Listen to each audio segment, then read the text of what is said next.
USA Radio News, I'm Jim Rinaldi. President Trump's signature will appear on U.S. paper currency for the first time ever for a sitting president alongside Treasury Secretary Scott Bessent. President Trump will have his signature appear on future U.S. paper currency alongside Treasury Secretary Scott Bessent in order to mark the nation's 250th anniversary. Treasury officials say the move reflects confidence in economic growth, dollar dominance, and fiscal stability. This historic first will put a sitting president's signature on U.S. bills for the very first time. Anthony Lucero, USA Radio News. Pennsylvania lawmakers have paused the Women's History Month resolution after a debate over defining woman. In Harrisburg, Pennsylvania, a resolution honoring March as Women's History Month was temporarily shelved after a Republican amendment proposed defining woman in the text. What was expected to be a quick symbolic vote turned into a surprising floor moment, sparking laughter in the chamber. Democrats, holding a slim majority, opted not to vote on the amendment, while Republicans say the issue raises questions about how to celebrate women's achievements. The resolution could return to debate in the coming weeks. Ron Warner, USA Radio News. Several Jeffrey Epstein survivors are suing the Department of Justice and Google over the release of their personal information. The class action lawsuit alleges the DOJ outed approximately 100 survivors in documents that were released in late 2025 and early 2026. The complaint also said, quote, even after the government acknowledged the disclosure violated the rights of the survivors and withdrew the information, online entities like Google continuously republish it, refusing victims' pleas to take it down. Bipartisan groups of lawmakers have also accused the Trump administration of failing to comply with the Epstein Files Transparency Act. From America's News Network, USA Radio News. This is Denny Gillum, host of Frontlines of Freedom, here to tell you about an amazing new book, The Miracle Man, written by a good friend of mine. It's a remarkable, true account of faith, healing, and restoration in the face of impossible odds. Through a harrowing series of events and miraculous answers to prayer, Bill receives a donor's heart with only hours left to live. His rapid recovery and return to normal life is a story that shows God's power to heal and his faithfulness in answering prayers. The Miracle Man is available online through Amazon, Barnes & Noble, and other booksellers. Lisa Wolf here to tell you about our newest website for old-time radio lovers. It's 100radioshows.com. At this site, there are 5 old-time radio shows waiting for you to download free as our gift to you. And be sure to browse the additional 700 old-time radio shows available to you for 70% off by using the promo code RADIO at checkout. This is a limited-time offer, so log on to 100radioshows.com. That's 100radioshows.com. You've no doubt heard the proverb, variety is the spice of life, but experts say that is not the case when it comes to losing weight. Researchers say eating the same meals over and over boosts weight loss. Psychologist Charlotte Hageman of the Oregon Research Institute led the study and says reasons include steady caloric intake as well as dietary consistency. The study, based on daily food logs kept by obese or overweight adults in 12-week weight loss programs across Oregon and Pennsylvania, is published in the journal Health Psychology. John Summers, USA Radio News. The White House says it hasn't received a response from Iran to its 15-point plan for a ceasefire. At a gathering of G7 leaders in France on Friday, Secretary of State Marco Rubio added Iranian officials have not clarified who would take part in the negotiations. Rubio said the U.S. is not asking European countries to take part in military operations against Iran, but added those nations did have an incentive to help reopen the Strait of Hormuz. Rubio blasted a plan by Iran to start imposing toll fees for ships using the strait. He went on to say, we can achieve all our objectives without deploying ground troops in Iran. A Marriott hotel in Ohio is facing a lawsuit after a black guest said he was denied a room and told, quote, you people can't stay here, before police were called, with the company now under scrutiny as it reviews the incident and allegations. I'm Jim Rinaldi, USA Radio News. I started going cold turkey. Well, at least when I'm in the car. I know I shouldn't do it, but it's so hard to stop. That's why I hide it. Do it all the time. I stopped by locking it in my glove compartment. My friend used to do it way too much. Now I turn it off when we're in the car. My solution is simple. I just don't do it. There are lots of ways to stop yourself and others from texting and driving. How will you stop? Tell us at stoptextstoprex.org. Brought to you by the National Highway Traffic Safety Administration and the Ad Council.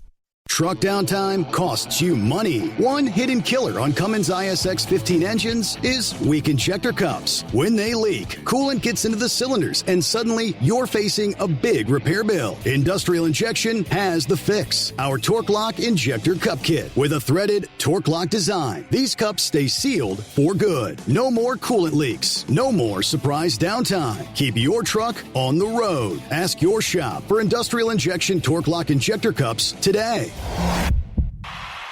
So you missed an episode of the Steve Summers Overnight Drive, and now you're suffering night sweats and panic attacks. Well, don't worry. We've got the cure.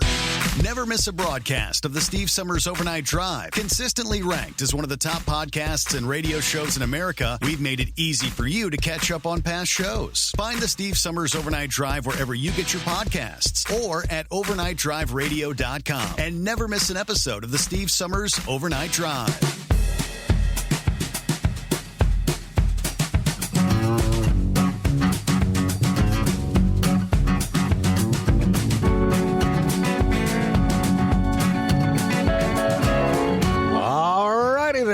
Without further ado, I do believe it's a beautiful day in the neighborhood. Hey, it's a little cool, but the sun is out. The winds has calmed. And we are ready to kick off our final edition of the Steve Summers Overnight Drive live from Louisville, Kentucky. Hard to believe we're rolling into day number 3 of the Mid-America Truck Show. So here we are. Welcome aboard. Good to have you with us out there. Yes, went from 86 degrees Thursday to frost on the windshield here on Saturday morning. Hey, sun's out. We're going to warm up to about 52 degrees, I believe, for this afternoon. Should be a great day to get out here. Beautiful, comfortable to get out and see the beautiful show trucks. Glad to have you with us. Well, it's been a rambunctious last couple of days. Got a full lineup of guests coming your way here for our Saturday edition. Looking forward to talking to the women in trucking coming up in our second hour. Jennifer Hedrick, the new boss, well, for the last couple of years, will be joining us. Several other of the women in trucking. Going to be talking to some of our diesel racers. Austin Denny should be joining us. Adam Spragan, I think we've got another, what's his name? Michael Dalton. Those are all names that you're familiar with. Hello, Kyle. What's up, Steve? Here we are. We are. Day 3. Rolling into day 3 already. I'll take it. And I feel bad again for these trucks out there. They had the rain yesterday. Then you said they got the frost today. Frost this morning. They spent all Tuesday, Wednesday making them all nice and shiny, but the lot still looks good out there. I think Thursday wasn't. I don't know when the judging was. I think it was Thursday. Maybe they had an opportunity to see them when they were all spiffed up. Yeah, right? Exactly.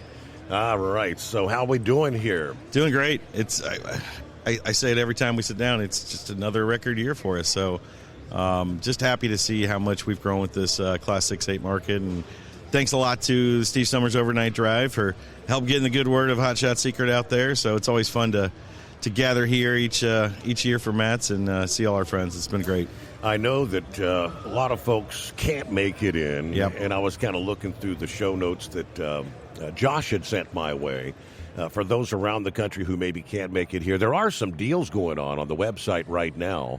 And Hot Shot, they're giving away an 8-ounce bottle of the Premium Defender. Oh, yeah? That's the new DEF Defender it is. stuff. And I wasn't aware. I thought that was a wintertime thing. But Kevin Kruger kind of explained to me, you can get crystallization in your DEF fluid at any time of year. Sure. Yeah. Don't mix it up with an anti-gel in the fuel. Right. That's your winter product there. No, this is for treating your DEF fluid, and we're seeing more and more issues with that. And one of the big problems is the crystallization, and it needs air to crystallize. So it's really unique. Is one of the best preventatives, and we tell people this with their fuel tanks, is keep them topped off. The more you keep them topped off, the less chance for condensation and moisture to build up inside the tank. Well, on the fuel side, on the DEF side, that allows those crystals to grow, and the crystals start to create a lot of problems. They get down to the injector tip, because your DEF system has an injector just like your fuel system does. So you can really clog up that injector and get bad spray patterns, and then it starts getting worse. And one of the things that we're seeing now, we've gotten some failed DEF systems, and we keep going to shops and saying, hey, all those failed ones that are, you've got on the trash back there, we'd love to take them to our lab and take a look. And one of the biggest things we're seeing now also is the floater in there. Just like you've got a floater for a fuel tank, there's a floater to let you know how much DEF you have. Okay. And that rod that it rides on gets crystallized, and then you're starting to get misreads of how much DEF you have. Kind of like the calcium buildup in your toilet tank. There you go. Right? The little floater thing that gets all crusted There up. you go. Man, see, I love these good analogies. This is how I do things. So the DEF Defender, that's the newer product. Only been out for about, 6-8 months or something like that? Absolutely. Free 8-ounce bottle with every $50 order on the website, hotshotsecret.com right now. That's only good till April 11th, so if you haven't tried the Defender, how do you call it? DEF Fender or just Defender? Or Defender. Defender for the DEF. Another new product you guys had come up with recently was the Blue Diamond S8 Severe Duty Gear Oil. Yeah. Explain that to me. Because Well, I'll tell you, this is like one of those good examples of us working closely with some of our partners out there. And for a long time, we've had 3 different viscosities of gear oil, a 7590, an 8110, and a 85W140. So we had one of our good partners, and I'll shout him out, a Michigan MD alignment up there. They reached out to us and they said, hey, there's a weight of this gear oil that's very popular in a lot of these trucks, and the prices have gone through the roof for no reason. And we said, that's interesting. So we looked into it, and we found that we can formulate that spec to that fluid because that market needs it. And it was just one of those situations where there was only one good option on the market, and sometimes, these lubricant companies tend to get, gougy with it. And that's just like we don't like it on the snake oil side of things when they're putting fillers in the product and, trying to squeeze out some margin and revenue that way. Well, another thing is when you're the only supplier in the market and you start raising your prices, it pinches these fleets. And they've got to, change their fluids. And the only other option they have is to let them try to extend it further so they don't have as much cost on the fluids, and then the problems start to happen. Okay. So we took it to the lab. We met and exceeded the spec because, we like to over-engineer everything. Absolutely. And then we had the option to go out there and put it back to the cost that it was at. So that new gear oil is now available and back at the price these guys have been used to seeing. So we're happy to do that and return that to the market for these guys. Okay, a product I think many folks had been anticipating. Some had called in when Josh was on. You got a tick fix. We do. That was a specific product. Is that for gas engines only? Or Yep. That's what I thought. Yep. So my daughter's got I think it's a Nissan Sentra. It's got the tick. I don't know if there's certain vehicles that are more prone to it. Is there a specific vehicle that this is denied? When she fires her vehicle up, it's got the tick, tick, tick. Sure. Yeah, it is kind of like, you remember our Stiction Eliminator, the way that we originally formulated that for the Huey injector? Right. But I like to tell everybody, it's still an oil side engine cleaning, so it's going to clean the whole engine, plus get into those Huey injectors and a diesel system to clean it out. Well, we're seeing a big problem on the oil side on gasoline. There is some targets for these. LS engines are very famous for the lifter issues. The Gen 3 Hemis, even the Ford Coyote motors, anything that has start-stop technology, which is becoming more and more popular. I hate it. I do too. I turn that stuff off. I tell you, the first time I had a rental car that had it, and I'm sitting there going, from what I know about lubrication, it can't be good to be shutting this engine down and firing up and going and shutting down. And it's true. And what's happening is you got a hot cylinder. And the other example is the multiple displacement engines. The engines like a V8 that shuts down 4 cylinders for mileage. Well, you still have extremely hot cylinders, and you're still, as soon as you cease putting oil in there, it starts to coke up. And then you start getting these carbon deposits. Well, guess who's pretty good at cleaning carbon deposits out of engines? Hot Shot Secret. You got it. Yeah. So we're really hitting the gas market hard on that. The new product is called Tick Fix and Protect. What's unique about this is the first time we've ever engineered an oil additive with engine oil already in it. So this bottle is designed for easy application. It's 1 quart. You just replace 1 quart of oil with this bottle. and it already has a Group 3 synthetic oil blended into it with the additive package ready to go. So there's no confusion about how many ounces per quart we have to dose. It's just substitute 1 quart of oil for this product, and you're good to go. If I've got a 10W30 or a 5W30 or some of the older 10, there's still 10W40 vehicles out there. I mean, not as much on the gas side anymore. Okay. They're down to 0.16s and stuff now. They've gotten really thin. So this can be blended with any 100%. Okay, Yep. That's pretty cool. It is. I've got to get a quart of that and try that out with the next oil change. Well, I know a guy. Might be able to help you out there. All right, I was looking at our schedule here. I know you're on the road all the time. Coming up here, I guess is that this weekend? You're not going to be able to be there. This is the 28th. We are down. You talking about Diesel Truck Wars in North Carolina? Yeah. Yes, sir. Mr. Trey Sykes is down there. I just got off the phone with him. So okay. Hope those guys have. I heard they had some storms roll through yesterday, but they're off and running today, and that's a one-day event. That's kicking off probably this morning. They're rolling right now. Right. Okay. So shout out to the guys down in North Carolina. I hope they have a great day down there. It's always a really cool event in Diesel Truck Wars.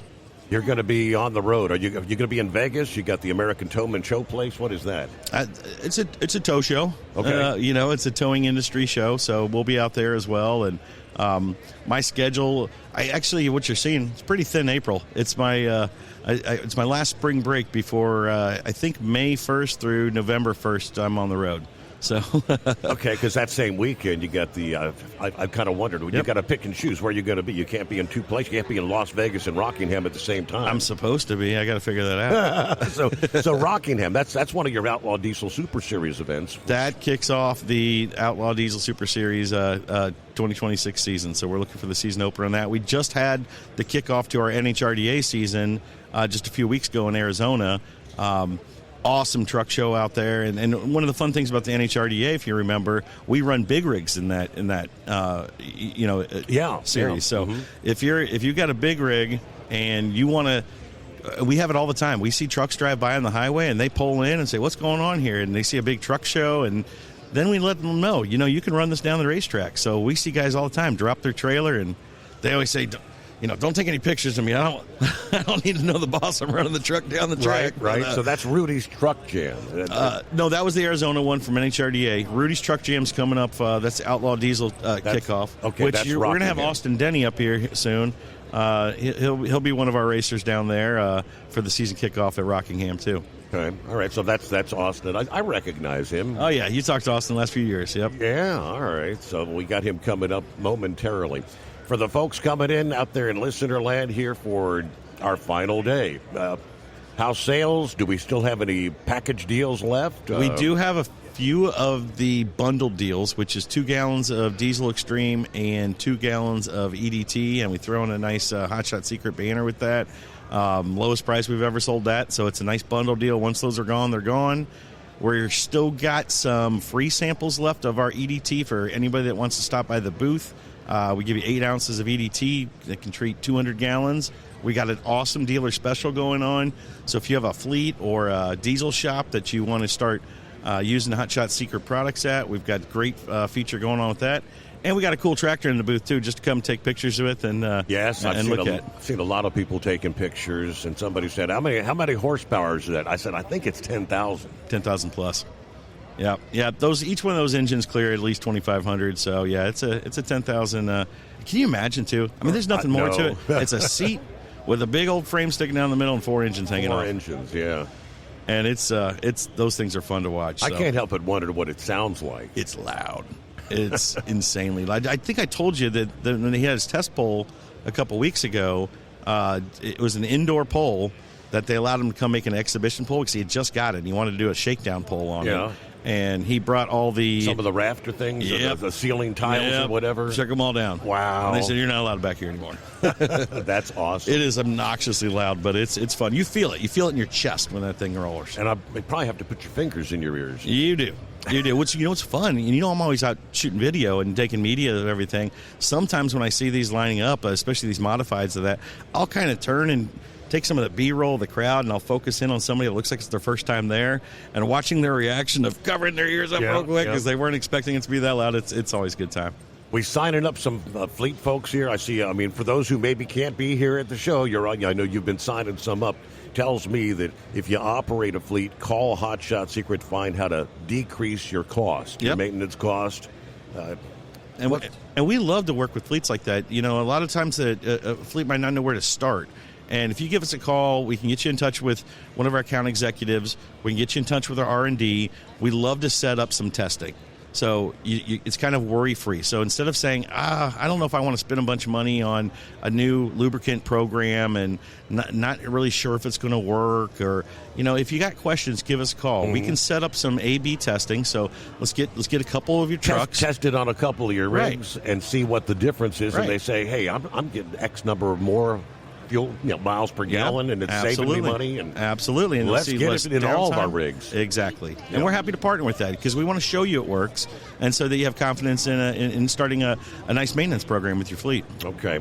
And for those out there in listener land, you always get 10% off if you're a first responder, veteran or active duty military. If you're a CDL holder, that's 10% if you order at hotshotsecret.com. Another 10%, so make it 20% off if you use the coupon code Overnight Drive. There you go. For those who can't make it in, for those who can make it in, you're going to get the best deal right here in Louisville right now. 30% off. They're getting an extra 10 just for stopping by the booth here.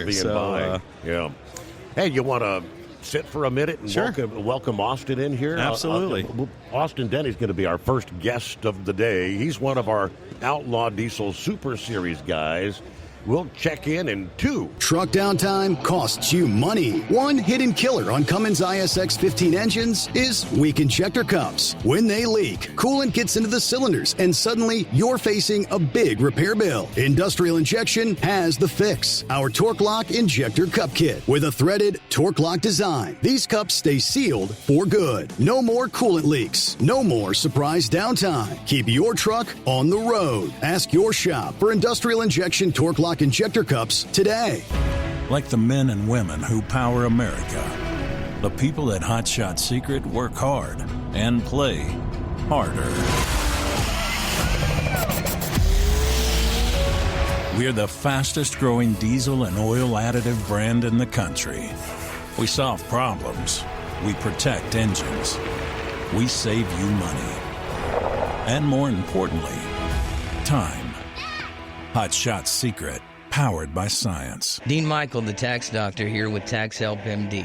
As many of you know from Steve Summers' show, I've been helping professional drivers solve their tax problems. I can help you too. If you've been struggling with back tax debt, call me now at 888-557-4020. Let's face it, these problems aren't going away all on their own. You need professional help so you can sleep better at night knowing you're in good hands. It's like I always say, keep your eyes on the road, I'll keep my eyes on the IRS. 888-557-4020. Your factory fuel filter is letting you down. AirDog heavy-duty diesel fuel systems don't just filter your fuel. The AirDog fully optimizes your truck's fuel system for peak efficiency. The factory-provided filter simply removes particulates and water from fuel. The AirDog system removes all contaminants, including entrained air, water, and particulates, and feeds the engine pump with optimal pressure. Check out airdogdiesel.com to learn how you can capture every bit of performance and efficiency from your fuel system. There we go. Welcome aboard as we all gather around. Kicking off our final day at the Mid-America Truck Show here in Louisville, Kentucky. I think it should be a gangbuster day. Beautiful day to see the shiny trucks outside, inside. Welcome aboard, Austin. What is this, 3 years in a row now we've sat down and had a chat at the Mid-America Truck Show? I believe it is. It's third year in a row. Yep, so you just rolled in here today? Yeah, I only live in Indianapolis, so we just run down for the day real quick and pretty much come down to see everybody, see Kyle, look at some cool trucks, then bus butt back north so we can get back to work. Got the whole family here. Yeah. Did you roll in a 200-mile-an-hour vehicle or the family car? We took the Explorer. the family truck. Oh, yeah. So, give us an update. What's going on? We were just talking about, I guess, the season, Outlaw Diesel Super Series season's about to get underway here in a few weeks. It's completely jam-packed right now. We took on another build this winter, so now we're adding a 4th truck to the fleet, and might have bit off a little more than I can chew, but as always, we'll get You're it good ready at doing and going. that. So, I mean, 4th truck to the fleet. How many drivers you got? Me.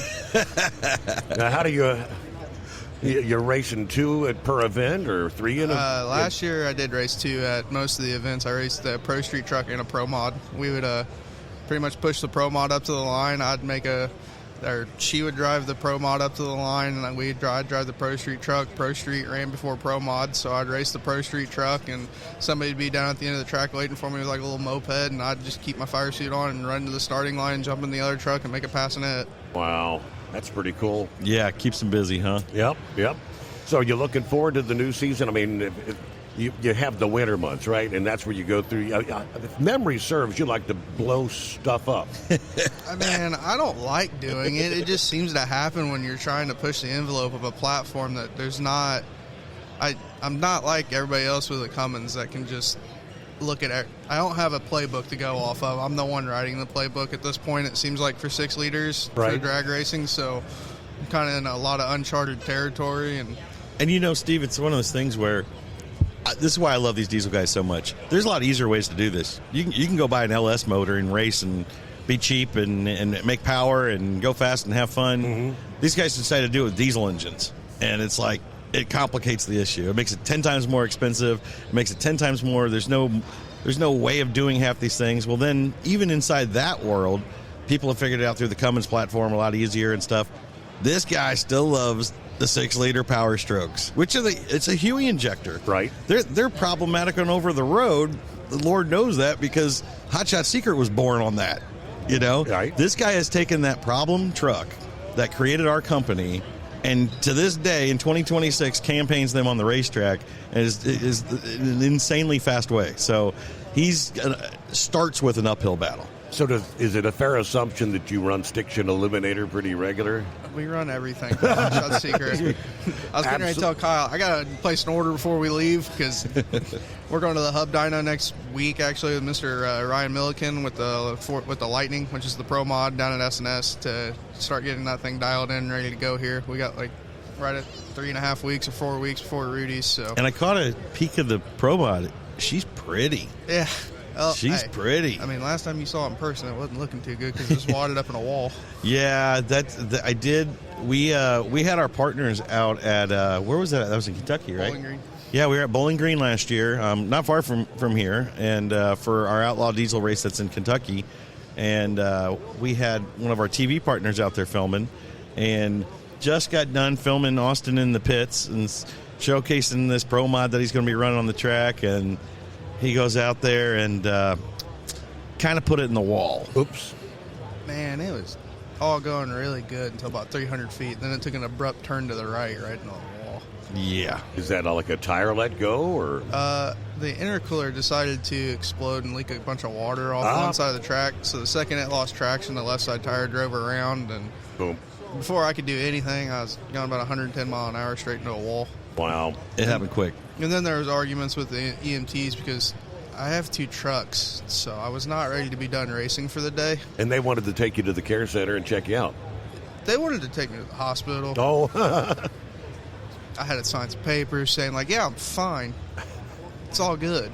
Hold the thought. We got to pause there as we hit the news break here, but we've got plenty to come your way. Lots more coming.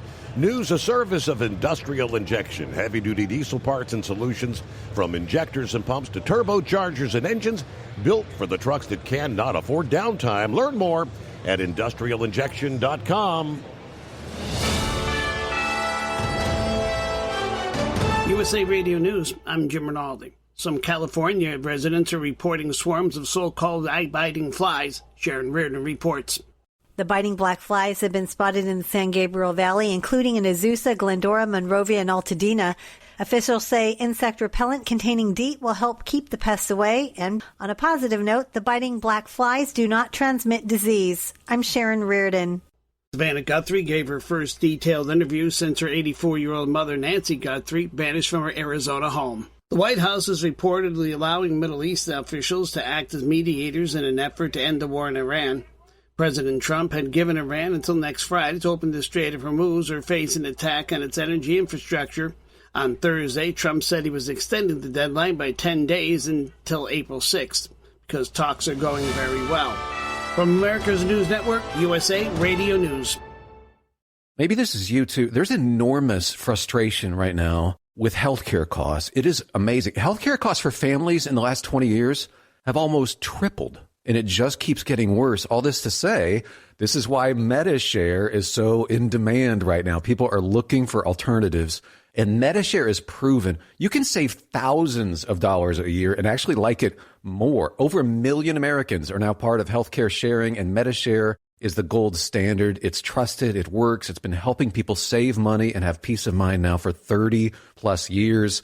It's not some big impersonal thing either. It's a community of people like you helping each other.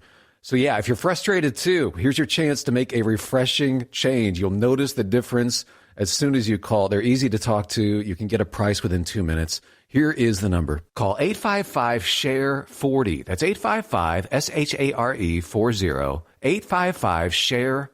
Truck downtime costs you money. One hidden killer on Cummins ISX 15 engines is weak injector cups. When they leak, coolant gets into the cylinders and suddenly you're facing a big repair bill. Industrial Injection has the fix. Our Torque Lock Injector Cup Kit with a threaded Torque Lock design. These cups stay sealed for good. No more coolant leaks. No more surprise downtime. Keep your truck on the road. Ask your shop for Industrial Injection Torque Lock Injector Cups today.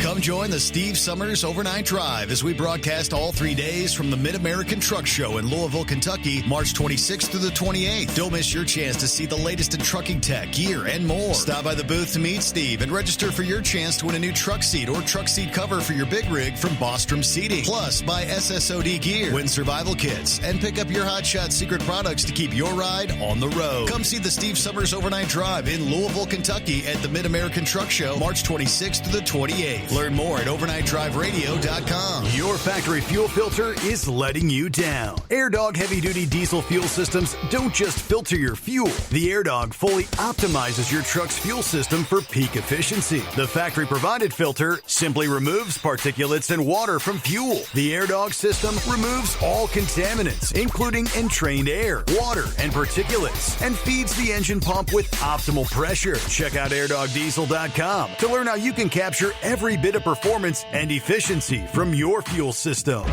Like the men and women who power America, the people at Hot Shot Secret work hard and play harder. We're the fastest growing diesel and oil additive brand in the country. We solve problems. We protect engines. We save you money. And more importantly, time. Hot Shot Secret, powered by science. So you missed an episode of the Steve Summers Overnight Drive, and now you're suffering night sweats and panic attacks. Well, don't worry. We've got the cure. Never miss a broadcast of the Steve Summers Overnight Drive. Consistently ranked as one of the top podcasts and radio shows in America, we've made it easy for you to catch up on past shows. Find the Steve Summers Overnight Drive wherever you get your podcasts or at overnightdriveradio.com. And never miss an episode of the Steve Summers Overnight Drive. Dean Michael, the tax doctor here. I have one question for you. Do you want to stop worrying about the IRS? If the answer is yes, then look no further. I've been around for years. I've helped countless people across the country, and my success rate speaks for itself. So now you know where to find good, honest help with your tax problems. What are you waiting for? If you owe more than $10,000 to the IRS or haven't filed in years, call me now at 888-557-4020 or go to mytaxhelpmd.com for a free consultation and get your life back. Keep the bugs off your glass and the smokies off your ass. This is the Overnight Drive with Steve Summers.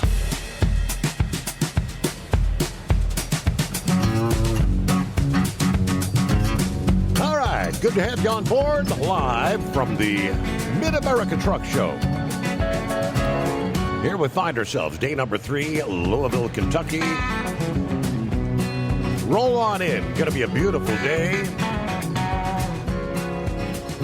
Back with Austin Denny, Kyle Fisher hanging out with us, racing, ready to kick off a new season.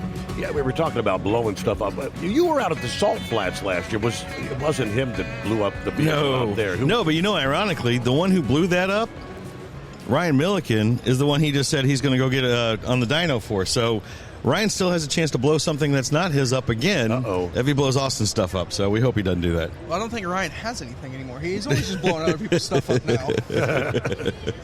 One thing cool I want to tell you about Steve, one of his many trucks that he's got a new one coming, like he needs more, but it's for this new 72 Fast class. It's a new class that they are launching at Ultimate Callout Challenge this year. That's our big diesel Super Bowl every year, if you remember, at Lucas Oil Raceway in Indianapolis. The Ultimate Callout Challenge guys compete for 3 days. They do a dyno, a drag pull, and then a sled pull, and for combined points for an ultimate champion type of thing. Mm-hmm. We also have our Outlaw Diesel Super Series that runs the series alongside of that, so it's a really big event. And now, this year, they've added this 72 Fast class, which, how much money's up for grabs now? $100,000. $100,000. Wow! So that's pretty big money in your guys' sport. That's gigantic. That's money, and that's big money anywhere you go. And that's just for that one class. Whoever wins that class wins $100,000. It's 164 entries of trucks right now to race for $100,000. And here's what's cool. Tell them about the entries. Tell them how they do it.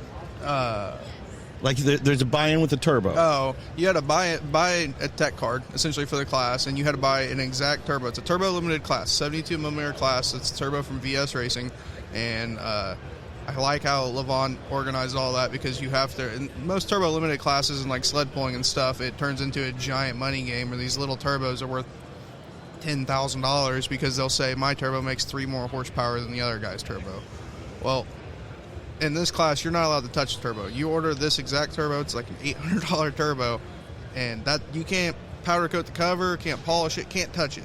You have to take the turbo out of the box, put it on the truck. That's what you're racing with. And everybody has to have the same thing? Yeah, Same exact turbo, no injectables. It has to be controlled by a stock computer that came from factory, and you have to have the minimum weight you can weigh is 6,000 pounds. So it's still a street truck. So how can anyone get an advantage then? Well, how creative can you get?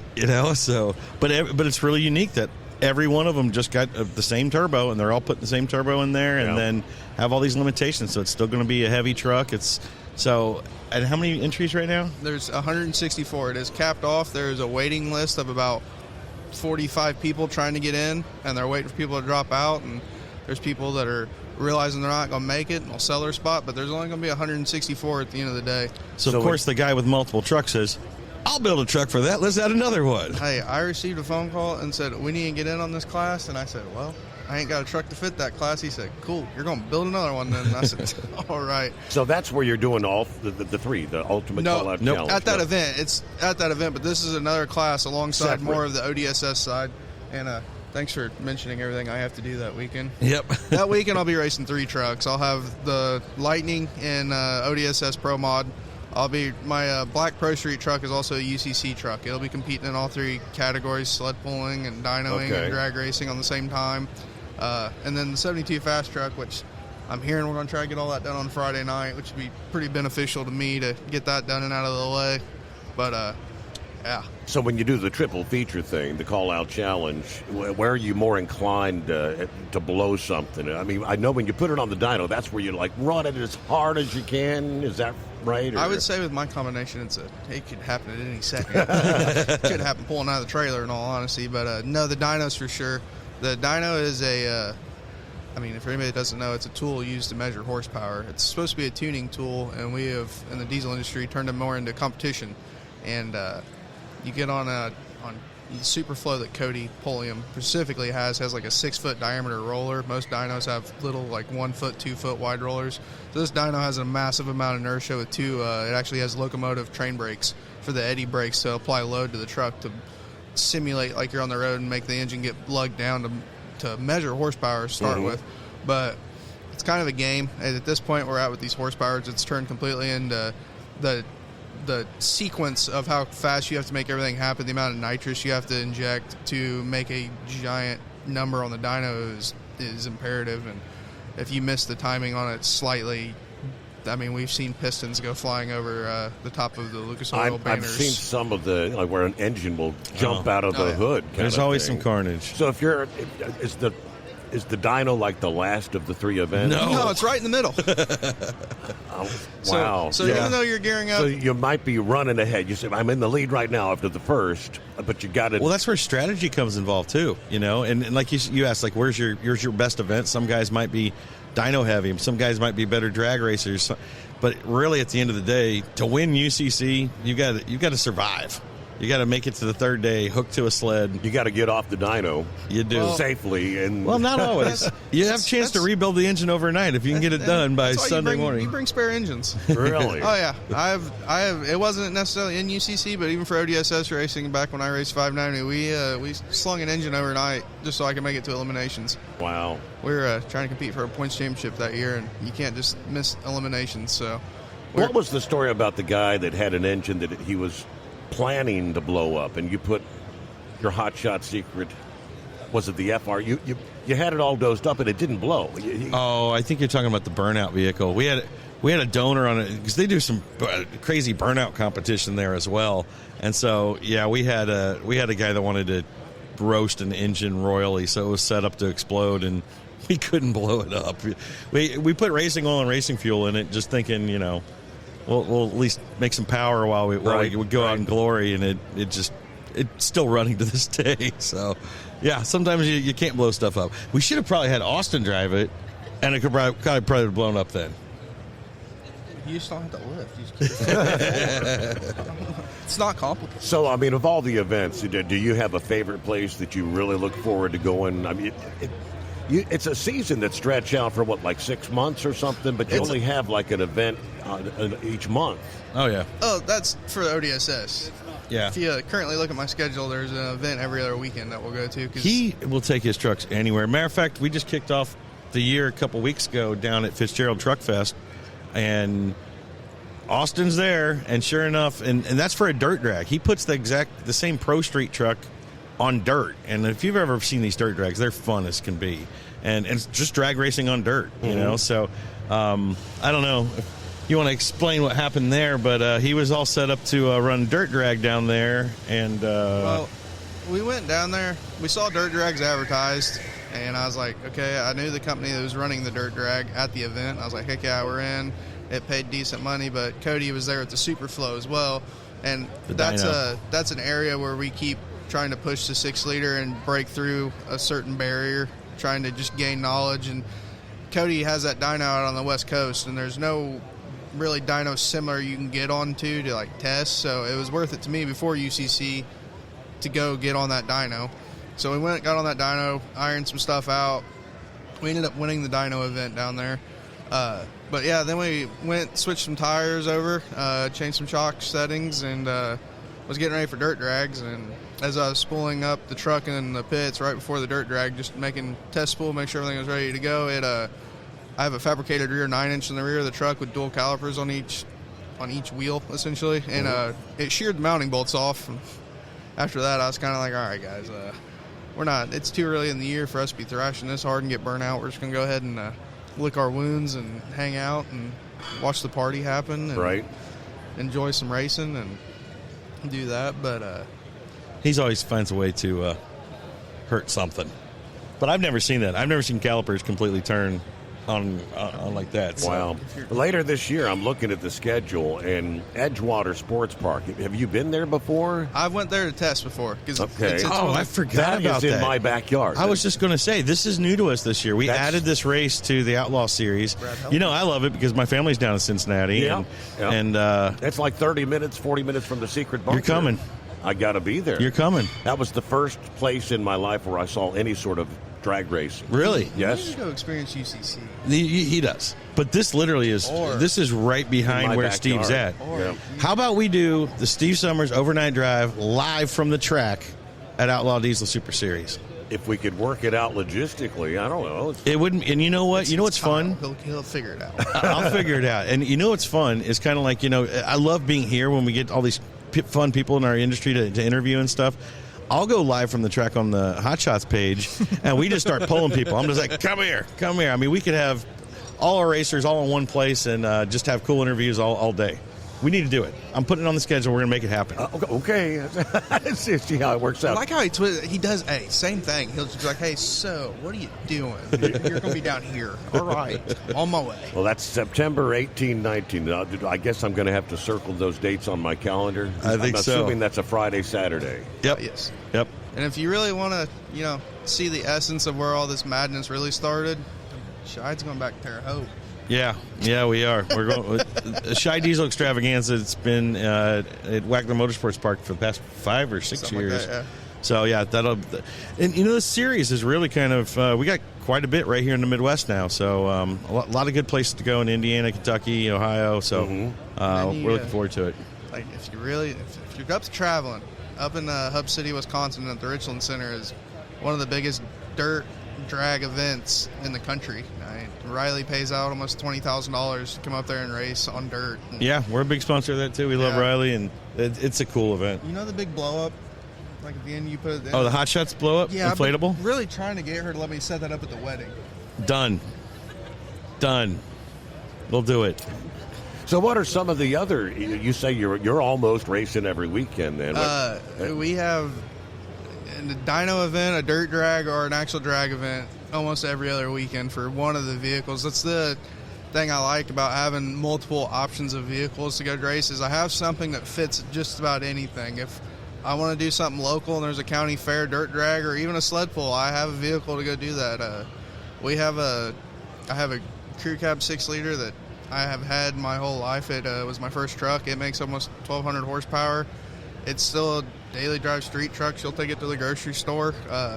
It can sled pull and do anything you want. Run 770 index class at ODSS. The 72 fast class, I'm going after the 72 event. I'm sure that class is not going anywhere. It's going to eventually be something more. Now, you have to have an occupation. You have to have a job. I'm a heavy equipment mechanic. Okay. I work on a... And when do you find time to work on real work when you're trying to do racing stuff all the time? I still have a full-time job. I work every day from 6 o'clock to 4 o'clock. And then you spend your evenings like doing stuff in the garage, or yeah, up until she yells at me to come inside because she hasn't seen me all day. Come on, wrap it up already. That's about how that goes. It's a struggle at times, but I have a lot of great friends that are willing to help too, and they'll get stuff done during the day if I need them to because they'll either one of them owns a welding shop for himself, and he's helped me with getting the sled pull setup done for UCC more, trying to improve that because I have a really great race truck, which it's right at the weight minimum for UCC, which makes it a really terrible sled pull truck.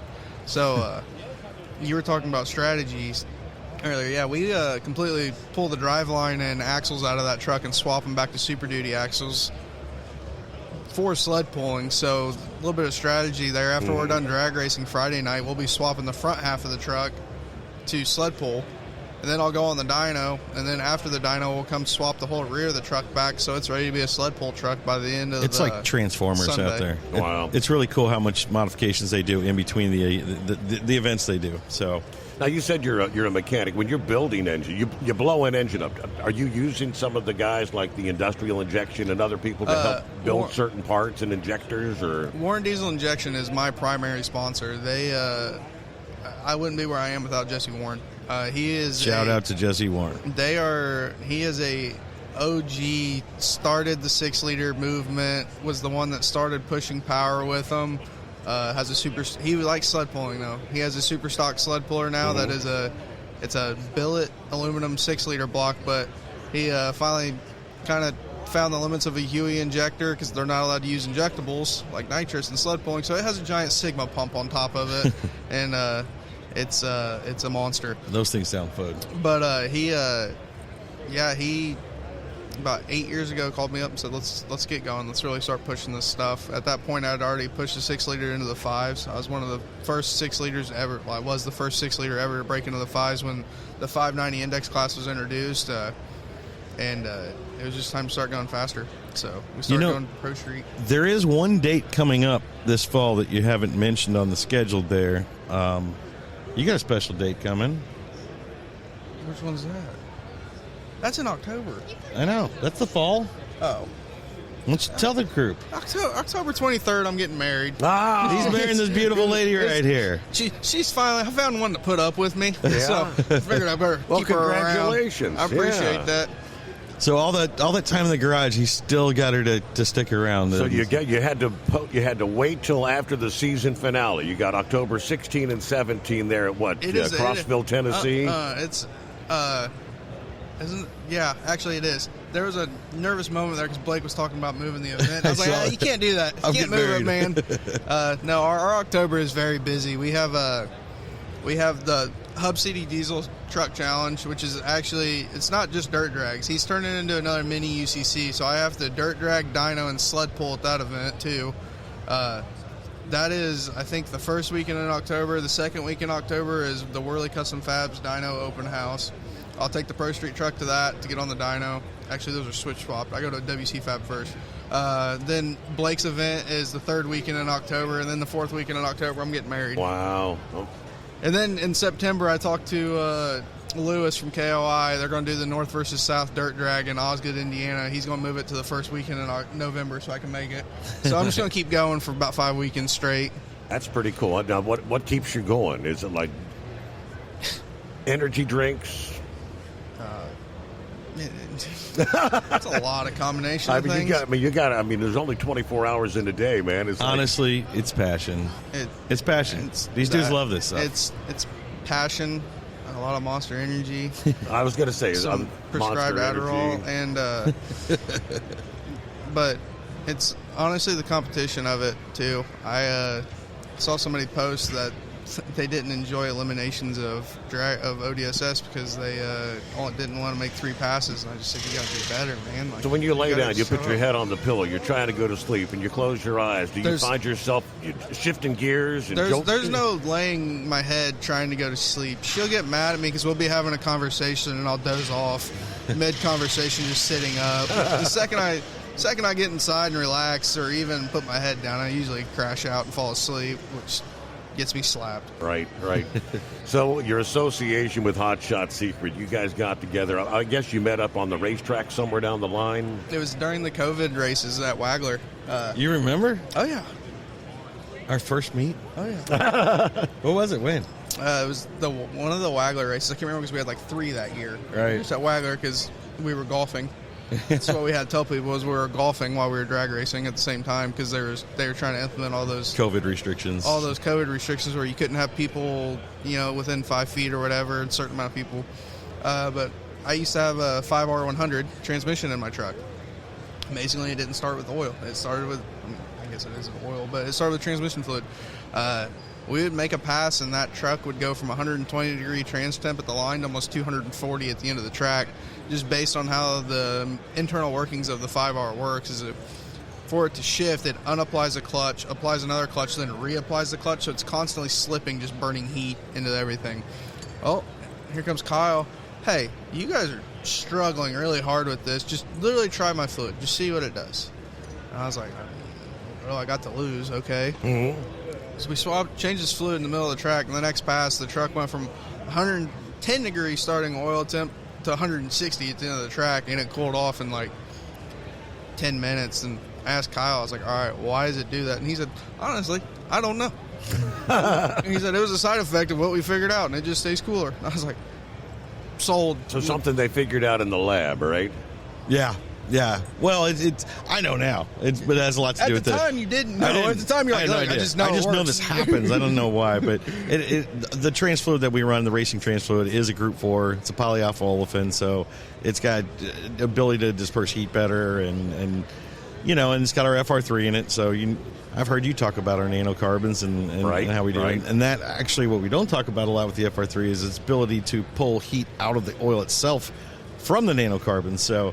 That's usually the biggest thing, especially in the drag racing applications. On the trans fluid side, there's so much heat that's put into those trans fluids that it's one place where people actually see and feel. And these guys are data driven, so they're watching these temperatures, they're monitoring that. So I love when I see. He was some dude at the track to me at the time, but saw him struggling, so we went over and how can we help? And he was struggling, and then he walked over and I said, "Yeah, I'm the world's fastest 6-liter," and he said, our company started on 6-liter. Why are we not already working together? Right. Yeah. Now it's to the point that everything I own, to her Explorer, to the generator in the trailer, to every fluid on the race truck is Hot Shot Secret.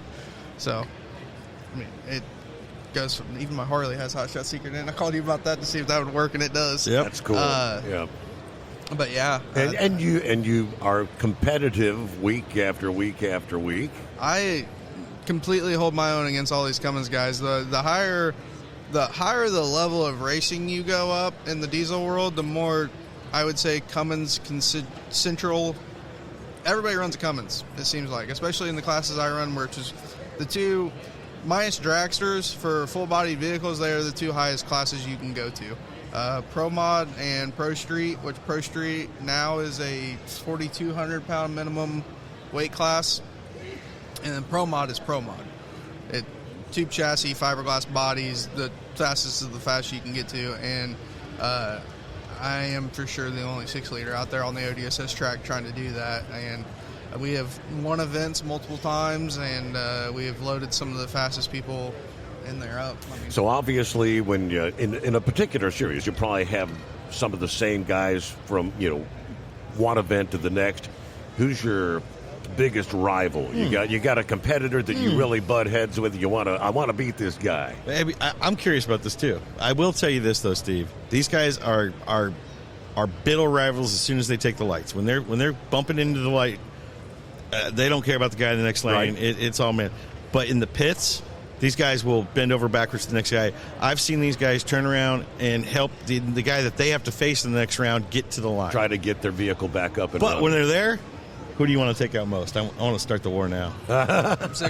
Ziegler. All right. Okay. Jason? Is it Jason? Justin Ziegler. Justin Ziegler, he's I would consider him a good friend. I'll be nice to him whenever, but when we get up there racing, it's fun to beat him because I'm not supposed to win those races. Right. Against Paul Cato and Justin Ziegler, they make 1,000 plus more horsepower than I do. They hold all the records and stuff, but it's happened before. I think it was Scheid, like 3 or 4 years ago. We beat Justin in the finals. Yeah, that was a great race, too. I'll I remember remind it. him at it every time I see You know him. what I love about it? They're all Hot Shots guys. So Right. it's like they're all my kids. And it's like, I don't have a favorite kid, so I can't lose in this. It's just I want a good race. So they've all got the you don't same have to advantage lie. of the Hot Shot Secret advantage, Right. but they've got to come up with, I guess, the better build or whatever. Yeah, well, and that's why, because back to, he's going into a gunfight with a knife, and choosing to run the 6.0 platform against these Cummins, and that's why it's so fun, and I'm sure for him rewarding when he actually can knock them off. Well, I look at the clock here. We're up to the top of the hour. It's great to see you again, though, man. I mean, good luck the upcoming season. Congratulations. Thank you. Come October, tying the knot. Your life's going to change. You're not going to be allowed to be up till 2 in the morning working on cars anymore. Is that true? She said no. She said no. She's a keeper. You got to keep her, yes. I think she knows better. I was doing this before she came. All right, we'll be back with more. We're coming to you live from the Mid-America Truck Show, Louisville, Kentucky, the Steve Summers Overnight Drive. Thanks for being along for the ride.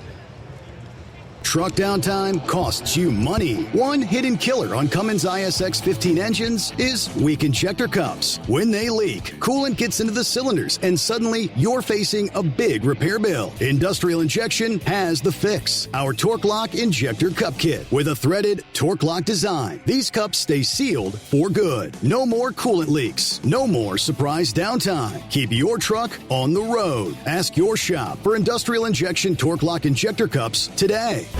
Like the men and women who power America, the people at Hot Shot Secret work hard and play harder. We're the fastest growing diesel and oil additive brand in the country. We solve problems. We protect engines. We save you money. And more importantly, time. Hot Shot Secret. Powered by science. Dean Michael, the tax doctor, here with Tax Help MD. As many of you know from Steve Summers' show, I've been helping professional drivers solve their tax problems. I can help you too. If you've been struggling with back tax debt, call me now at 888-557-4020. Let's face it, these problems aren't going away all on their own. You need professional help so you can sleep better at night knowing you're in good hands. It's like I always say, keep your eyes on the road, I'll keep my eyes on the IRS. 888-557-4020. Your factory fuel filter is letting you down. AirDog heavy-duty diesel fuel systems don't just filter your fuel. The AirDog fully optimizes your truck's fuel system for peak efficiency. The factory-provided filter simply removes particulates and water from fuel. The AirDog system removes all contaminants, including entrained air, water, and particulates, and feeds the engine pump with optimal pressure. Check out airdogdiesel.com to learn how you can capture every bit of performance and efficiency from your fuel system. USA Radio News, I'm Chuck Brady. It appears Houthi rebels in Yemen have entered the Iran conflict by launching missiles at Israel. A military spokesperson for the Houthis announced the attack on their satellite TV station, saying the rebels fired a barrage of ballistic missiles targeting what they call sensitive military sites in southern Israel. The spokesperson said the strikes will continue until all of their objectives are achieved and until the aggression against all fronts on the resistance ceases. The Israeli military says it intercepted one Houthi missile. The White House says it hasn't received a response from Iran to its 15-point plan for a ceasefire. At a gathering of G7 leaders in France on Friday, Secretary of State Marco Rubio said Iranian officials have not clarified who would take part in the negotiations. Rubio said the U.S. is not asking European countries to take part in military operations against Iran, but added those nations did have an incentive to help reopen the Strait of Hormuz. He also said the U.S. can achieve all of its objectives in Iran without deploying ground troops. President Trump says the U.S. is ending the threat of Iran. Speaking at an international economic forum in Miami Beach, Trump said Iran has used, quote, nuclear blackmail against the U.S. for years. America is ending the threat posed by this radical regime, decimating Iran's capabilities with Operation Epic Fury, something that nobody's ever seen anything quite like it. He touted his decision to end the Iran nuclear deal, claiming Iran would have had a nuclear weapon long ago if the deal had remained in place, adding he believes the U.S. has saved the Middle East. I'm Jim Forbes. It appears personal documents from FBI Director Kash Patel have been breached by Iranian hackers. Patel's resume and other documents have been posted online by hackers connected with Iran. America's News Network, USA Radio News. Commerce moves fast. Your business should too. If you're not on the first page of search results, you're losing customers. Out of sight, out of mind is true. Don't let that be you. iLocal.net has helped local businesses dominate search results since 2009. For a limited time, iLocal.net is offering a free website analysis to improve the online presence of your business. Local business owners across the U.S. turn to iLocal.net to improve their search engine rankings. Search engines are constantly changing their algorithms. You need the professionals who know how to use those changes to benefit your business. Don't hope for new customers. Get found and be chosen. Call 888-699-2407 for your free website analysis. Don't wait. Call 888-699-2407. That's 888-699-2407. For your free website analysis, call 888-699-2407. Iran is banning its national sports teams from traveling to countries it considers hostile. Iranian media says the move is due to concerns over the safety of its athletes, and the ban is in place until further notice. Iran qualified for the 2026 World Cup, but their participation has been under threat since conflict with the U.S. and Israel began in late February. President Donald Trump indicated Iran's national team was welcome to play in the U.S., but also noted it might not be appropriate. The opening round of the Women's Sweet 16 basketball tournament has wrapped up. Number 1 seeds UConn and UCLA, along with number 3 seed Duke and number 6 seed Notre Dame, are moving on after wins on Friday night. The Sweet 16 finishes Saturday with 4 games. In Fort Worth, Texas, number 2 seed Michigan plays number 3 Louisville. Number 1 seed Texas takes on number 5 seed Kentucky. In Sacramento, California, number 1 seed South Carolina will face number 4 Oklahoma. Number 3 TCU will square off with number 10 Virginia. Tiger Woods back in the news again, and not in a good way. Woods released from police custody after being charged with DUI in a Florida car crash. Martin County Sheriff said Woods' Land Rover clipped the back of a truck's trailer while driving at high speeds in Jupiter Island. The pro golfer was also charged with destruction of property and for refusing to submit to a urine test. Chuck Brady, USA Radio News. Papa, why can't we telegraph while riding a horse? Son, there ain't no one to blame but Jeffro. He was riding old Betsy the Stallion, tip-tapping away at his telegraph, when blam! Ran right into the side of the saloon. Well, if Jeffro can't do it, neither should you. Don't text and drive. Visit StopTextStopWrecks.org. A message brought to you by the National Highway Traffic Safety Administration and the Ad Council.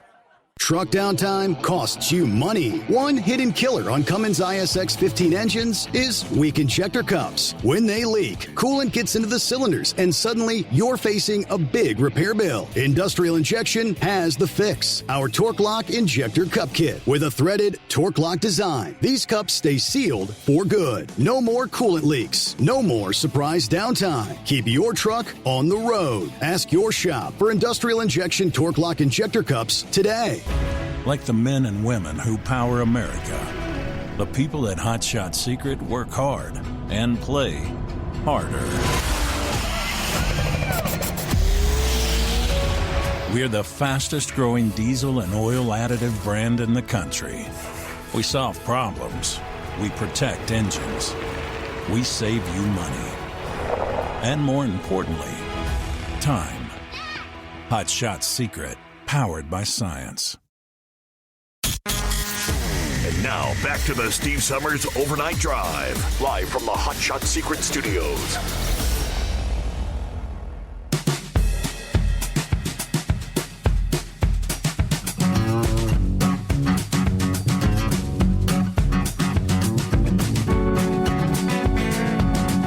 All right, I think we're back. Are we back? Yeah, we are. We're back live from the Mid-America Truck Show, Louisville, Kentucky.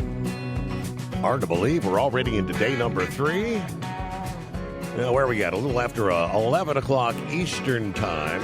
Show runs till, I believe, 4 p.m. Saturday. Starts early, ends a little early.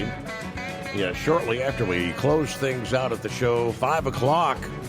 Everybody geared up for the truck and tractor pulls, Freedom Hall. I see all the tractors packed and stacked on the backside. Amazing, they've taken the arena from a concert last evening. The dirt's in place, and they'll be doing tractor pulls here in a matter of hours. Hey, we roll into hour number 2. We'll kick things off this hour. Women in Trucking back with us once again. Hello, Jennifer. Hello, Steve. Good to see you, as always. Another year has passed us by, and I'm trying to remember. You're into year number 3. It's kind of like year number 4. 4 already. CEO. Yes. It seems like you and Ellen stopped by yesterday to say hi, really and she introduced you. And yes, it really does. So how are things going? Have you had a good weekend here? I know you've probably fill us in on what's been. First of all, before we get to what's been happening this week, let's start with Women in Trucking. Tell them who you are and what you guys are all about. Absolutely. So Women in Trucking is an association, and our goal is to create opportunities for women in the trucking profession, bring them into the profession, create opportunities for those who want their careers to expand in a variety of careers within trucking, eliminate barriers and celebrate successes. And so that is our target, and it's been really exciting to be here at MATS because we have so many of our members here over the last couple of days. Right. And I know you typically you hold, one big event, I guess, here.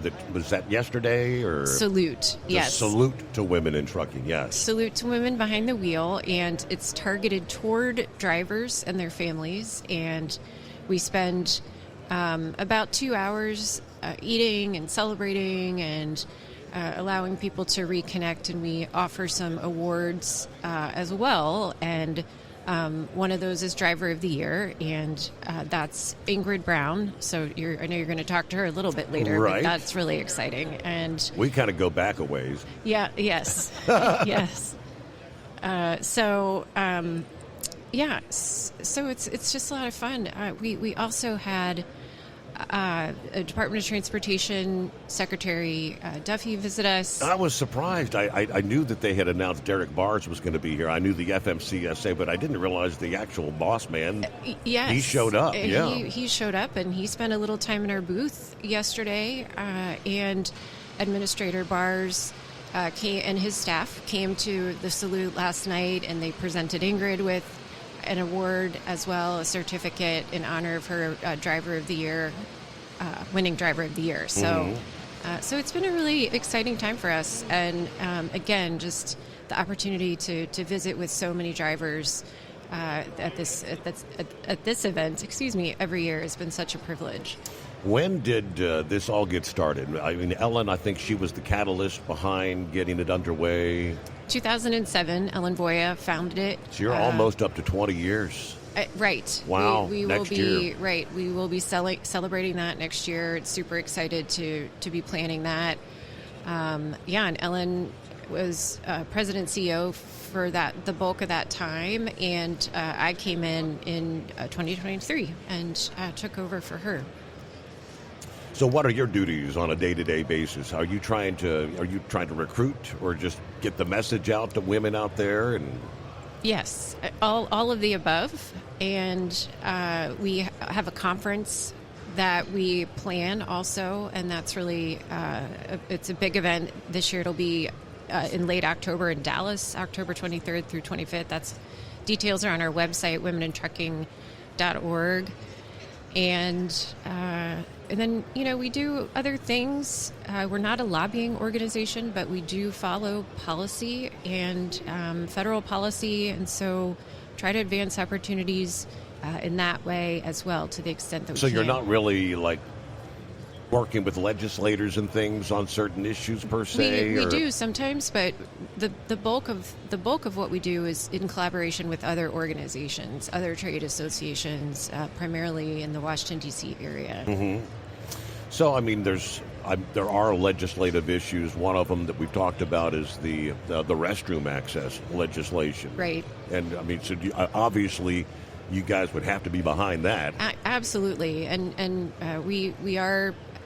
OOIDA is leading the way with that, and we have been very supportive as well. And it's gone through several Congresses now, and still and I know no that. action. I mean, we talked to Louis yesterday, and he was kind of explaining that that's one of the things they're trying to get in the highway bill, which is coming up here later this year. Right. Yes. Yes, indeed. Yes, and we are paying attention to that, and we'll have some activity within that as well, likely with OOIDA. I see, as usual, you have your truck out front, and that's. I think you introduced me to you pick a driver each year that kind of tours around the country, and where did they stop at, like truck stops and things, or?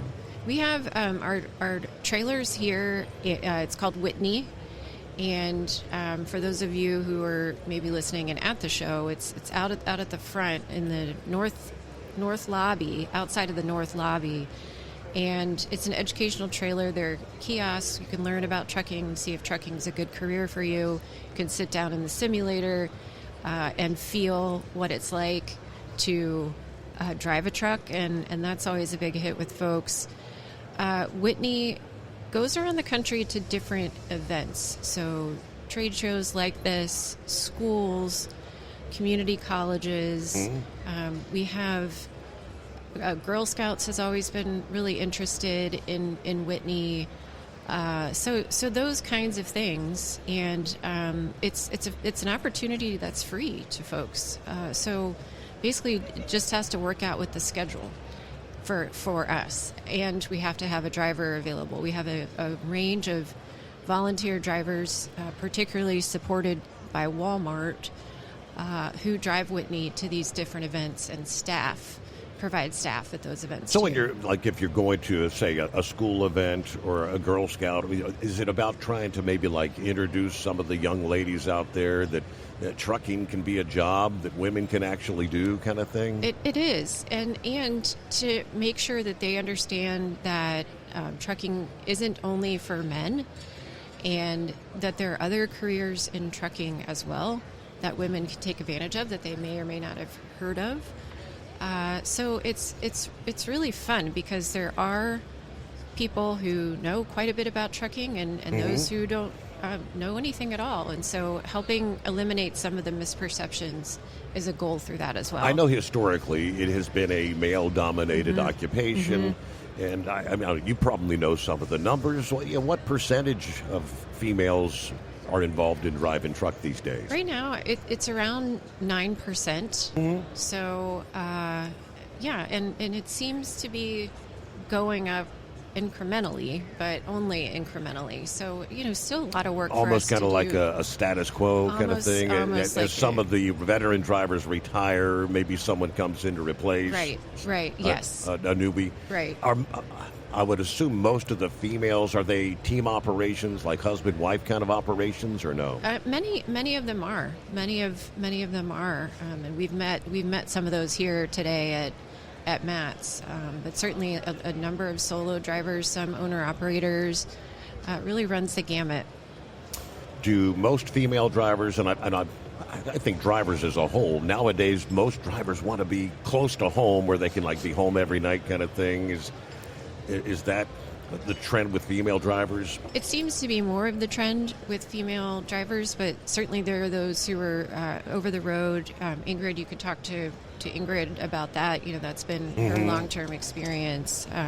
It's got to be kind of scary for, crazy people out there these days, and it's got to be difficult to spend a night in a truck stop or a rest area, sure, or in a parking lot somewhere. Sure, yeah, and that's certainly, maybe you've talked to these folks who have been here at the show as well, but the Truck Parking Club, I mean, they're doing a great job to try to get better parking, more parking for truck drivers, because it's really, I live in Virginia, and there's certain spots in my area where you'll see trucks parked there, on the side of the road, 20, 25 trucks, and it's right outside the nation's capital. We don't have enough place for these folks. Correct. And it's really disappointing. So I know we've got a handful of folks on the list here. Ingrid, we're going to speak with her, and then who's Kelly or Kaylee? Kaylee McCall. She's here. She's one of our volunteer drivers. She's been on the image team for a long time, and she has also hauled Whitney over the years to different events, so you'll love that. But Are they going to kind of explain how they got into the biz and things like that, what they do on a... Yeah, absolutely. You've got three of the kindest and most professional drivers that are part of Women in Trucking, who volunteer their time for Women in Trucking. Okay, and then Melissa O'Clair? Right, that's correct. Another driver. Okay. Yeah. So you have a busy schedule. What kind of events are on the slate moving forward here? One of the things that we're participating in, we're excited about this next week, is Our Roads, Our Safety, and that'll be at Federal Motor Carrier Safety Administration, and so we'll be getting together with other organizations there to participate in that and lend our voice to that. And then, as I mentioned, our Accelerate Conference, which is later in October, that's an opportunity. It's a trade show, education. We have 6 educational tracks for all different professions within trucking. And then we have a big party one of the nights as well. And so just celebrate and educate and connect people. And you had a big event here a few months ago. I mean, is it like an annual conference that you hold? It is an annual conference, yes. Okay. Yeah, same thing. That was same Accelerate conference. Okay. Yes. Okay. And I think, I don't know, I saw some of the photos. I guess, has Ellen written the book or something? Because she was doing like an autograph session there, I saw. She was, yeah. She's written a book, and she did attend and was able to connect with folks, and we gave out copies. She gave out copies of her book. Yeah. Very, very interesting. Yes. All right. Well, so the show itself, you've been here for 3 days. How have things been? Have you recruited in some new members? And we have. As I said, we've had a booth, and it's been fun to talk to folks who are members, as well as folks who have not been involved with women in trucking historically. So that's been great for us. And the show energy this year is outstanding. Yes. And just really appreciate that, and it's nice especially when the economy isn't doing as well as we hoped. That folks are still optimistic about things. To become a member, is it just you have to be a CDL holder? You don't. Anyone can be a member of Women in Trucking if you have some sort of affiliation to trucking. So family members, mom, sure. aunt's a truck driver, whatever the case might yes, be. Yes, absolutely. Is there a membership fee, or are you a nonprofit? We are a nonprofit organization. There is a small membership fee, and so drivers who are interested in joining can pay that small fee, and you get the benefits of membership. And then we have other memberships for corporations that are larger, depending on the level of support. What would some of the perks maybe be? What kind of things do you offer for the members?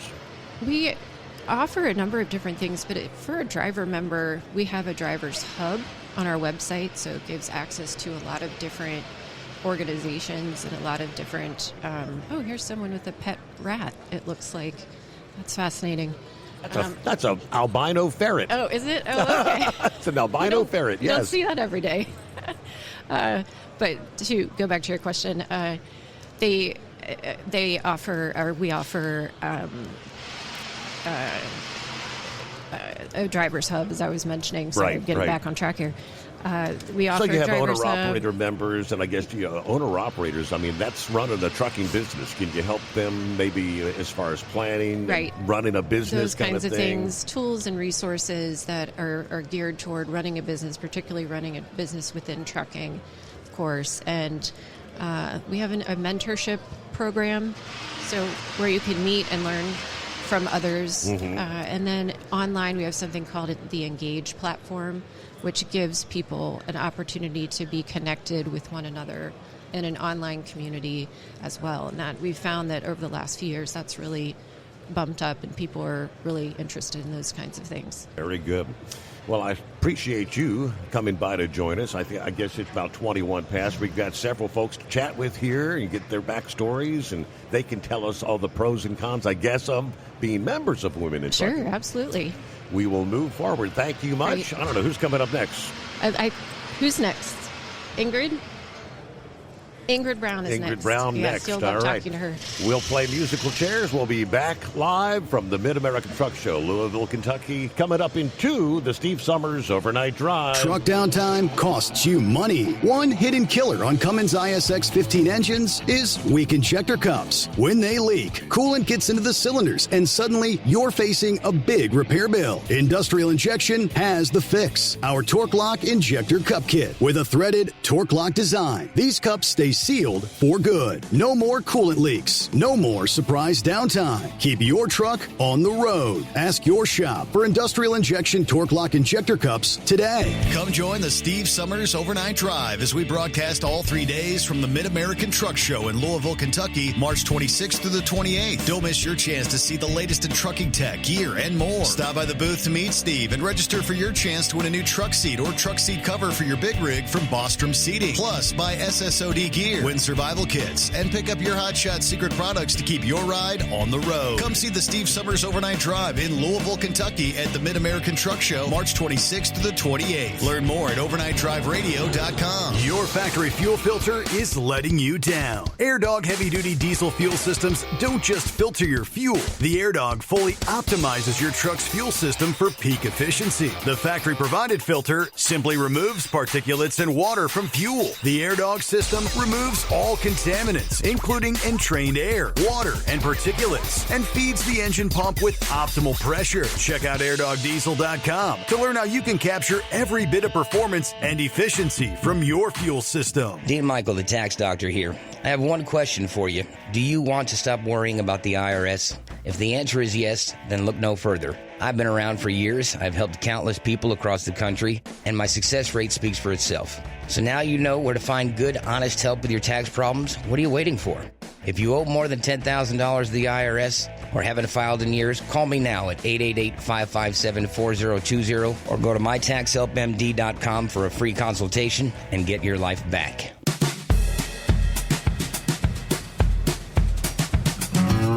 All right, we're already looking at 24 past the hour, so we'll get started here with none other than Ingrid Brown. Hello, Ingrid. Hi, Steve. You're supposed to say, what you doing? Well, that was coming next. I was just making sure if your memory holds out that long. Let's do it again. Well, hello, Ingrid. What you doing? You know what? Hello, Half Pint. What you doing? There you go. It's been a few years. It is. Yeah. I bet there's been a lot of people forgot about that, but brings back a lot of memories. So, how's life treating you? It's fantastic. Look at us. Look where we're at. But you're still driving truck. I know. 23 years later since we met. And so how many years you got under your belt now in total? Right at 47. Wow. Okay. Yeah. Are you tracking miles? A little over 5.5 million. That's a number. Hell, not many people. A little one. Not any male, female in between can get that many. Oh, I don't know. There's a lot. Honestly, there's still a lot out here on the road that have more miles than I do. Okay. A lot of the people who listen to you and listen for all the years I have with you. So I guess we're supposed to talk about women in trucking. Oh, that? Okay. I'm just kidding. So I know you've been a member probably from the get-go? Or? Yes. Yeah. Even from sitting in the hallway talking about it, before it came to fruition. So, I'm a chartered member. Came on when it developed in 2007. You probably knew Ellen Boyer for years, even before. Well, let's go back to this. Has to do with you. Uh-oh. Mm-hmm. Yeah. Go ahead. Remember the night that we had a guy that called your show and said that women didn't have a place they needed to go back to the house and stay in the kitchen? Yeah. Who was that? What was his? I can't remember. Diaper rash. That's it. Yes. Yeah. Which led to the first ever gender challenge in trucking. Yeah, and we put that event on thanks to you because I almost remember, forgot about that. The Truck Challenge of the Genders is what we named it. Well, you helped me. We named it, and actually we met Ellen that year. I think we both did that year. She was working for Trucker Buddy at the time. Yes. And we with your help tremendously. I mean, you kind of spearheaded it, and we put that event on at GATS and. Yeah, started raising money for Special Olympics. And that's how you ran into Ellen, I guess. Then. That was it. Okay. That was it. From there, we, have been friends and started Women in Trucking, and here we are. I'm on the board of directors. I'm also on the board of directors for the Women in Trucking Foundation of the scholarships and that type of thing. So, image team. So I was kind of asking Jennifer, she was talking about some of the benefits of being a member of Women in Trucking and What do you get out of being a member? I think it's a great place to reach out to other women to let them know they have a place in the industry. That's my biggest thing with Women in Trucking is to make sure that we have every avenue possible for women to know that they can do anything I've done in this industry. It doesn't matter what your age is. It doesn't matter where you live. It doesn't matter, what your marital status. It doesn't nothing matters. Mm-hmm. You know how I've always been about you can do anything that I've done already, probably better. That's been a great thing. It also has been able to, my platform on safety, working with FMCSA and the years of that, working with you on so many years of that. it's given me a voice to be able to also share the safety and, throw in the mentor side of it. I'm not real sure if I'm the best mentor, but, I try to lead by example, like Yoda used to say, lead by example. But sometimes you might not want to follow me. You've definitely been out there to see, and I'm sure you could advise other, especially newer females coming into the biz. Hold the thought there, because we're going to take care of our news break, come back, and we're going to talk a bit about, I guess you got to meet the boss of the bosses, Transportation Secretary last evening. Even I didn't get to meet him. You should have been around me. News, a service of industrial injection since 1985. Diesel owners have counted on us for fuel injection, turbochargers, and engine solutions. From light-duty pickups to heavy-duty equipment. Learn more at industrialinjection.com. USA Radio News, I'm Jim Rinaldi. Some California residents are reporting swarms of so-called eye-biting flies. Sharon Reardon reports. The biting black flies have been spotted in the San Gabriel Valley, including in Azusa, Glendora, Monrovia, and Altadena. Officials say insect repellent containing DEET will help keep the pests away. And on a positive note, the biting black flies do not transmit disease. I'm Sharon Reardon. Savannah Guthrie gave her first detailed interview since her 84-year-old mother, Nancy Guthrie, vanished from her Arizona home. The White House is reportedly allowing Middle East officials to act as mediators in an effort to end the war in Iran. President Trump had given Iran until next Friday to open the Strait of Hormuz or face an attack on its energy infrastructure. On Thursday, Trump said he was extending the deadline by 10 days until April 6th, because talks are going very well. From America's News Network, USA Radio News. Maybe this is you too. There's enormous frustration right now with healthcare costs. It is amazing. Healthcare costs for families in the last 20 years have almost tripled, and it just keeps getting worse. All this to say, this is why MediShare is so in demand right now. People are looking for alternatives. And MediShare is proven you can save thousands of dollars a year and actually like it more. Over 1 million Americans are now part of healthcare sharing, and MediShare is the gold standard. It's trusted. It works. It's been helping people save money and have peace of mind now for 30 plus years. It's not some big impersonal thing either. It's a community of people like you helping each other. So yeah, if you're frustrated too, here's your chance to make a refreshing change. You'll notice the difference as soon as you call. They're easy to talk to. You can get a price within 2 minutes. Here is the number. Call 855-SHARE-40. That's 855-SHARE-40. 855-SHARE-40. Truck downtime costs you money. One hidden killer on Cummins ISX 15 engines is weak injector cups. When they leak, coolant gets into the cylinders, and suddenly you're facing a big repair bill. Industrial Injection has the fix. Our Torque Lock Injector Cup Kit with a threaded Torque Lock design. These cups stay sealed for good. No more coolant leaks. No more surprise downtime. Keep your truck on the road. Ask your shop for Industrial Injection Torque Lock Injector Cups today.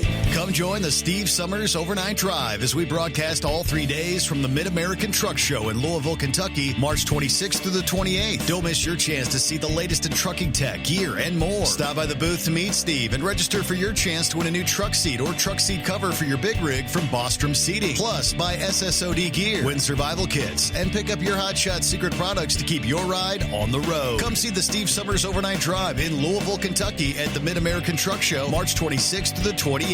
Learn more at overnightdriveradio.com. Your factory fuel filter is letting you down. AirDog heavy-duty diesel fuel systems don't just filter your fuel. The AirDog fully optimizes your truck's fuel system for peak efficiency. The factory-provided filter simply removes particulates and water from fuel. The AirDog system removes all contaminants, including entrained air, water, and particulates, and feeds the engine pump with optimal pressure. Check out airdogdiesel.com to learn how you can capture every bit of performance and efficiency from your fuel system. Dean Michael, the tax doctor, here with Tax Help MD.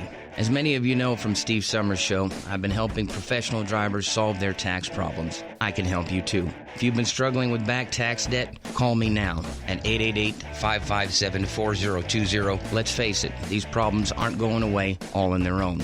You need professional help so you can sleep better at night knowing you're in good hands. It's like I always say, keep your eyes on the road, I'll keep my eyes on the IRS. 888-557-4020. Like the men and women who power America, The people at Hot Shot Secret work hard and play harder. We're the fastest growing diesel and oil additive brand in the country. We solve problems. We protect engines. We save you money. And more importantly, time. Hot Shot Secret, powered by science. So you missed an episode of the Steve Summers Overnight Drive, and now you're suffering night sweats and panic attacks. Well, don't worry. We've got the cure. Never miss a broadcast of the Steve Summers Overnight Drive. Consistently ranked as one of the top podcasts and radio shows in America, we've made it easy for you to catch up on past shows. Find the Steve Summers Overnight Drive wherever you get your podcasts or at overnightdriveradio.com. And never miss an episode of the Steve Summers Overnight Drive.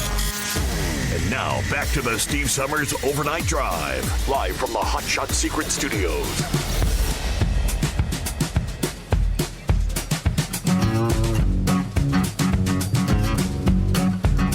All right, back at it. Bada boom, bada bing. All right, so we're talking women in trucking right now. Ingrid Brown, I guess you received, what did you...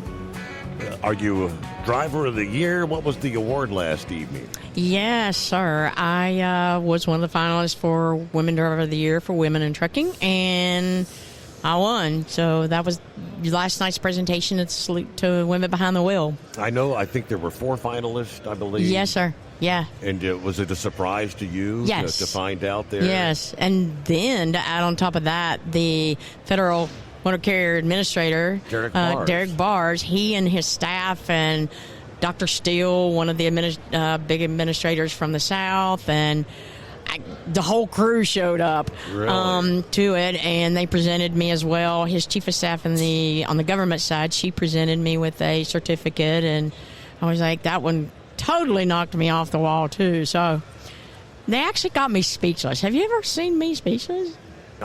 Well, not really. Okay, all right. Well, I was speechless. I was going off the stage because I was not going to do a speech, and they're like, no. So I don't know what I said, so I hope it was okay. So that's pretty cool, though, to get that sort of an honor. Yeah, and I know that the other, you were all 4 women that are, I know you wonderful had competition women. Yes. Other veteran drivers, yes, right? Wonderful women.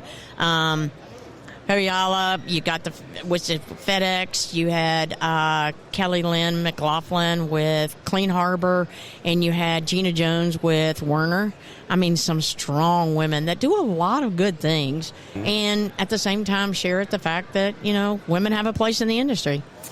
You're still out of North Carolina, is that right? I am, right there on that Tennessee-North Carolina line, right out of Boone. Are you still have my house. Up on the hill? I'm still up on the hill.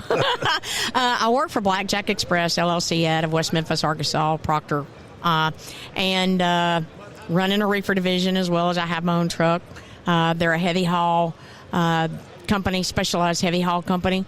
Amazing guys. I've been with them. I sold my truck, deactivated my authority, and came over working as a company driver with them. And I don't know why I didn't think this. I wish I'd have found them back when I met you 24 years ago. Wow. Okay, so you're still doing over the road? Yeah. You're out there for weeks at a time, and well, not as much because I have these 6 reefers that I'm running too, as well. They've had me or let me develop and build a small reefer division that we're building as we go last year. So I've been about a year in that, and it's actually gone great for this year.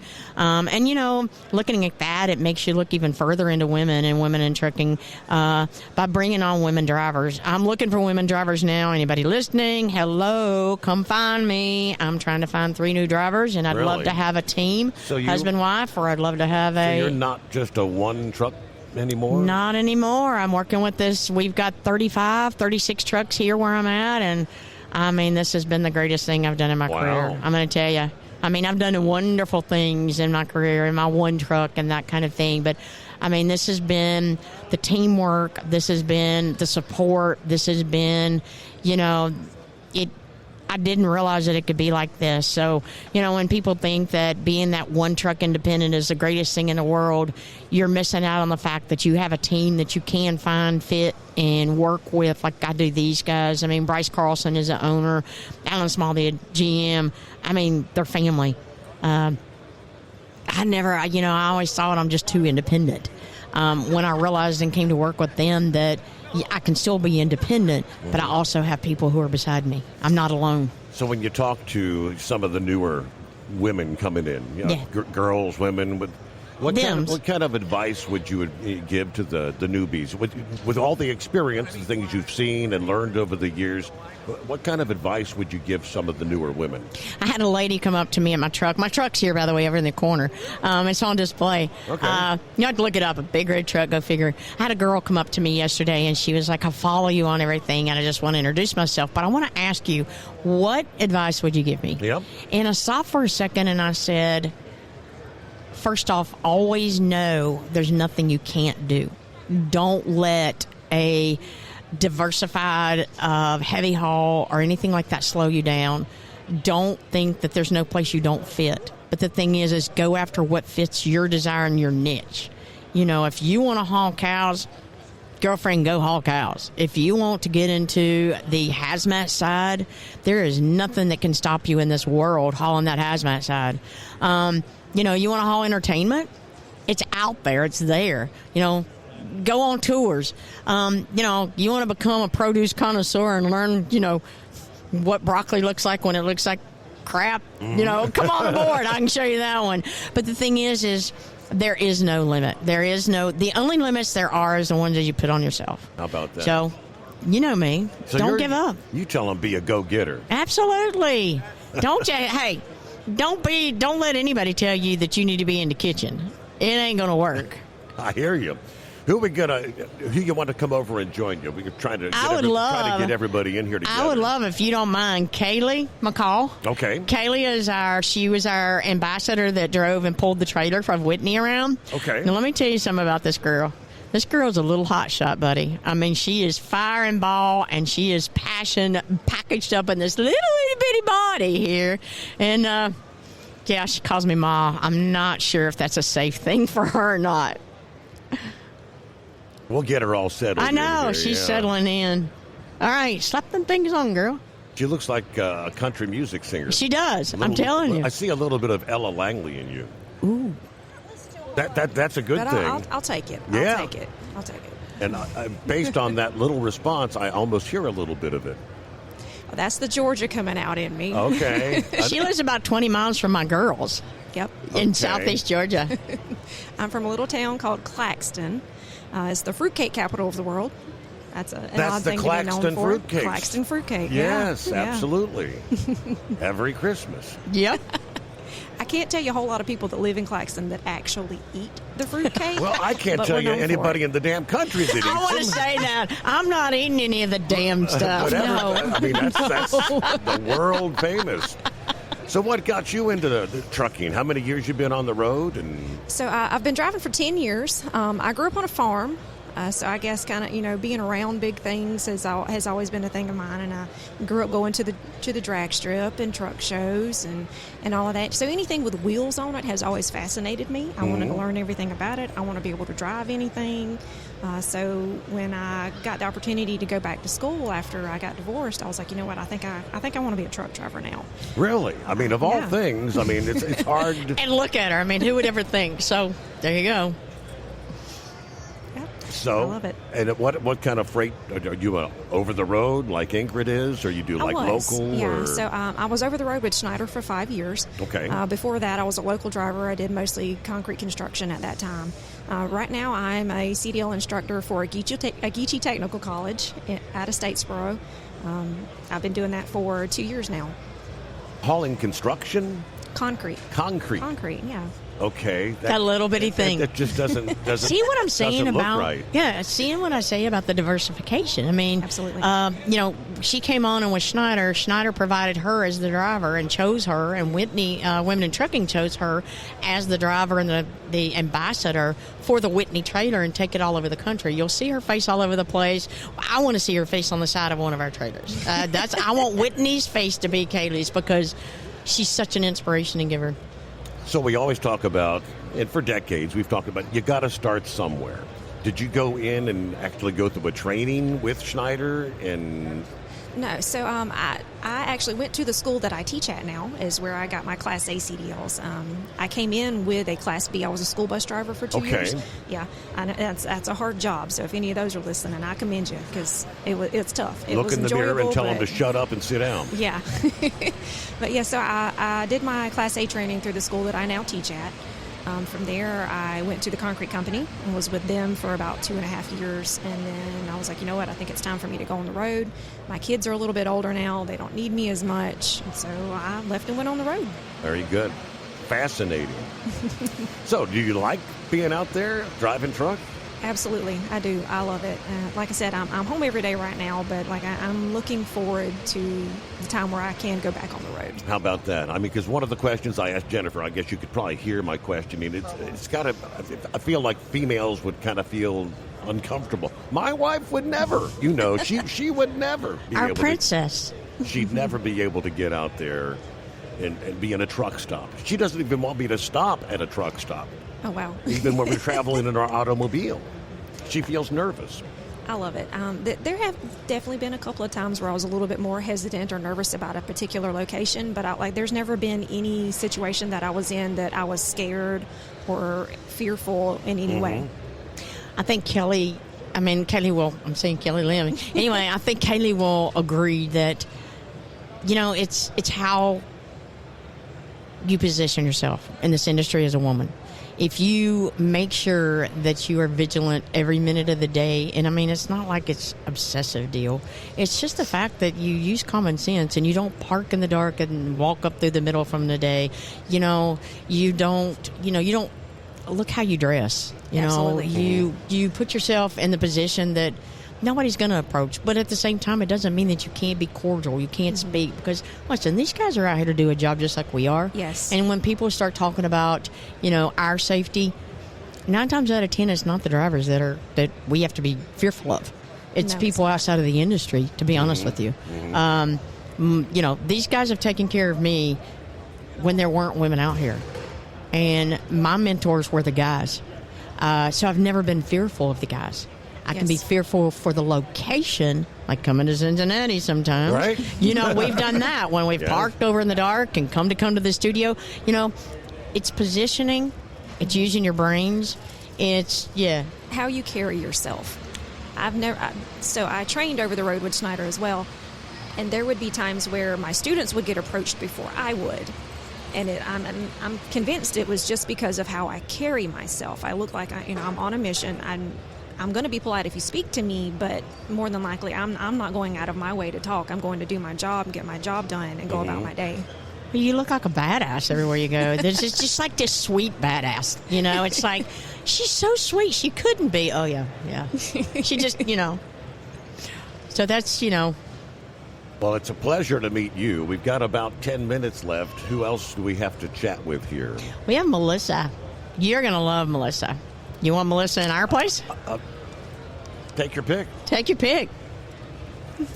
Now, you want me to go? Which one drove what's her name, the truck out there? That was you? Tell me a little bit, just real quick, tell me a little bit about that. I'm sorry. I meant to ask about that because last year I met, you can do that. Yeah, that's... Okay, I'm not gone. I'm still here. Tell me a little bit about, what's the name of the truck? Whitney. Whitney. Okay, so when did you drive Whitney? So I came on as driver ambassador in 21. And this was after Kelly Lynn had left and sort of stepped back from the driver ambassador role. They hired me. And I think I just kind of jumped in feet first into the fire and did everything I could. They had you going so much of the educational side, the school events, the Girl Scout events, the educational side to technical schools, association and organization conferences. I've done our conferences. I've done the Food Shippers Conference in Orlando. I've been all over the place with that trailer. So that's kind of what I was asking Jennifer. Yes. I said, when you're driving that, you're out there talking to these younger women, girls, yes, and telling them that you can actually, as a female, drive a truck. Oh, yes, definitely. And I do this because I want people to see themselves in me and know that, okay, she is doing this. She reminds me of myself or somebody that I know. If she can do it, I can do it. And that's 100% true. I'm a very small person, so I know that if I've been able to adapt and overcome and make a space for myself in this industry, then anybody can. Mm-hmm. That's great. I wanted to get that in before I Yes. jump over to Melissa, right? Melissa. What do you want to say? I don't care. Take your pick. She can sit on your lap if you want. Join in here, Melissa. Scooch in. We're playing it by the seat of our pants, as they say. Hey, we're good at this. There you go. Hi. Welcome aboard. How the heck are you? I am wonderful. How are you? Hey, it's my final day here. Ingrid probably knows from all those years back, I actually get nervous and fret about coming down here to do this. I'm out of my element. I'm normally in a little secret bunker. So am I. So Okay. it's okay. I don't have a steering wheel in front of me. I don't have pedals. I'm completely out of my element. So tell me a bit about what you're doing here. Obviously, you're a truck driver, local, regional, over the road. Over the road. Okay. Company driver with my husband. I drive team. Okay. And our little dog, Rosie. Yeah. Rosie's becoming her own little superstar. Yeah. All the shows that we go to. But yeah, we drive over the road, all the lower 48, and in all the provinces of Canada. How about that? Yeah. So, I mean, when you say what got you into trucking, I'm assuming was maybe your husband into it first? Well, I have a different story. I started in 2003 with a Class B driving school buses. Okay. I did school buses. So both of you, school buses. Yeah, did school buses for 14 years. And then moved on to motor coaches, and did the charter groups, doing motor coaches, traveling all over Canada and everything. And then the pandemic hit. Lost my job, and my husband had been a driver for over 24, 25 years at that time. Got my Class A, and 6 years later, here I am. We've been teaming ever since. So I mean, 21. That was a crazy time to be in trucking. It was crazy. Actually, it was March of 20 when I came off the road from doing the motor coaches, and by July I was chomping at the bit. As soon as the schools started opening back up, I was in school getting my Class A. Gotcha. Yes. That's when I went over the road as well, was as soon as the pandemic hit. Things shut down, and I was like, okay, it's time for me to go. Well, you guys were essential at the time. I mean, all of a sudden the truckers were, we can't live without you, and you don't have to worry about how, masking up or staying. We've got to have our food and our stuff. We needed toilet paper. I remember being in line at Kroger at 6 a.m. before the doors opened with a line, waiting to run back to get toilet paper and paper towels. Well, in the company that my husband and I work for, Boyle Transportation, we actually haul life science. So we hauled some of the vaccines. Some of the first vaccines that were put out, we hauled them. Yeah. That was that had to be like top secret secure loads. Yes. So how'd you get involved with Women in Trucking? Where were you introduced to them? Women in Trucking, I've been on the image team for 2 years now.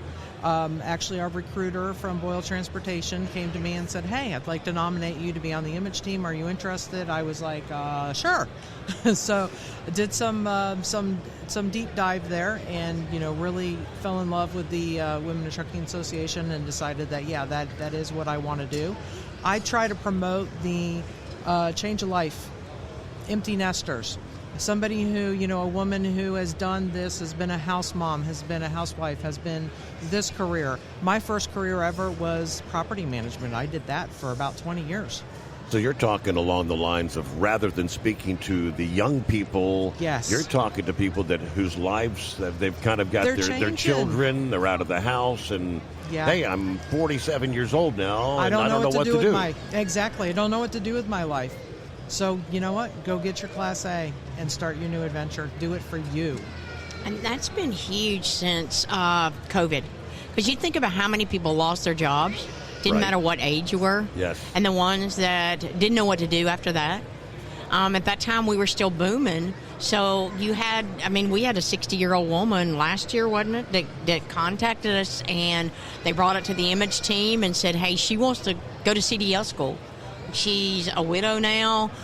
She's displaced from COVID still, and she's thriving. She went to school, I believe, at Schneider.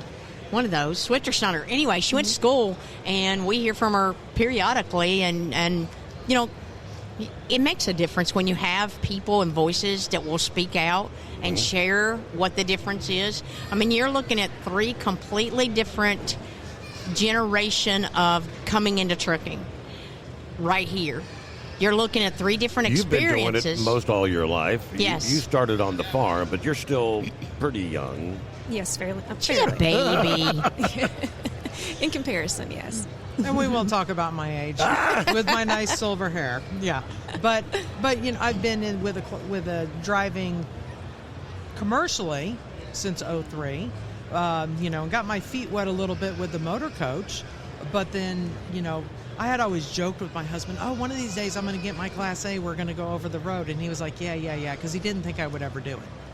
Well, guess what? Here I am. So you were doing the motor coach thing, but he was doing the over the road. Yes. Yeah. He was actually hauling cars at the time, but prior to that, he was working for a company. He was out for 7, home for 2. Okay. So, yeah.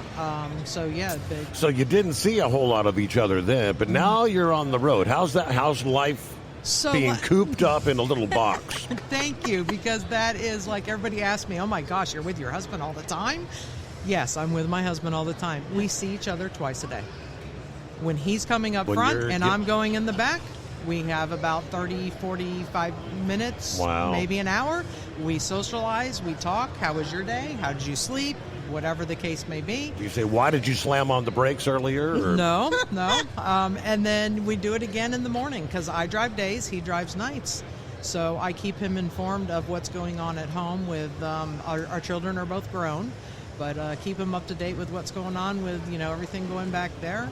And then it's funny because you talk about being in a little box. We recently have made the decision and we're selling our home and we're moving into our 5th wheel camper full time. Wow. Who needs a house? Yeah, well, you don't need a house. If you're on the road like that, you're on the road all the time. And then when I am home, I want to travel. I want to go see. I saw something over there as I was driving. I want to go check it out. I can't do that in the truck, so let's go with the camper. There you go. Yeah. Steve, I'm sitting here listening to this, and I'm looking and I'm saying, this is what literally the mission of Women in Trucking is, and this is a mission of mine. Is you have Kaylee, who now is doing CDL schools. You have and represents that.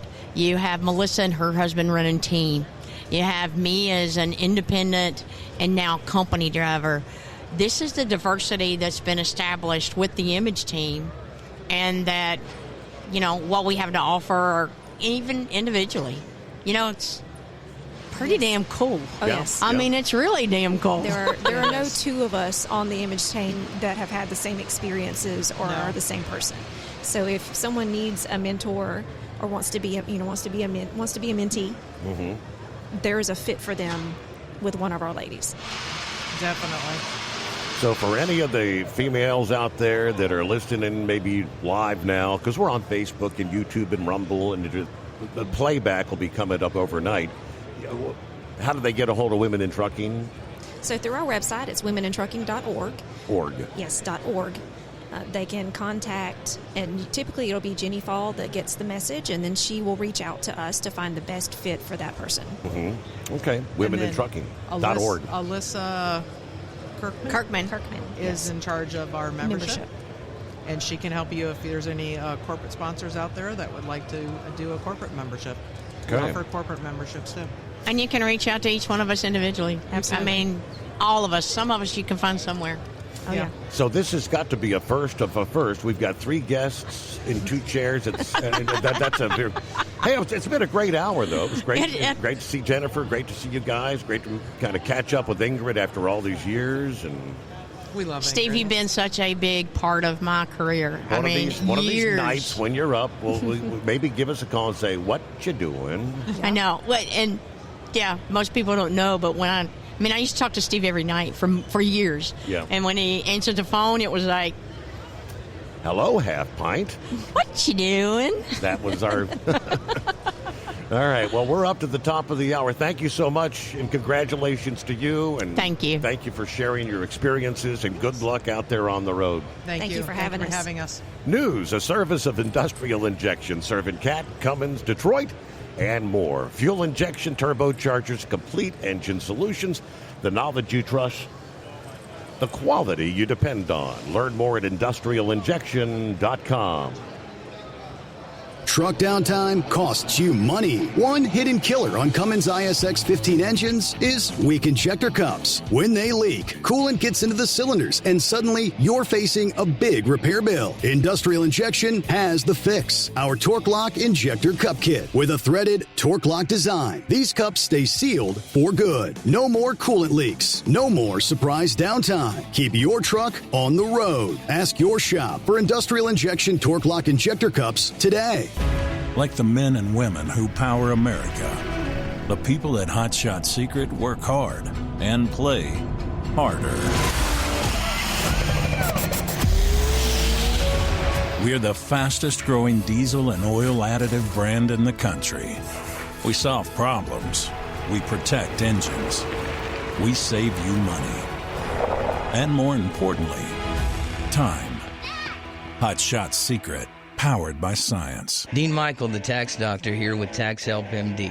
As many of you know from Steve Summers' show, I've been helping professional drivers solve their tax problems. I can help you too. If you've been struggling with back tax debt, call me now at 888-557-4020. Let's face it, these problems aren't going away all on their own.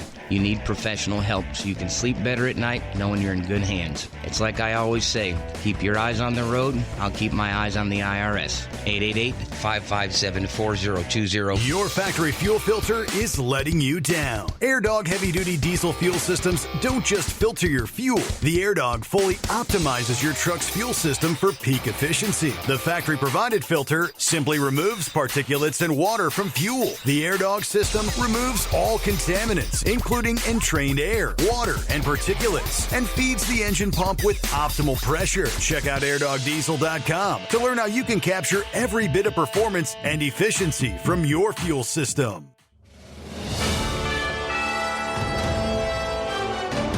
USA Radio News, I'm Jim Rinaldi. President Trump's signature will appear on U.S. paper currency for the first time ever for a sitting president alongside Treasury Secretary Scott Bessent. President Trump will have his signature appear on future U.S. paper currency alongside Treasury Secretary Scott Bessent in order to mark the nation's 250th anniversary. Treasury officials say the move reflects confidence in economic growth, dollar dominance, and fiscal stability. This historic first will put a sitting president's signature on U.S. bills for the very first time. Anthony Lucero, USA Radio News. Pennsylvania lawmakers have paused the Women's History Month resolution after a debate over defining woman. In Harrisburg, Pennsylvania, a resolution honoring March as Women's History Month was temporarily shelved after a Republican amendment proposed defining woman in the text. What was expected to be a quick symbolic vote turned into a surprising floor moment, sparking laughter in the chamber. Democrats, holding a slim majority, opted not to vote on the amendment, while Republicans say the issue raises questions about how to celebrate women's achievements. The resolution could return to debate in the coming weeks. Ron Warner, USA Radio News. Several Jeffrey Epstein survivors are suing the Department of Justice and Google over the release of their personal information. The class action lawsuit alleges the DOJ outed approximately 100 survivors in documents that were released in late 2025 and early 2026. The complaint also said, quote, even after the government acknowledged the disclosure violated the rights of the survivors and withdrew the information, online entities like Google continuously republish it, refusing victims' pleas to take it down. Bipartisan groups of lawmakers have also accused the Trump administration of failing to comply with the Epstein Files Transparency Act. From America's News Network, USA Radio News.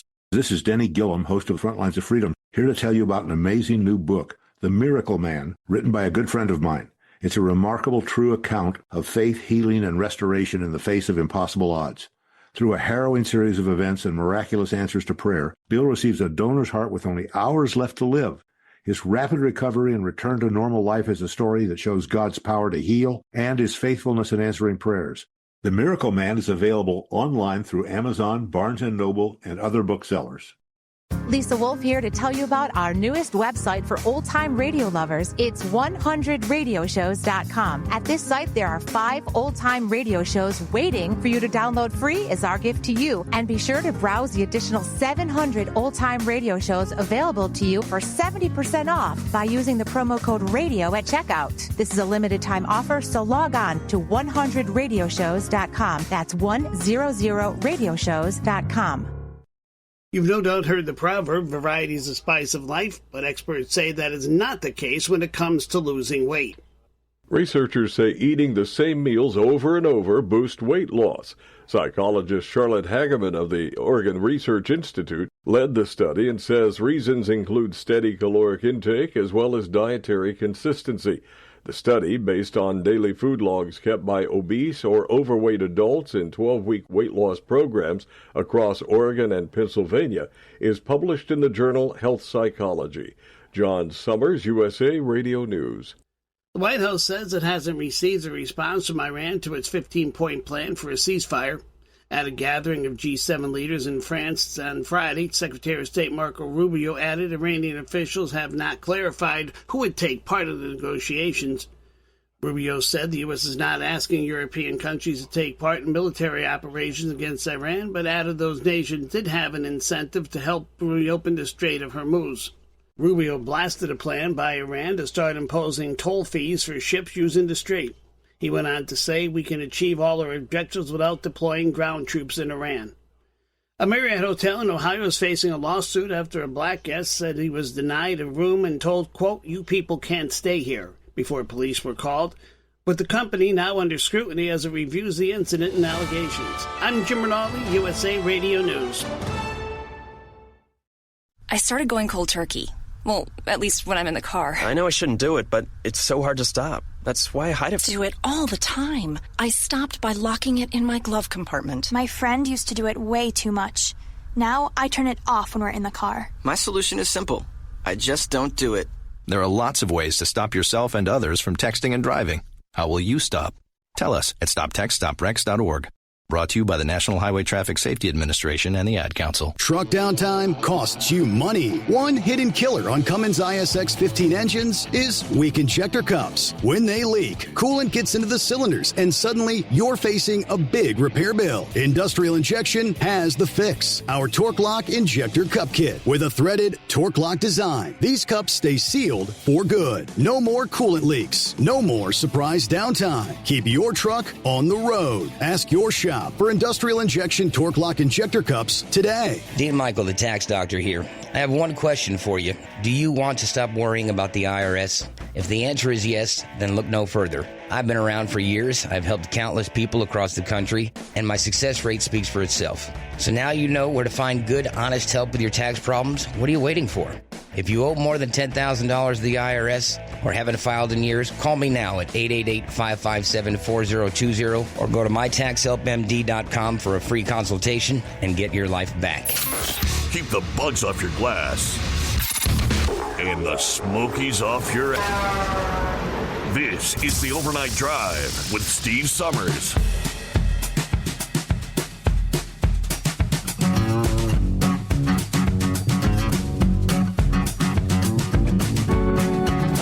Where we leave off there, all I know is we're in Louisville, Kentucky, live from the Mid-America Truck Show 2026 edition.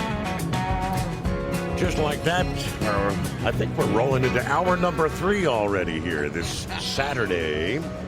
I'll look over my shoulder. There's Snuffy. Granny's got to be around somewhere. Hello, Snuffy. I guess the daughter's along. Daughter's along for the ride. Yeah, good to see you. Hey, we played the musical chairs during the news break there. Welcome in our next guests. All right, we got Kevin and who? Ryan. Kevin and Ryan. Welcome aboard the Steve Summers Overnight Drive. All right. What are you guys up to? Oh, just here for the show. Been here all 3 days? You got a booth set up here? Yep, we do. How's the business been? How's the show been? Pretty busy for you? Yeah, it's been pretty busy. Tell us a bit about what you guys do, where you're located, and of course, somewhere down the line you're associated. I think you're Hot Shot Secret Dealers. Is that correct? Yep. Well, give us the breakdown. Well, I started in 2019. We started out of an ambulance and started doing the service mobile work. When we're located in Woodward, Iowa, not too far from Des Moines, Iowa. So about 5 years ago, we started our own diesel repair shop too, on top of the mobile, and we also offer towing and that kind of service too. Mm-hmm. So, and this Ryan here, he's been with me since quite a few years here. He's been my friend, kind of helped me get rolling, and so basically how we started was I was working for a dealership, and I did that for quite a few years, and as like a mechanic, or yep. I got almost 30 years experience, and decided I was going to go on my own, and started doing it every weekend, nights and weekends. Like I said, we work out of an ambulance, and Ryan here, he would help me on the weekends and nights and stuff to keep me, if I couldn't handle it, he would help me and come help me on the weekends. And that's kind of where we are our stepping stone at, and getting into the diesel world here. And you said work out of an ambulance? Yep, we made an ambulance, one of our mobile service trucks. So you're doing like the roadside assistance? Yep, roadside assistance, and we do a lot of stuff, engine stuff. We just got linked up with MD Alignment. We've been doing. That's been a really good asset to us. Like I said, we got linked up with a great group of people out of Chicago. So we've been doing a 3-year warranty on the transmissions and gears, brand new Eaton parts. That's been a heck of a deal for these to offer our customers. And also we got linked up with the AFA group.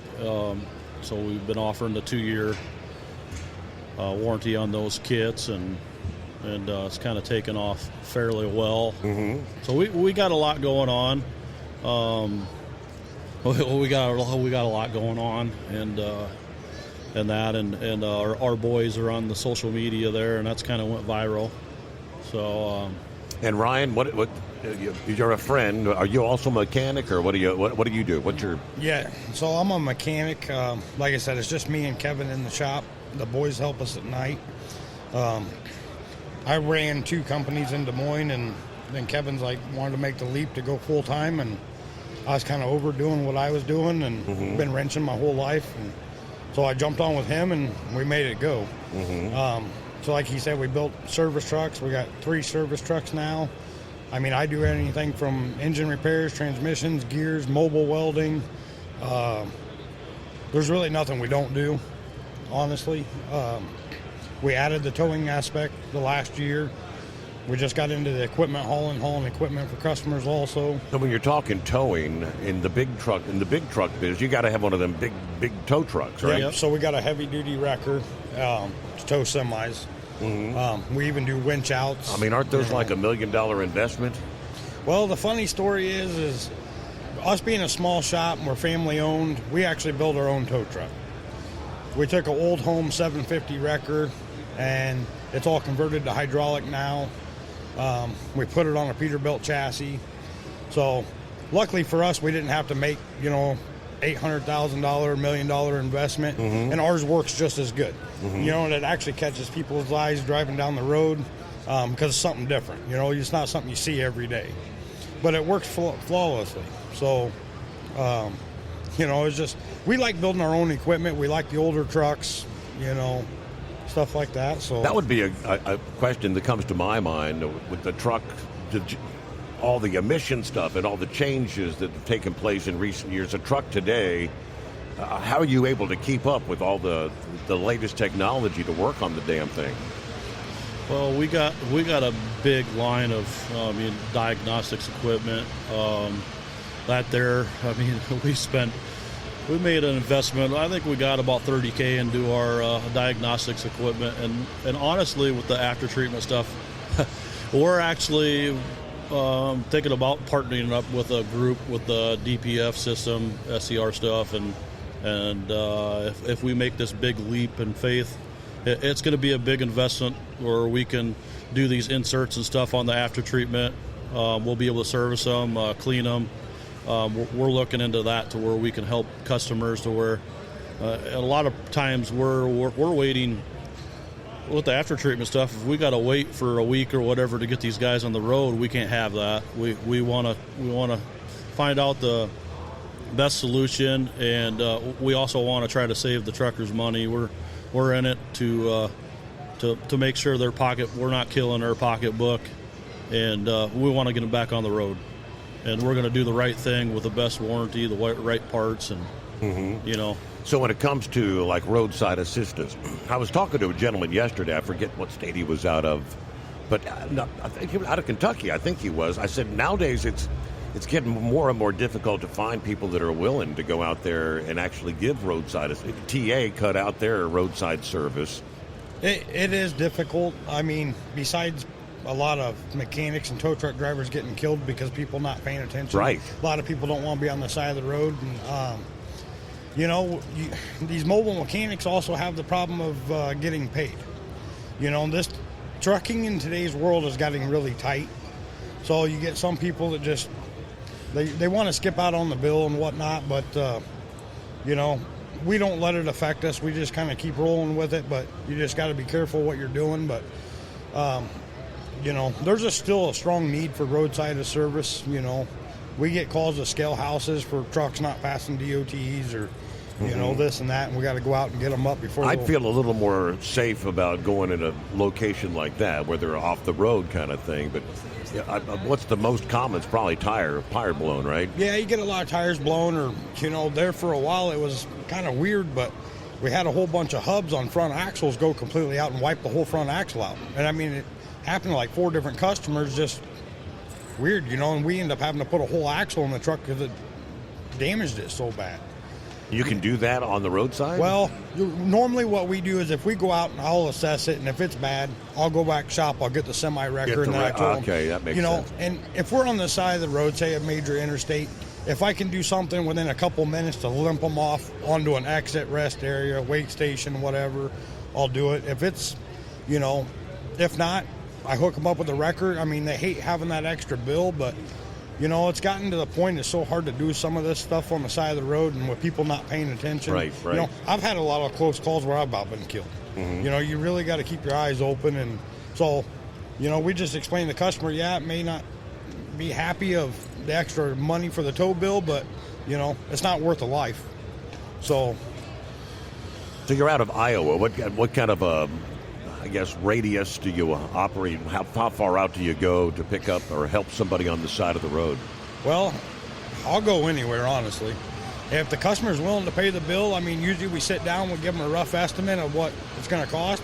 If they want to do it, we'll do it. I mean, if they want to pay me to go 5-10 hours, I'll go 5-10 hours. I mean, wow. Normally, on average, the most we probably goes about 2 hours.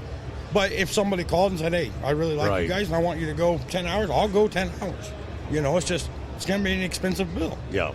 So, I mean, we're the type of company, we don't really turn anybody down or turn any type of work down. It's just some of it might be pricier than others, So, how did you come into association with our folks at Hot Shot Secret here? You're a dealer, distributor, dealer, what do you, or both?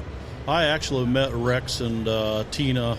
I was actually looking for her. I was going to give her a hard time, but last year met Tina and stuff, and we've been using Hot Shot stuff for years. Even before I became a dealer, I was already using it and buying it. So I had a lot of customers wanting it and wanting me to keep it on hand and stock it. And we're a firm believer. We love the stuff. Do you try to introduce customers? Clients that maybe aren't familiar with it? Oh, absolutely we do. I actually, a good friend of mine, he got signed up yesterday for his shop, and I'm always referring people over and want guys to try it and encourage them to just try it, because some of these older guys, they're all set in their own way, So is business pretty good right now? if business is good, I guess that means trucks are breaking down. But I mean, yeah, it's pretty good. I mean, we got a really good loyal group of guys that we take care of, and a lot of repeat customers once they hear about us, and it's been kind of wild, especially with the social media stuff with the boys that went crazy. And that's how do you get word out about, so is it like TikTok things or little shorts? We're on Facebook, Instagram, TikTok, YouTube. We also do some radio advertisement close by. Obviously we're on Truck Down, Truck Service, NTTS, those kind of deals. So, but a lot of times it's word of mouth. That's the majority of it. Like I said, that's our priority, to keep customers happy and make sure we're saving them money, getting the best product, best warranty we can. We don't want to have them have any other problems. How much capacity do you have? Are you like a one-bay operation, or do you have? No, we got 4 bays there and stuff, so that's why I said we can turn around stuff pretty quick. And I mean, there's times where we do get backed up, but they're not simple jobs either. We'll get in, like I said, we'll get into engine, transmission, clutches, gears, pretty much anything. The after treatment stuff can be a headache sometimes. So how are parts availability right now? I know several years ago during the pandemic time, drivers would say it's going to be 3 weeks before they can get my part in. Yeah, we actually, it ain't like that anymore. We've got a pretty good group of guys, suppliers and stuff that we deal with, and we obviously our volume's pretty good, so we they usually have the stuff in a timely manner. A lot of times it's just a day or so we got to wait for something. Okay, all right. Well, that's because who wants to spend 4 days at a hotel Absolutely. Waiting on Yeah, and that's why we're trying to work on something for the after treatment thing, because if you got to take the boxes and things out to have them cleaned, well, somebody local in Des Moines, Iowa, they're 4 to 5 days out. Well, we can't wait. If the filter needs cleaned and they figure out that it's cracked and it don't pass the testing, then that's why we're looking into this system to be able to do the boxes and do the inserts and different things to help people, because a lot of majority of the stuff is the after treatment. We know that's an issue, and we want to make sure we got a good team of products that we can offer for these folks and that. So is that a common derating? A lot of that, a lot of derating stuff, and the sensors seem like there's a lot of issue with the sensors and that. So, did you catch the news yesterday where I guess the EPA came out and they're kind of striking down that DEF sensor rule, which they say is going to, that just was announced yesterday. I'm not sure what kind of impact that's going to have overall, but yeah, I'm not really sure where that all is going to go with. We've been paying close attention to it, and we're always different shops. There's about 25 of us. We all try to work together, and we got a lot of friends in different states. So we're all kind of a group, and we, if there's customers that I have that are in a different state, and they'll call me and they'll be like, hey, anybody here or there? And we got a pretty good group of guys to where we can all socialize together and all be together here. I found your website, Robinson Truck and Trailer Repair. Looks like that's got to be you two guys. Yep. This says a little animated. Yeah, you'll have to go on the social media, the Facebook and the TikTok, and check that out. We intended to do that deal for. We're not making any money on it and stuff. And my sister, she got involved in it about 4 months ago. I had a group from Texas that got me pretty steep on the social media deal. We spent $40,000 last year on that deal, and we only got one job out of it. And I was kind of frustrated with it. I wanted to give up on it. And she got involved, and that group, they didn't want to help us advertise our towing, or they would throw a fit if we'd throw the kids in there, and so yeah, it's kind of a funny deal and how it's taken off, and it's great, the people. So we intended to. There's a lot of depression and hard stuff on the road these days, and these people stay away from their families and stuff, so we wanted to do something where it's getting people smiling and laughing, and I know they're on there cussing and everything else, but it's quite the deal. It is. I mean, we got we've got a lot of followers now and people that are following us, and they've been over buying T-shirts, and it's That's great. pretty cool. All right. Well, let me get a quick 2-minute timeout. We'll come back right after this. Downtime costs you money. One hidden killer on Cummins ISX 15 engines is weak injector cups. When they leak, coolant gets into the cylinders and suddenly you're facing a big repair bill. Industrial Injection has the fix. Our Torque Lock Injector Cup Kit with a threaded Torque Lock design. These cups stay sealed for good. No more coolant leaks. No more surprise downtime. Keep your truck on the road. Ask your shop for Industrial Injection Torque Lock Injector Cups today. Like the men and women who power America, the people at Hot Shot Secret work hard and play harder. We're the fastest growing diesel and oil additive brand in the country. We solve problems. We protect engines. We save you money. And more importantly, time. Hot Shot Secret. Powered by science. Dean Michael, the tax doctor, here with Tax Help MD.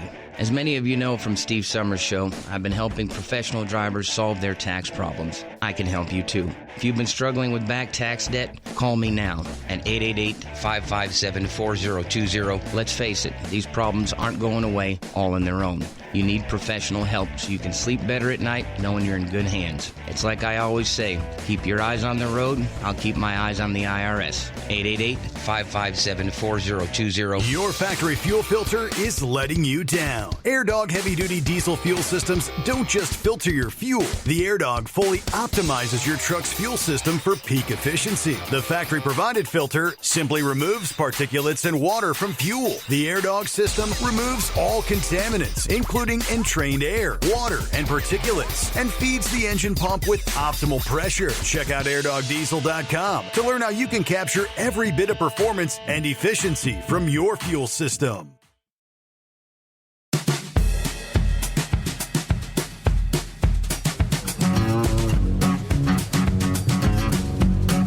All right, back at it here. You were chatting during the break there. I was kind of explaining that I spoke to a gentleman that ran a service, kind of like a roadside assistance. He was based out of Kentucky, but he would only go out like a 50-mile radius, which I guess it makes sense. You guys, I was asking them, what's the weirdest job you've ever maybe done as a roadside assistance? A 10-hour away, went all the way to Texas from Iowa and actually replaced a transmission, not on the side of the road. You were able to get it into a parking lot, but how did that work out? Well, we had a customer call and said, it originally started out as it needed a clutch adjustment, and they actually called us to do it. It was like, we'll fly you to Texas. They didn't have a driver down there, so basically it was fix the clutch, drive the truck home. So one of us was just going to go, and then we just had a weird feeling. We were like, well, we'll both go. Mm-hmm. So we didn't really pack anything for clothes. We threw tools in a suitcase and jumped on an airplane and flew to Dallas. Got an Uber to where this truck was. Got there. I crawled underneath, adjusted the clutch, went to put it in gear, and all it would do is grind and jump out of gear. Truck wouldn't move. So after messing with it for a while, it had a different style clutch in it, so I was like, well, maybe something's wrong. Kind of went through everything, and I was like, well, it's good. Ended up finding the input shaft and the transmission was sheared off. So I'm like, okay, now we need a transmission. I'm like, truck's not, Right. Well, if we would have known this, we would have just drove our wrecker to Texas, picked the truck up, and drug it home. Yeah. Well, we didn't know this, so now we're sitting here in a parking lot, no vehicle because we Ubered. And we're like, how the hell are we going to do this? So we end up renting a car, get a ride to a car rental, rent a car. Then we go to Harbor Freight. We probably spent, $600 in tools because it was more tools that we didn't take with us that we needed. Sure. Well, you thought it was a clutch adjustment. Right. Well, in theory, yes. So we went and then bought a come along, all kinds of stuff. Go back to the parking lot, and we end up putting probably a 6x6 piece of chunk of square tube between the windows of the truck. So the tube stuck out each side of the door, out the windows. Well, pulled the shifter and the shifter boot and everything, wrapped a come along around the transmission, crawled under there, pulled the driveline bolts in the clutch, and we dropped it out with a come-along on the ground. Well, then Kevin had to go pick the car back and go rent a truck. Found a warehouse in Dallas that had a brand new transmission. Went and got the transmission, came back, and then we got it. So I don't remember how we got it underneath the truck, but we got it underneath the truck. And then he had to sit in the truck and try to jack the damn transmission all the way back up in the truck, and I had to get it lined up. You know, because normally we do a job like that, you got your transmission jacks, everything. It's, you know, a one-guy job, but this, you don't really plan on doing it redneck style like this, but like I said, there's no job that we won't do, and we got her done. I mean, and then we got the truck up and running and drove her all the way back to Iowa. All said and done now, what kind of a cost was that? It probably cost a pretty penny. I don't remember what the cost was on that. Yeah, I don't remember either, but man, I could just remember how hot it was. Oh, it was bad. We were on a black top, and it was probably 110 degrees, and about a year ago, I was about 100 pounds heavier, and man, this fat guy I sweat my butt off inside that cab winching that thing up. Yeah, and it was pretty funny. We walked into a gas station and wasn't thinking nothing about it, and I had everybody staring at me. Well, he didn't decide to tell me, but I walked in the bathroom and I was completely black, like head to toe, and it's from all the sweat and the clutch dust. And I was like, you know, you don't realize how bad that heat is out on the side of the road on a blacktop until you're done. And it's like, we looked at each other, it's like, man, we're both wiped out. It was just, you know. Wow. But we conquer anything that gets thrown our way. I mean, you know, we won't back down, we'll tell you that. There you go. Well, we're rolling up toward the bottom of the hour. Again, the easiest way for drivers out there, listeners, if they need your service, quality work, Hot Shot Secret endorsed. Find you on social media. Find you on RobinsonTruckAndTrailerRepair.com. Yeah, our phone number is 515-726-9144. Like I said, you can look us up on social media. We got our website going. You know, one thing I'll stress is if you got to get a hold of us and we don't answer, please leave a voicemail. We get drowned in calls all the time with us just being a two-man shop. There's times our phone's ringing and we're laying underneath the truck and can't answer the phone. And then we get some people get agitated sometimes, and we get that. But it's like, you know, this day and age, it's hard to find more techs. We've been trying to find more. And so, but, you know, me and Kevin, the type of people, if we got to work 18-hour days, 7 days a week to keep our customers rolling, that's what we do. It's just, you know, kind of give us a little leadway. If we don't answer the phone, just leave us a message. We'll get back with you and go from there. I thank you so much for taking the time to come over and join us. We've got to get a news break, and we'll return after this live from the Mid-America Truck Show, the Steve Summers Overnight Drive. USA Radio News, I'm Jim Rinaldi. Some California residents are reporting swarms of so-called eye-biting flies. Sharon Reardon reports. The biting black flies have been spotted in the San Gabriel Valley, including in Azusa, Glendora, Monrovia, and Altadena. Officials say insect repellent containing DEET will help keep the pests away. And on a positive note, the biting black flies do not transmit disease. I'm Sharon Reardon. Savannah Guthrie gave her first detailed interview since her 84-year-old mother, Nancy Guthrie, vanished from her Arizona home. The White House is reportedly allowing Middle East officials to act as mediators in an effort to end the war in Iran. President Trump had given Iran until next Friday to open the Strait of Hormuz or face an attack on its energy infrastructure. On Thursday, Trump said he was extending the deadline by 10 days until April 6th because talks are going very well. From America's News Network, USA Radio News. Maybe this is you too. There's enormous frustration right now with healthcare costs. It is amazing. Healthcare costs for families in the last 20 years have almost tripled, and it just keeps getting worse. All this to say, this is why MediShare is so in demand right now. People are looking for alternatives, and MediShare is proven you can save thousands of dollars a year and actually like it more. Over 1 million Americans are now part of healthcare sharing, and MediShare is the gold standard. It's trusted. It works. It's been helping people save money and have peace of mind now for 30 plus years. It's not some big impersonal thing either. It's a community of people like you helping each other. So yeah, if you're frustrated too, here's your chance to make a refreshing change. You'll notice the difference as soon as you call. They're easy to talk to. You can get a price within 2 minutes. Here is the number. Call 855-SHARE-40.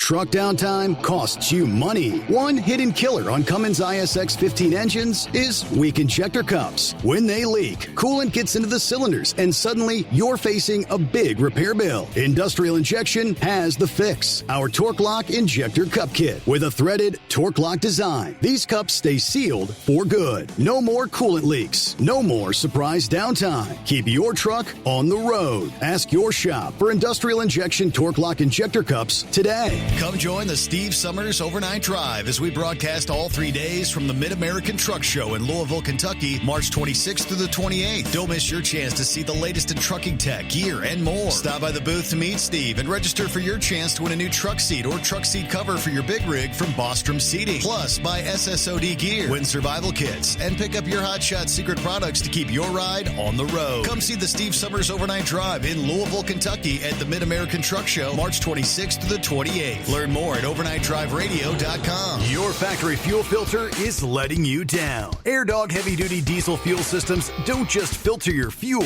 The AirDog fully optimizes your truck's fuel system for peak efficiency. The factory-provided filter simply removes particulates and water from fuel. The AirDog system removes all contaminants, including entrained air, water, and particulates, and feeds the engine pump with optimal pressure. Check out airdogdiesel.com to learn how you can capture every bit of performance and efficiency from your fuel system. Dean Michael, the tax doctor here. I have one question for you. Do you want to stop worrying about the IRS? If the answer is yes, then look no further. I've been around for years. I've helped countless people across the country, and my success rate speaks for itself. So now you know where to find good, honest help with your tax problems. What are you waiting for? If you owe more than $10,000 to the IRS or haven't filed in years, call me now at 888-557-4020 or go to mytaxhelpmd.com for a free consultation and get your life back.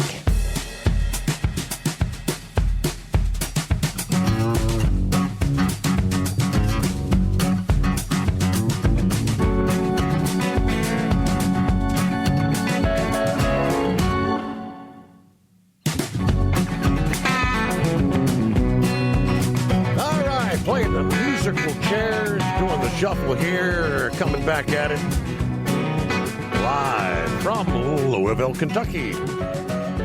All right, what do you say? Winner, winner, chicken dinner. Who do we have here?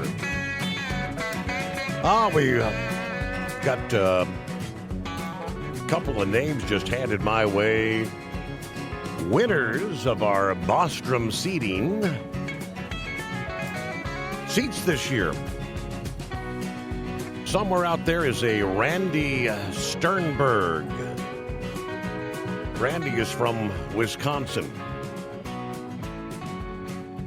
What, both winners are from Wisconsin? How does that work out? Jay Hofield. Jay Hofield from Wisconsin. I'm not sure who won which seat, but there's our winners' names here. Congratulations. And thank you so much to the folks at Bostrom Seating for being a part of the Steve Summers Overnight Drive. And I think the seat I'm sitting in is going back to the secret bunker. Hey, we've got, next guest. Microphone on. Who do I have the pleasure of meeting? My name is Courtney Neiman, and I am the Executive Director of the St. Christopher Truckers Fund. Courtney, you are a new name. I am. Who was it that retired last year? Donna. Okay, and I think she's been doing it for several years. 17 years. I made my way over earlier, and I forget the name. Was it Diane I spoke to? Okay. And she said Courtney, and I said, I thought Courtney was with Wreaths Across America. There is another Courtney, yep. Correct. And right after I spoke to her, we went down and spoke to Courtney. Yep. What's her? Courtney George. That's right. All right. Well, good to have you with us. Of course, we always like to talk about the St. Christopher Truckers Relief Fund, what it's all about. We'll start there, and I want to get your take. Of course, we lost one of the founders. Yes. Dr. John passed away a few months ago. Was that a sudden, or was he dealing with health issues? Yeah. It caught me by surprise. He had some health issues within these last few months, so that's really all we knew. But Was it a cancer diagnosis, or I'm do really you know? not sure. Not sure. Okay. Yeah, because I was scrolling through the trucking news, and it's like Dr. John McGilligan passes away. I'm like, wow. Yeah. So, Take us back in time. Going back, I guess Dr. John and Dave Nemo came up with the idea. And Michael Burns. They're our founding fathers, as I call them. Mm-hmm. So they started us in 2007. Almost up to a 20-year anniversary. Woohoo! We'll be 20 next year. We're going to celebrate. How about that? Yeah, we're excited. So they had the idea that we're knowing that truck drivers oftentimes find the health issues, maybe involved in an accident, find themselves unable to drive for a period of time. Let's create some sort of a way to try and help drivers. Exactly. That was the inception. Yeah. So Dr. John saw a lot of drivers coming in and were in some financial hardship and just wasn't probably living the best lives that they could. And he said, we need to start a foundation and we need to find a name. And so the story goes as he was talking to Dave, and he said, "Who's the saint, the one that does the traveling one?" And he's like, Saint Christopher? And he's like, "Yeah, that's what we're going to name this place." So that's how our name came to be. That's fascinating. I know. I didn't. Of all the years, I didn't realize how the name came to fruition. Yeah. So, what is the St. Christopher Fund all about? How does it work, and how can if a driver needs help or a driver's family? Yeah. So what we do, we are a nonprofit organization, and we help out over-the-road drivers, so they're away from their home 4 nights or more, and if they have had an illness or injury within the last 365 days and they're in financial hardship, we can help them out with rent, utilities, car payment, and insurance. We also have a health and wellness side as well, so we do Rigs Without Cigs. We have cancer screening kits, pre-diabetes program, vaccine vouchers, and all the stuff with our health and wellness programs. They all go out for free. So that's a lot more than just that. That's all stuff that's come together over the last 8 or 10 years, I guess. Uh-huh. Who came up with the idea of Rigs Without Cigs? I don't know, but I love that name because it's very catchy. That's probably our number one program that we have on our health and wellness side. We have a great success rate with that. We have different ways that drivers can come in. I've tried to do this, I've tried to do that. We have a health and wellness manager that will talk to them and say, okay, well, let's just try this. And all the products that we have for that, we will ship that to them so they don't have to spend any money on that. Mm-hmm. We do have some people that come in and say, I want to quit cold turkey. And we're like, okay, go you. Let's see how we can get that happening for you. So it's just going to be there for the drivers, to help them through, because we understand they're in their rigs by themselves and you get in that habit. And we want to kind of be able to help them, break that habit in whatever capacity that we can. I know there's a lot of companies that have offered to have fundraisers to help. Yeah.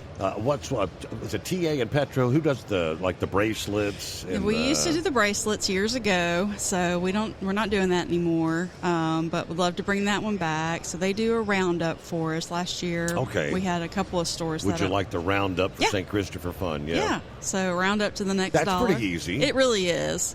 I do that when I go through some of this stuff. I'm like, oh yeah, that's a whole lot easier, to say 34 cents and some change. Let me just round it up to $35. Right. So we get all that. But they're a wonderful organization that helps sponsor us. I'm trying to think here. Any idea how many drivers over the years you guys have helped now? We've helped a little over 4,100 drivers, and we've given out over $5 million in our 18 years. But that's a lot. Yeah.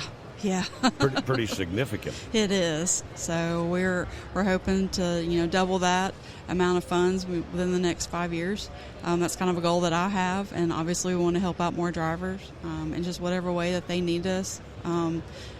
We understand what all that they do for us, and they really are the backbone of America, and everybody needs to get whatever it is. If you're sitting on it or you're wearing it, a driver brought it, and we completely understand that, and we don't want to have the great toilet paper thing that happened during the pandemic. Shortage, happen again. Everybody's got to get their toilet paper, so whatever we can do just to be able to keep a driver happy, healthy, and safe driving down the road to deliver product that we all need. So what's kind of the criteria? How do you ascertain whether an individual is eligible for your help? And Sure. first that, and then how would they reach out to you, and what do they need to do?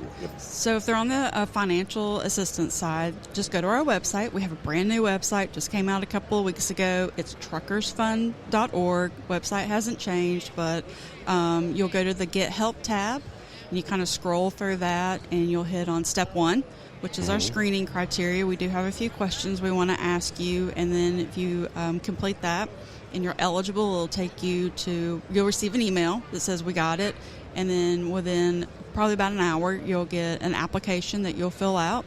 Unfortunately, we've been scammed. Unfortunately, that was going to be kind of like the next question. Do you have to kind of do some background, or we just want to make sure that the drivers that are needing us are truly really needing us, because we want to honor those donor dollars that have been given to us and be good stewards of those funds. So we want to make sure they're going to those that are in need. Absolutely. So we do a employment verification. We do ask for medical records. We do ask, what all funds do you have coming in right now, things like that. Just, we're not going to ask you to see your bank account or anything like that, but we just want to make sure, again, that these drivers are truly in need. And if they're not, then we will give them a resource for them to go to somewhere else. So you can give them some leads, advice on other potential help. And obviously, when you say the things you can help, rent, mortgage, whatever, you can't do it all. You can't pay the car payment, the truck payment, the mortgage and all, but you can try to give some assistance, just right? Just a little bit. I was meeting with a driver here yesterday, and I didn't know about it. She just sat down beside me, and she said, "You all just helped us in December." And she said, "You helped us keep our house. You helped us keep our car." And we're both just boo-hooing, But that's what we're there for. And apparently her husband had slipped at a gas station and broke both of his arms. So, he was out of work for a while. And she just said, "There's nothing I can repay you with. You kept my house." Like, we kept a roof over a family. And I just want to cry now. But yeah, so, those are the things. You can offer assistance for, obviously, everything's got a limitation. Yeah. A month or two, or how much? We have a certain financial amount that the board's allowed like us. Like $1 and cents kind of thing. I gotcha. Okay. Yeah. Whatever you can stretch this out, whatever needs to be covered, this is what we can do for you. Yeah, so we have a billing specialist. Her name is Rhonda. She's amazing. And so Rhonda will reach out to them and say, "Okay, how can I help you?" We do have to get proof of the bill, and then we send the check to the actual company itself. We don't send it to the driver. So making sure the bill is covered. Absolutely. So we'll send it to the mortgage company or the landlord or the makes perfect apartment sense. complex. Yep. So ain't nobody going to be able to get a check in the mail and say, "No, I decided I didn't want to pay the mortgage. I'm just going to..." Right. No, we don't do the pocket money. I just need some pocket money. We don't do that one. So very good. Yeah. Some of the other programs, you mentioned you have like a diabetes prevention. I'm looking at your website. I found the new truckersfund.org. Isn't it beautiful? Looks good. Yeah, they did a great job. Tell me about Healthy Habits for the Long Haul, a 12-week course. What is that all about? So that's one that a driver can go through, and if they have, high cholesterol, anything dealing with high blood pressure, we just kind of walk them through 12 weeks. Again, get them into a wellness program. What do they want to work on? What is their goals? That's what we're there to do, is to help to support them. We also are able to offer groups that meet a couple times a week with other drivers that are on the road, so that they can tell them, hey, this is a place to stop and you can eat healthy here, and this is what you can get, and it tastes really good. We're sitting behind a desk and we're not on the road, but they're on the road, so they will know those things. And so to be able to have that peer support amongst the drivers as well, to be able to encourage them, that's what we want. Well, we know life on the road is not really very healthy, right? There's the eating habits. There's not that much really healthy to choose from. You can eat healthy. You just got to, make some different choices in life. Is Subway considered healthy? Lettuce, tomato, cucumbers. I want the meatball sub. Okay, everything within a little bit of moderation. So maybe we have that on a special day once a year, but other than that, we're looking at those more healthy things. So I'm not a rabbit food fan, but I'm high cholesterol, high blood pressure. It's kind of synonymous with the sedentary lifestyle of truck drivers. Yeah, so we just want to encourage them to... You try to get them to walk around the parking lot or what? stretches. We'll send you the bands that you can help to do some stretches. My understanding is that you're supposed to check your rig every time you get ready to get on the road. So why don't you do some stretches while you're doing that? Why don't you do some knee lifts while you're doing that, or get out some weights and do some arm stretches and things like that while you're checking out your rig. Make sure everybody is safe before they get on the road. Right. Well, so I know you guys have been here year after year at the Mid-American Truck Show. This is my first year. Your first year. I know. But this, how's it been up there? I think you're the same location. We are. In the North Wing lobby there. We are. Yeah, it's been amazing. This is a good one. I like this. So you've never experienced this particular show? No, I haven't. I got hired after the event last year. Okay. So and I'm a newbie. You're the new kid on the block. I am. People are like, oh, you need to go see so-and-so and do this. And I'm like, I don't know where those people are. Can you show me? And they're like, oh, okay. Oh, that's right. You haven't been here before. I'm like, yep. So it's quite an experience then. You probably met a cast of characters up there. There's a couple of them. There's some real doozies up here. I'll tell you that. Yeah. We'll leave it at that. Exactly. So, again, the best way to contact you through the website, truckerfund.org. Truckersfund.org. I'm sure you guys have the social media thing and all that, Facebook and... All the social media platforms. We have Nick, he's our media manager, so he makes sure that we're on all the different platforms, and then you can reach out to us. So... but yeah, really, the truckersfund.org is the best way to get a hold of us. Any big events coming up in the future? I think there was some sort of event.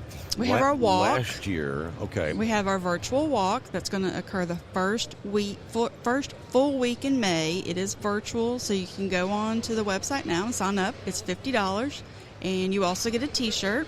I will say that doing chores around the house counts towards your steps, because I did that last year. Okay. Doing laundry, getting those steps in. But, it's just a great time to get out. That kind of runs into Mother's Day as well. So maybe walk with your mom or that mom in your life and, kind of get some more steps in. But, yeah, all that information is available on our website. Last year they had some sort of, was it... Dave Nemo played the drums or something. What do you know? Maybe I don't you might remember have come in after that. I didn't know that. Yeah, I can't remember. It was some sort of a celebration of some sort. But okay, all right. But you don't have anything like that coming up on the slate. Not that. So our walk is the next thing. We've got some more shows that we're going to be at. We're hoping we're going to be at Super Rigs up in Bristol. That's kind of in our area. Okay. So we're going to go there. Again, just kind of got some other conferences that we're wanting to go to. And then we have National Truck Driver Appreciation Week going on. So we're hoping also to be able to do a healthy challenge during the month of September. We don't have any ideas on that one yet. So we kind of wanted to get through MATS, see what was going on, and then we're going to buckle down and kind of start working on those things. So we've talked about how you help the drivers or the people in need. Mm-hmm. The way you do that, though, is from people like me and others out there that are fine today making a donation, right? Yeah.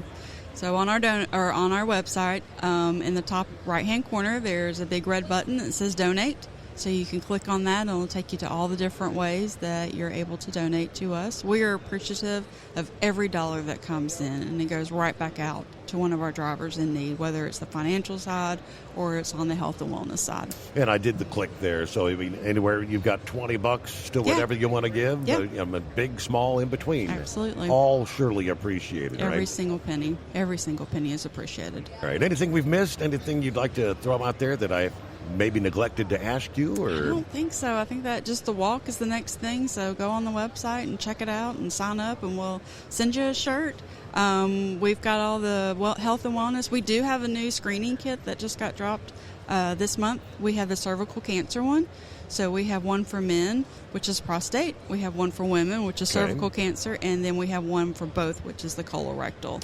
So is that more like, men, that's like a little blood stick or whatever, PSAs, essentially. Is that what that is? Okay. Yeah. So we get a little blood in a vial, and it gets shipped to the lab. Please don't send it to us. Okay.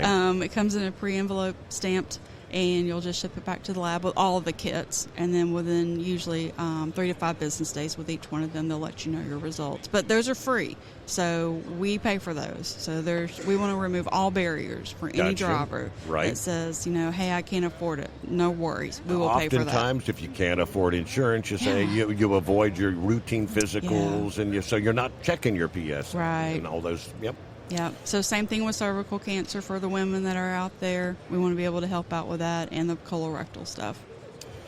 Thank you so much for coming by to see us here, and I guess have a great rest of the show, because we're down to just 3 hours left. I guess only be packing things up. And where's the home 20? Where you got to roll down to? Knoxville, Tennessee. That's where our headquarters are. Okay. So, and then I'm home 48 hours, and I head home to the next event. Already? I know. Where's next? I'm going to ATA's Safety, Security, and Human Resources. It's in Oklahoma City. So Tuesday morning I head back out. Well, life on the road. It is. I love it. Almost like a truck driver. Almost. Well, great to meet you again. Thanks so much for coming by, and have a great rest of the show. Maybe we'll see you next year. Sounds great. All right, back with more after this, the Steve Summers Overnight Drive. You money. One hidden killer on Cummins ISX 15 engines is weak injector cups. When they leak, coolant gets into the cylinders, and suddenly you're facing a big repair bill. Industrial Injection has the fix. Our Torque Lock Injector Cup Kit with a threaded Torque Lock design. These cups stay sealed for good. No more coolant leaks. No more surprise downtime. Keep your truck on the road. Ask your shop for Industrial Injection Torque Lock Injector Cups today. So you missed an episode of the Steve Summers Overnight Drive, and now you're suffering night sweats and panic attacks. Well, don't worry. We've got the cure. Never miss a broadcast of the Steve Summers Overnight Drive. Consistently ranked as one of the top podcasts and radio shows in America, we've made it easy for you to catch up on past shows. Find the Steve Summers Overnight Drive wherever you get your podcasts or at overnightdriveradio.com. And never miss an episode of the Steve Summers Overnight Drive. Your factory fuel filter is letting you down. AirDog heavy-duty diesel fuel systems don't just filter your fuel. The AirDog fully optimizes your truck's fuel system for peak efficiency. The factory-provided filter simply removes particulates and water from fuel. The AirDog system removes all contaminants, including entrained air, water, and particulates, and feeds the engine pump with optimal pressure. Check out airdogdiesel.com to learn how you can capture every bit of performance and efficiency from your fuel system. Diesel owners know if you take care of your engine, it'll return the favor. Hot Shot secret formulates additives that help you prevent problems and boost performance. Diesel Extreme cleans internal and external injector deposits, and EDT increases fuel economy by up to 7.3%. Scientifically proven by third-party testing. Add Hot Shot secret at your next fill-up to get the most out of your diesel. Available nationwide at truck stops, farm and automotive stores, and online at hotshotsecret.com. Hot Shot Secret. Powered by science.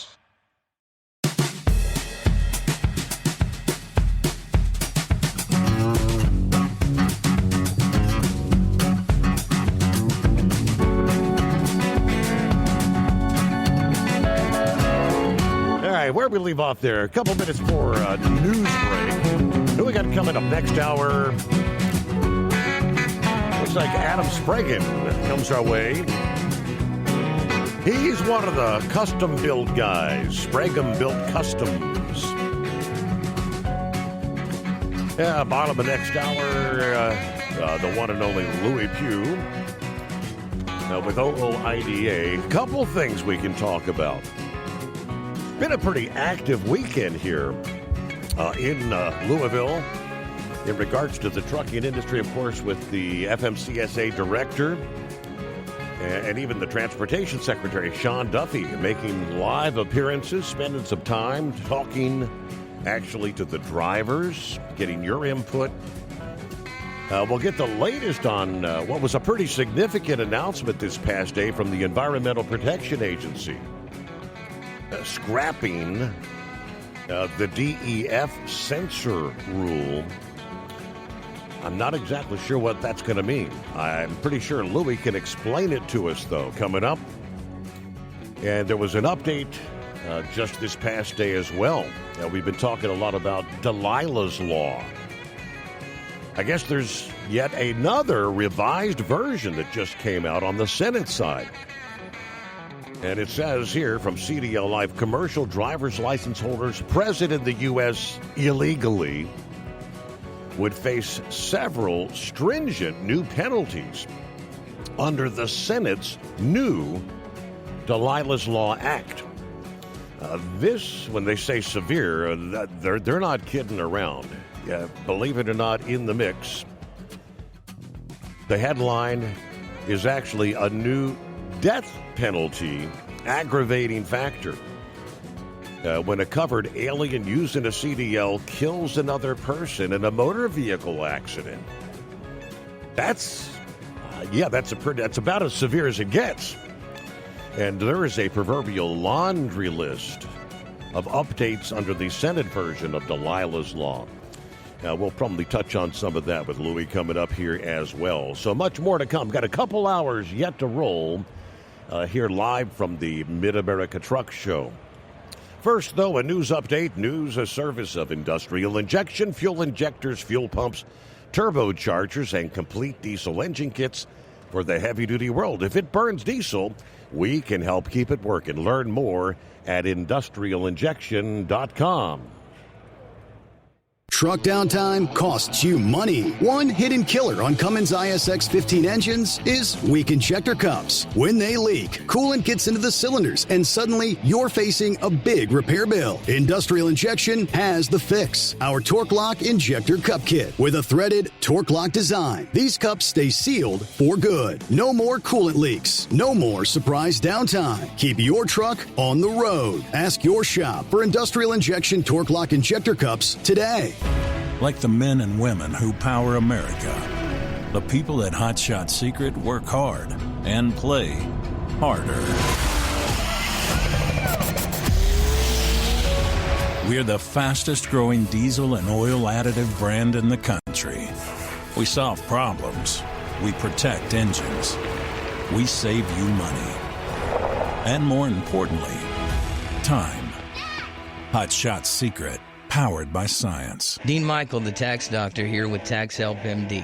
As many of you know from Steve Summers' show, I've been helping professional drivers solve their tax problems. I can help you too. If you've been struggling with back tax debt, call me now at 888-557-4020. Let's face it, these problems aren't going away all on their own. You need professional help so you can sleep better at night knowing you're in good hands. It's like I always say, keep your eyes on the road, I'll keep my eyes on the IRS. 888-557-4020. Your factory fuel filter is letting you down. AirDog heavy-duty diesel fuel systems don't just filter your fuel. The AirDog fully optimizes your truck's fuel system for peak efficiency. The factory-provided filter simply removes particulates and water from fuel. The AirDog system removes all contaminants, including entrained air, water, and particulates, and feeds the engine pump with optimal pressure. Check out airdogdiesel.com to learn how you can capture every bit of performance and efficiency from your fuel system. USA Radio News, I'm Jim Rinaldi. Tiger Woods has been released from police custody after being charged with DUI in connection to a car crash in Florida. Jim Forbes has more. The Martin County Sheriff said Woods' Land Rover clipped the back of a truck's trailer while driving at suspected high speeds in Jupiter Island, Florida, where Woods lives. The Land Rover ended up on its side. The sheriff said officers suspect he was impaired by something that could include medication or drugs. Wood was also charged with destruction of property and for refusing to submit to a urine test. In 2021, Woods was seriously injured in a rollover crash in Southern California. I'm Jim Forbes. The Department of Homeland Security is confirming a collaboration with the Department of Justice in an effort to obtain voter roll information. Jim Roop has the story. The DOJ has broadly asserted it needs to see voter rolls to ensure that they are accurate and has pressured states to turn over the information. However, more than 20 Democrat-run states have sued to fight the release of the data, arguing it violates privacy rights. The exact nature of the data being shared remains unclear, but according to reports from CBS News, the information was slated to be shared with Immigration and Customs Enforcement. I'm Jim Roop. Houthi rebels in Yemen have entered the Iran war by launching missile strikes at Israel.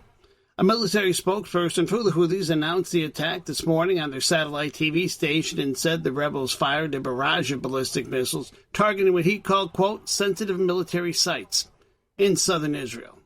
The spokesperson said the strikes will continue until all of their objectives are achieved and until, quote, aggression against all fronts of the resistance ceases.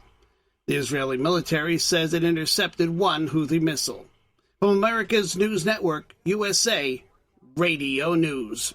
Maybe this is you too. There's enormous frustration right now with healthcare costs. It is amazing. Healthcare costs for families in the last 20 years have almost tripled, and it just keeps getting worse. All this to say, this is why MediShare is so in demand right now. People are looking for alternatives, and MediShare is proven you can save thousands of dollars a year and actually like it more. Over 1 million Americans are now part of healthcare sharing, and MediShare is the gold standard. It's trusted. It works. It's been helping people save money and have peace of mind now for 30 plus years.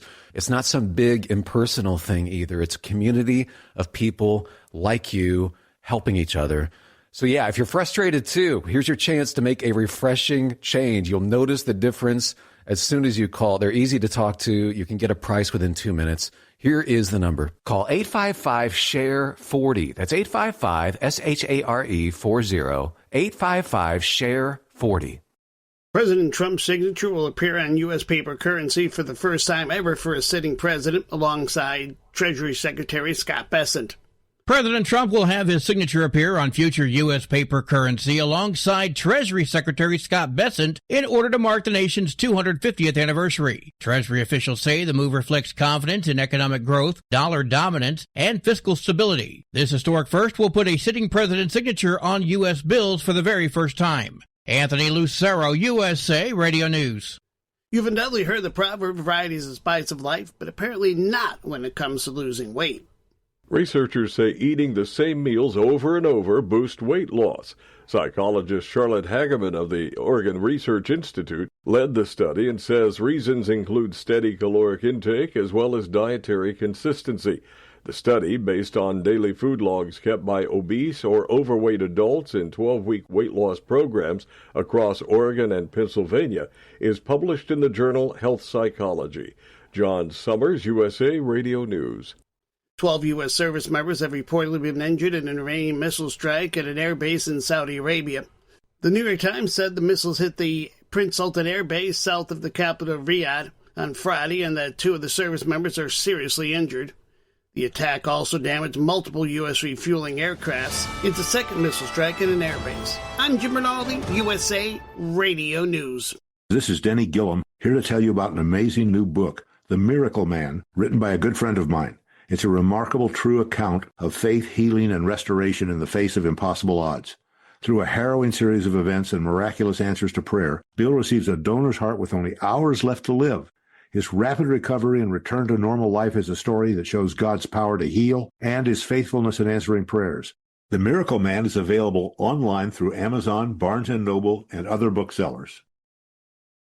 Truck downtime costs you money. One hidden killer on Cummins ISX 15 engines is weak injector cups. When they leak, coolant gets into the cylinders, and suddenly you're facing a big repair bill. Industrial Injection has the fix. Our Torque Lock Injector Cup Kit with a threaded Torque Lock design. These cups stay sealed for good. No more coolant leaks. No more surprise downtime. Keep your truck on the road. Ask your shop for Industrial Injection Torque Lock Injector Cups today. So you missed an episode of the Steve Summers Overnight Drive, and now you're suffering night sweats and panic attacks. Well, don't worry. We've got the cure. Never miss a broadcast of the Steve Summers Overnight Drive. Consistently ranked as one of the top podcasts and radio shows in America, we've made it easy for you to catch up on past shows. Find the Steve Summers Overnight Drive wherever you get your podcasts or at overnightdriveradio.com. And never miss an episode of the Steve Summers Overnight Drive. Truck down. And now back to the Steve Summers Overnight Drive, live from the Hot Shot Secret Studios.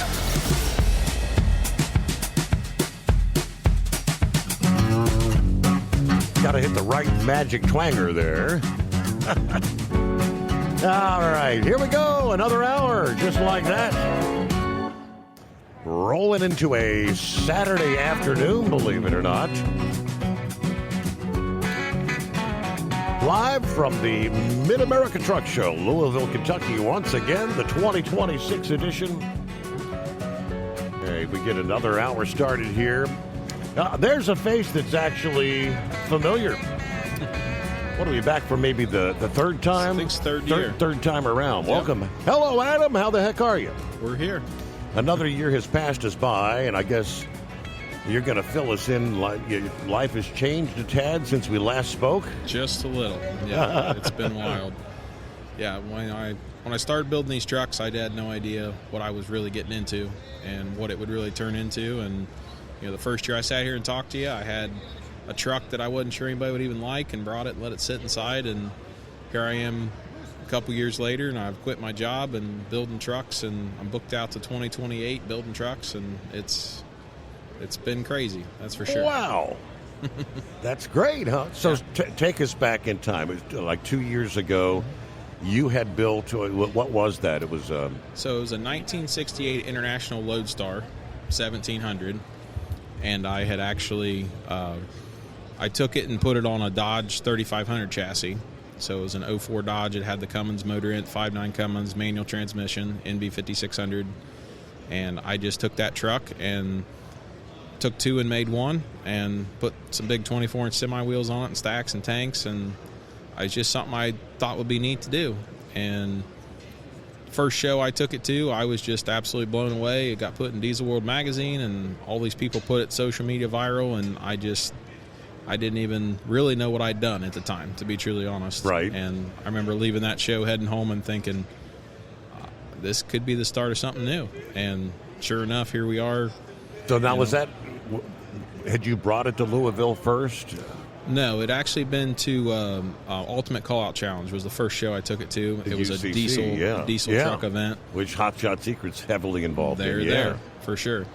And at the time, I ran Hot Shots products at the time, to be truly honest, but I didn't know anything about them at the time or anything like that. And, through collaborations of other people and talking to other companies, Jax Wax is one of my big sponsors. They're who I'm here with this week for a truck I built for them. And they introduced me to Kyle, and Kyle's like, well, yeah, we want to be on that truck. And so it's just been a crazy ride from there. So yeah, this show whatever that would be, the first year I was here, that was the first time I ever even met Kyle. And he's like, he came over, and I guess he was kind of fascinated by it, and he came, drug me over there, and you were kind of showing us around. It was definitely unique. Yeah, they're just different. I get a lot of kind of the older generation of farmers and people that used to drive those trucks back in the 60s and 70s when they were grain trucks or just the medium duty trucks. That's just what they used, and they're like, I used to drive one of these. And so a lot of people are just cool to see that I've done something with them and they're not rotting away or in a junkyard somewhere. So you had that vehicle here. Kyle hooked up with you, and kind of what was it, a sponsorship or an endorsement or what? Well, at first I wasn't really sure because I just was told, hey, I'll send you some products. So I was like, oh, cool. That's awesome. And at the time, the only other person I had that was giving me a sponsored product was just Jax Wax, just cleaning products and stuff like that. To keep it shiny. Yeah. So I was thinking, okay, cool. I got some oil, got some additives. I'm already running the stuff for fuel additives. I'll just keep doing it. Well, it wasn't until this show that I talked to Kyle, and I was like, thanks for the stuff. And he's like, well, yeah, let me know if you need anything else. I'm like, so what is this? What even are we doing? And he's like, oh, dude, you're with us now, 100%. And they've done full interviews and videos and stuff they posted social media. And I got some other stuff. I probably can't talk about it yet, but I'm doing for Hot Shot Secret, another project that Kyle's got me working on for him. Maybe we'll be seeing those at some of the shows here eventually. I don't think it's top secret. You're going to spoof up his booth display a little bit. There you go. He was kind of telling me a little bit about that. Okay. So yeah, we're building. I guess we'll tell people. You had the idea. It was he needed some sort of a card or something, as he was kind of trying to say that.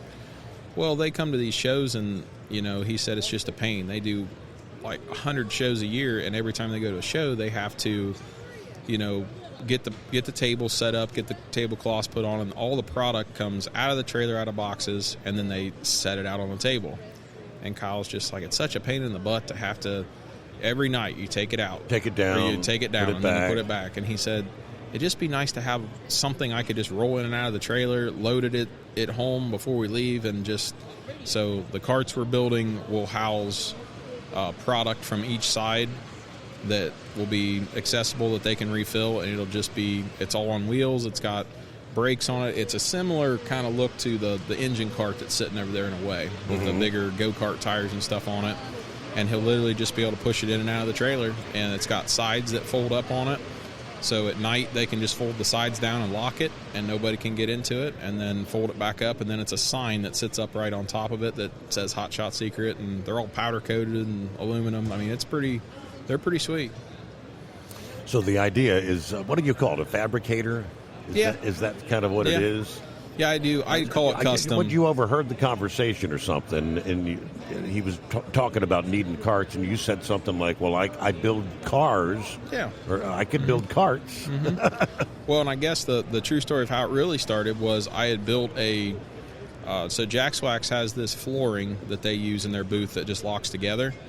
And it was just a pain to set up every time that we would go over and do that. So it just worked out that it's like, hey, let me build you a cart that we can put all this stuff in so it's easier to move around. So I'd built that cart for them, and Kyle had seen it, and he was like, well, who built that cart? And they kind of pointed me out, and, Kyle's like, well, I seen what kind of trucks you can build. I'm sure you can build a cart. So so that's kind of where all that came together. All right, so now you've got a vehicle here at the show this year, right? Yes. So it's a truck I was actually in process with last year when I was here talking on the radio, and it's a 75 Lodestar. It's actually an original 4-door. They're kind of rare to find, but you can find them. And it's actually a 4-door big truck cab, and it's sitting on an 06 Dodge chassis, pretty much just like what my truck is, but same type of motor and running gear and everything. But it's got the real fancy shiny black paint on it, and it's very, very, very nice truck. What's the next build? Oh my! So I have two in process right now. One's another 75 is a 2-door, and the other one is a 70 2-door. So one of them is at paint right now for getting the cab done, and they're actually painting the frame this week, actually this weekend. So when I go back next week, I'm going to start putting that truck back together. That one's completely on air ride, a full high horsepower motor coming swapped done in it, the big motor, full built transmission, all custom air ride that I did on it. It's going to be a bad machine. So you said you were working for someone else, I guess, when several years ago. Yep, Now you're running your own shop completely on my own. Yeah, I ran heavy equipment and drove truck and hauled equipment for 15 years, and I just assumed I'd do that forever. And when I built my truck and it started getting all this traction, I thought, well, hey, might as well try it. The wife's like, well, you're good at what you do, so even if this doesn't work, you could always go back to driving truck or running equipment. So I just took the leap and tried it, and the first two end up with the next, and then before you know it. So is it like word of mouth where people have seen some of your work and then they have a vision of something they'd like customized or built? Or Yep, most of them are, nobody's really seen these Lodestars a whole lot that are done up like I do them. They're becoming a little more popular. Now there's a few more of us doing them, but that's kind of what people see those and they're like, well, that'd be so cool to pull a camper. It's just different than a pickup truck. And just something different to drive around and have. And so yes, they see social media stuff as far as my Facebook and Instagram. I have a YouTube channel that I actually build the trucks on, so every week I release a video of my process of putting these trucks together. How do they find that? What's your YouTube? It's Spragen Built on YouTube, SPRAGEN Built. And yeah, I got over 10,000 subscribers on there now, and I've had people come up to me here at the show and be like, "Hey, watch your channel. Appreciate your stuff." So is that it's where cool you to can see start getting some? Is that monetization level? Yeah. Where you actually get some? Yeah, I don't make a killing, but I make something off it. Right. $500, $600, $700 a month, something like that. That's not bad. It's something. If you get 1 million viewers, what do you get? Oh, man. I mean, it's an algorithm based on views and watch hours and all this stuff. But you but can they make go some good step money. by step and see some of the process. What do you have, like the history of how that first one is that all up there? Yep, my very first video, I talked about my truck and the process I went through to build it. Now, I didn't build it with video, so it's a lot of pictures and stuff of me talking about it, but I think that video's in the 70,000 view range right now, something like that. So a lot of people have seen that video and have tagged on and know who I am because of that. And yeah, people just keep following what I do. I mean, the black truck I have here, you can literally watch me build that truck from beginning to end on that YouTube channel. So that's pretty cool. You said you're booked up till 28? Yeah, I have 2 trucks in the shop now that actually should have been done already, but they keep adding stuff to them. So, but that's all right. But I have those 2 to finish this year. I have 2 full more builds for this year to do still, and then I have 2 for 27, and I have 1 for sure, maybe a second for 28 so already. Doing this customization, has that become your full-time job? This is Sprague & Built strictly Customs what you're doing. Yep. So one build takes how long? I try to build a truck in 6 months. I try to. I'm beginning to see that's probably a little steep if they want them extremely nice. But I'd say probably 6 to 10 months is probably for a really, really nice one. I could put one together that quick. And that's considered quick, but it's a full-time job. Oh, yeah. So, I mean, that kind of time, what kind of outlay are these guys looking at? Is the cost no limit? It depends on the guys. I mean, a lot of the people I'm building them for now, I mean, they don't have endless pockets, but they definitely, are well off. I mean, I tell people a base built truck, and that's no air suspension, not a cab paint. That's just like a patinaed cab, kind of like mine. A nice seat inside, AC and heat, big set of semi-wheels, stacks, tanks, the frame painted and all that. Pretty much a stock motor, maybe a tune or something done to an engine or something like that, some injectors, something little. I mean, your base at $75K for that's like bare minimum. Most people end up closer to 100, and if you want air ride, it's over 100 right now. Wow. Easy. Yeah. I mean, the one that's here was well north of 100. I'll just say that. Who's the guy down at Industrial Injection?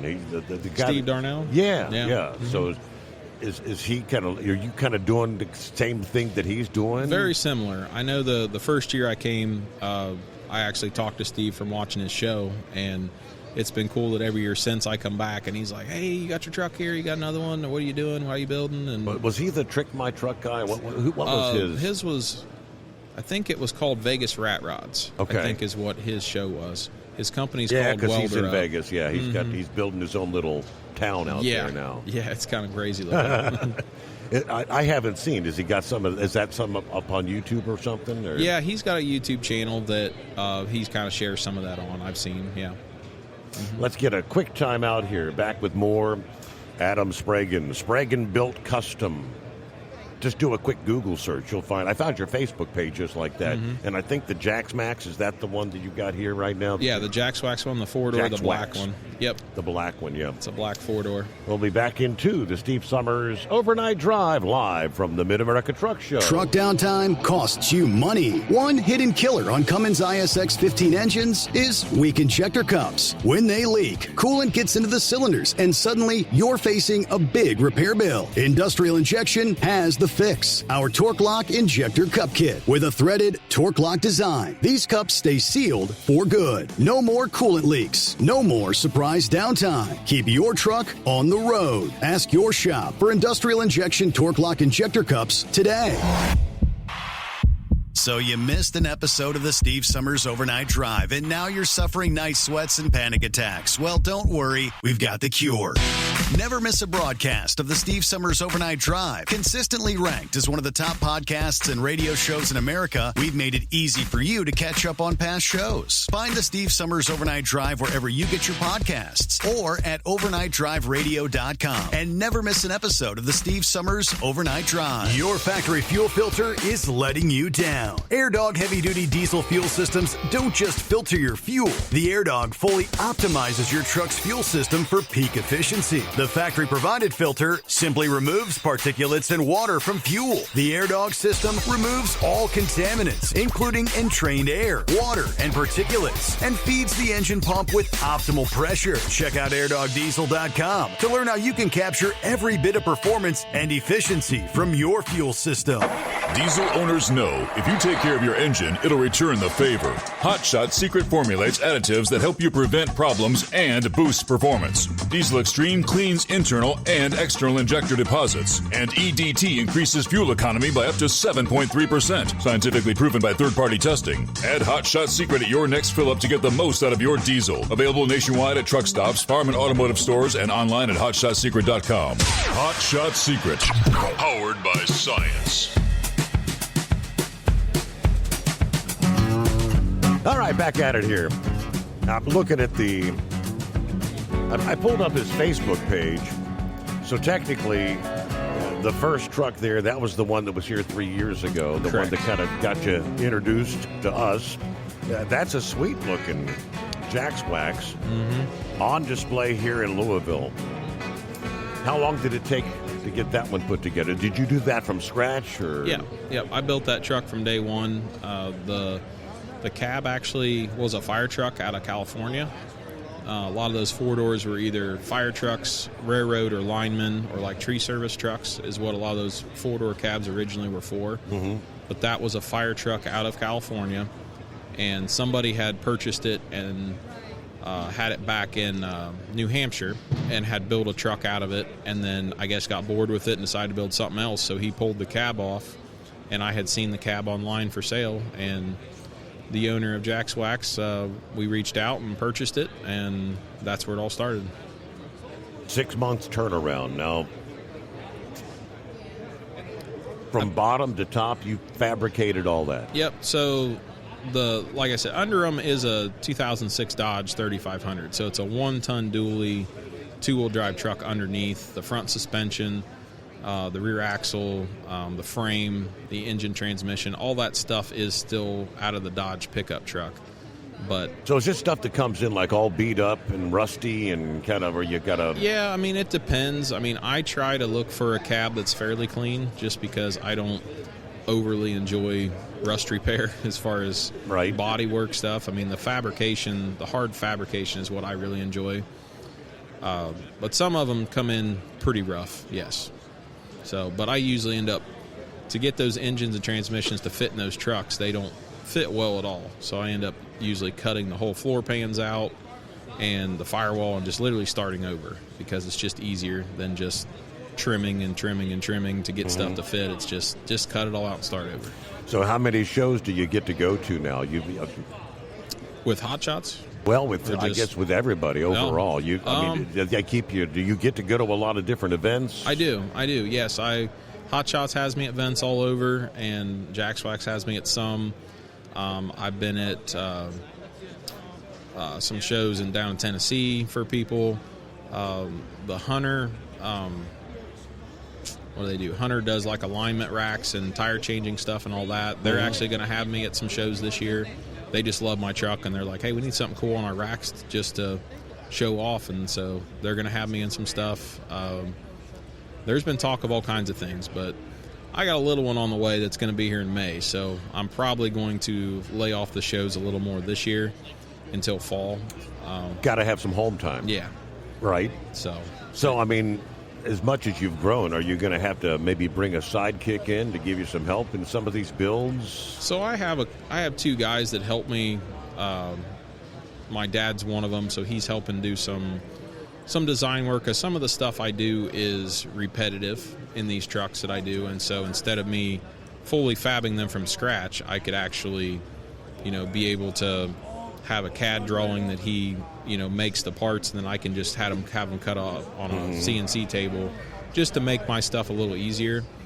So he's helped me with some of that, and of course he was big in the designing of these carts, which really helped, having him to help me bring my vision to life with them, and he threw his engineering background in those too. So I got him helping me pretty much all the time, and then I have another younger kid that helps He's a firefighter full time, but he comes the days he has off or in the evenings and just helps me assemble stuff. Him and his dad have built some cool like air-righted older C10 trucks and stuff. So he's got a good idea of what he's doing as far as the custom stuff. Where's Hot Shot Secret have you show up at? What kind of, it's like with some of the Diesel Series racing stuff? Or? Yep. UCC was a big one.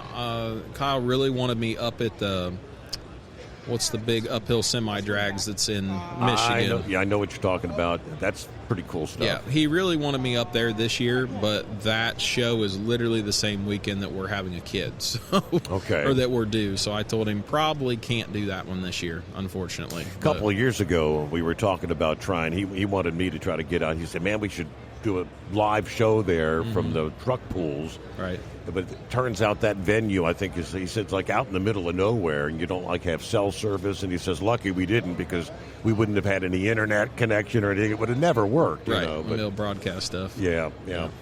So I know he wanted me up at that show this year. He even talked about they have segments they do and the TV show Truck U. And so he really wanted me up there this year because they come to that show to introduce me, and then he wanted me to be on their show to sign me up for that. That may still happen. I don't know yet. We'll have to wait and see. But gotcha. Just these opportunities that keep happening, and I'm just blown away.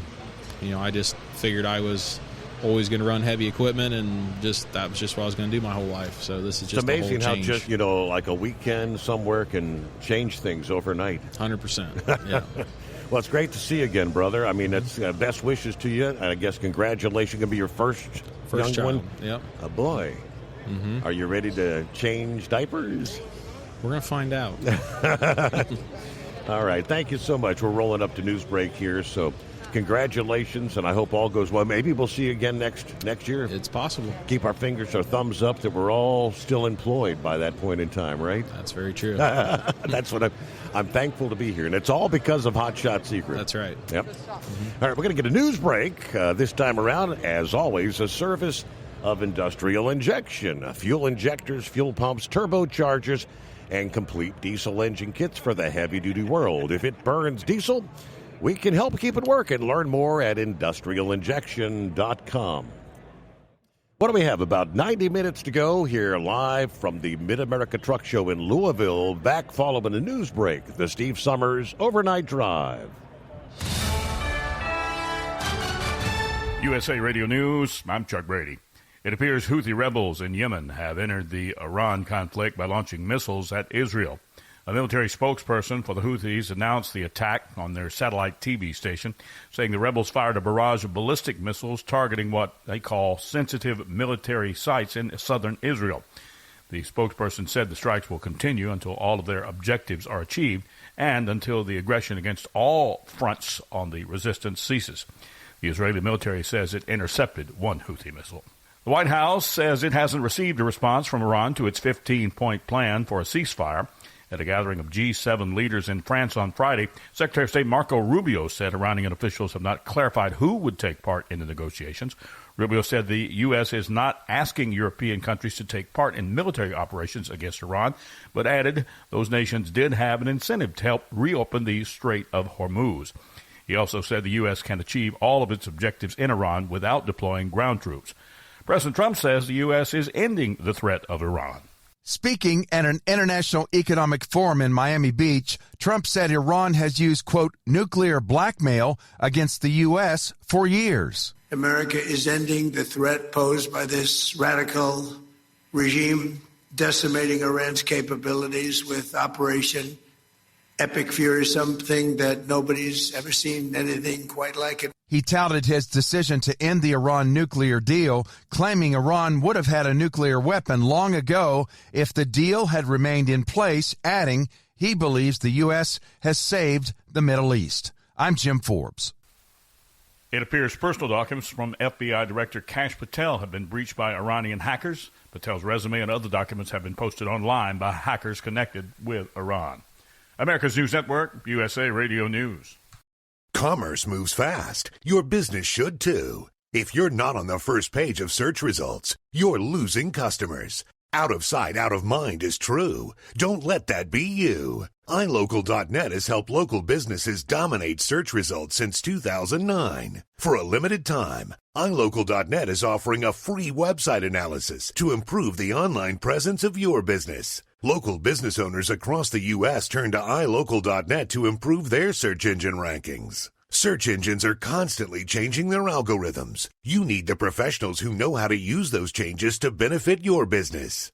Don't hope for new customers. Get found and be chosen. Call 888-699-2407 for your free website analysis. Don't wait. Call 888-699-2407. That's 888-699-2407. For your free website analysis, call 888-699-2407. Iran is banning its national sports teams from traveling to countries it considers hostile. Iranian media says the move is due to concerns over the safety of its athletes, and the ban is in place until further notice. Iran qualified for the 2026 World Cup, but their participation has been under threat since conflict with the U.S. and Israel began in late February. President Donald Trump indicated Iran's national team was welcome to play in the U.S., but also noted it might not be appropriate. The opening round of the Women's Sweet 16 basketball tournament has wrapped up. Number 1 seeds UConn and UCLA, along with number 3 seed Duke and number 6 seed Notre Dame, are moving on after wins on Friday night. The Sweet 16 finishes Saturday with 4 games. In Fort Worth, Texas, number 2 seed Michigan plays number 3 Louisville. Number 1 seed Texas takes on number 5 seed Kentucky.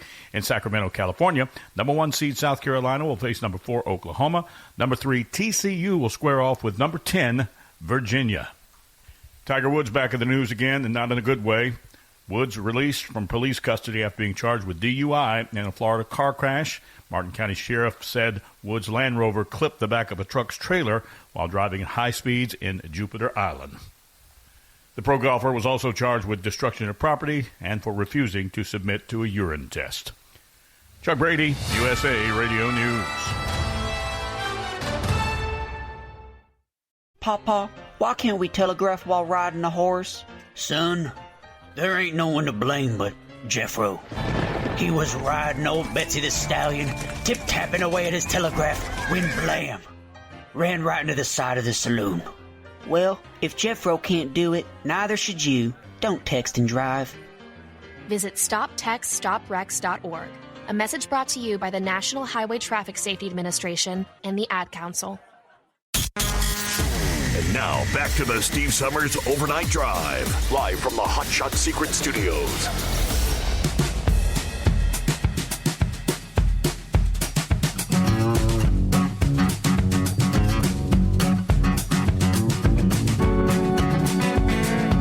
All right, round and round we go. Where we stop, who knows? Hey, back at it. Here we are, actually kind of in the process beginning to wind things down at the Mid-America Truck Show. A couple hours left for folks to get in here and see the sights, take your pictures. Turned out to be a pretty nice day, actually. A little chilly to start things off. We've warmed up out there, sun shining, the winds have calmed. I'd say it's a perfect day. Now, welcome back. There's a familiar face. Who are you? Yeah, Louis Pugh, buddy. How are you? What's going on, Louis? Oh, I had a great time. Looking forward to the end. You know, Louisville's always a good time to get here, and by the time we're done, it's a good time to go home. What's amazing is we spoke, it might have been right about 24 hours ago, but there's breaking news. There's things we can talk about right now that we did not know of 24 hours ago. That's true. There's always breaking news, right? Right. Right about the time you guys were breaking out yesterday, what is this EPA ruling? Have you had a chance to dissect it? And are you talking about President Trump talking about the deaf? The deaf, get rid of? The censor rule or something. Yeah, well, President Trump, and I mean, which this is a good sign, it's coming from the top. It's more of a guidance, I guess you would say, than a rule, but he was at an agricultural event, talking to folks from John Deere and all these other folks what to do for their, what they could do to help them on this, on pollution and engines and equipment, because President Trump said himself he likes to buy older stuff because it doesn't have all this pollution stuff on it. Right. So he said that, we're going to get rid of this DEF and work on it now. Again, it's not a rule yet, so companies and manufacturers can continue to produce motors or equipment with all this junk on it if they want. But I would say when it comes from the president, from the top of the heap, it's probably going to get down to where it does become a rule and a rulemaking, and hopefully a congressional mandate. Okay. It says EPA announces new guidance. So guidance is not per se a rule. Right. Guidance is just that. It's just guidance, So to remove the DEF sensor requirement. Right. The sensor, that's the thing that is going to start, slowing you down, derating? Yeah, the sense and like all that. So I think there's more to come. This all sort of, came out quickly. I think if we watch this and if you follow Landline and listen to your show over the next few days, we'll probably have more information on this as it goes. But, yeah, for this point, we don't have anything written in stone that they're going to pull all this stuff away where we don't have it. And I've heard from a few people that said they've talked to their engine manufacturer, and their engine manufacturer said at this point they're not going to quit making stuff that way because there's no set in stone yet. So they could, till that happens, this could all change with another president or anything like that. So unless it's codified. Right. Next step, it says the EPA also noted the approved NOx sensor-based software updates. Would that be the tune kits? Yeah, like tuning and stuff like that. Yes, that's what I would consider. Can be installed on existing engines without being treated as illegal tampering. Right. So that's, in my opinion, that would be taking the stuff off or bypassing, as we know has been done in the past. Because, again, this stuff makes your truck to where it doesn't run well, it runs hot, it's expensive, you don't get as good fuel mileage. So, yeah, we should be able to bypass some of this stuff. You remember, I believe he was right after you stood up next to the gentleman that spent 7 months in prison. I know, yes, he was right after me. Yeah. So, he was going to tell just trying to help the school board or something with their buses. Crazy. Right. So, it makes you wonder how he feels now that they come out with all this after he spent 7 months in prison. Oh, I know, and it's so frustrating because, the EPA acts like we're all terrible.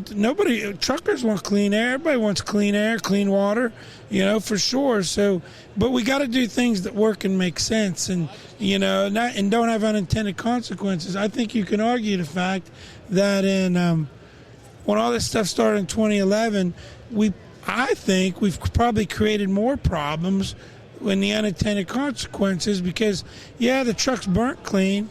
But they didn't get as good fuel mileage, so that's more oil drilling, more oil refining. Of course, we have the DEF and the plastic jugs everywhere. Mm-hmm. We have all these trucks that don't work well, so we end up having to have more trucks on the road because these trucks were broke down, so there's more manufacturing, and it just goes on and on and on and on. So what did we really fix? Nothing. And we made a lot of trucking companies and a lot of small business truckers go broke. I owned a 2012, and it was a freaking nightmare. A nightmare of a truck. Delilah's Law. I'm looking, I guess, was it Thursday? They're showing, according to CDL Live, John Cornyn, Ted Budd, Shelley Capito, several others introduced a Senate version, a revised version of Delilah. Yeah, they're supposed to be revising the Delilah Law, so not every trucker has to go get reauthorized or whatever, for lack of better terms. Recertified, thank you. There's a laundry list here, according to from Cornyn's office, that says a new death penalty aggravating factor when a covered alien using a CDL kills another person in a motor vehicle accident. Is that meaning that an illegal in this country could possibly be facing a death penalty? I'm not an attorney, but that's what it sounds like. And that's what it says. And that might be, the sad thing about this is anybody who does something happens, they should be penalized. But what the big point I think everybody's missing in this is, what about everybody that allowed this guy to get behind the wheel in the first place? Love him or hate him, somebody comes over here to get a job or to work, they're just trying to work. It's just like that young man ran off that mountain out in Colorado a few years ago. Right. What? Nobody else, the carrier, the people who gave him, tested him, the people who trained him, the feds who allowed all this stuff to happen. Nobody else pays for this, you know. And I'm not saying a driver shouldn't be penalized by any, but he should if you kill somebody. But at the end of the day, when are we going to start penalizing the people that hire these drivers? When are we going to start penalizing the trucking school that got them their CDL, or the BMV that gave them a license when they couldn't do it and stuff? You know, that's the sad thing. We've created a system that allows stuff like this to happen. I know you've been here like I have for days now. I mean, when you get a chance to digest all these things written into the Senate version, it looks like all those things you just mentioned looks like they're addressed in it. Great. Requiring the E-Verify, create a new criminal offense for state officials who do not use or direct others to not use E-Verify or an equivalent program to confirm immigration status before you issue a CDL. That's good. That's what we need. All these things, again, that's kind of breaking stuff since we've been here over the weekend. Yes, and honestly, I haven't had time to look at anything. Obviously, yeah. I think this came down, or was introduced like Thursday afternoon. Right. We were already underway here. Yes. You guys are going to be busy behind the scenes getting updates on all this. What's the, I guess, the hottest topic you've had now that you've been here talking to drivers all weekend?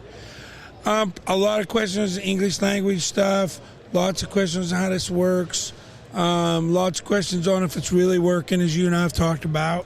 A lot of questions on, you know, fuel surcharges, stuff like that. Of course, because, I mean, fortunately, everybody here seems to be upbeat and in a good mood, but there's a lot of...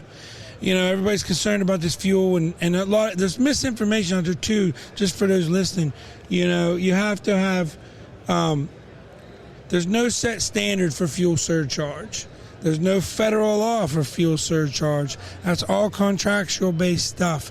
So if you're out here and you're a motor carrier, small business motor carrier, you have to write that in your contract or get that in your contract. You set the baseline, everything per your business, because there's no federal standards or anything on that. I spoke to a driver the last show before we headed out, like Wednesday morning, and several drivers right at the tail end of the show. One of them saying, "Steve, I'm going to have to park my truck."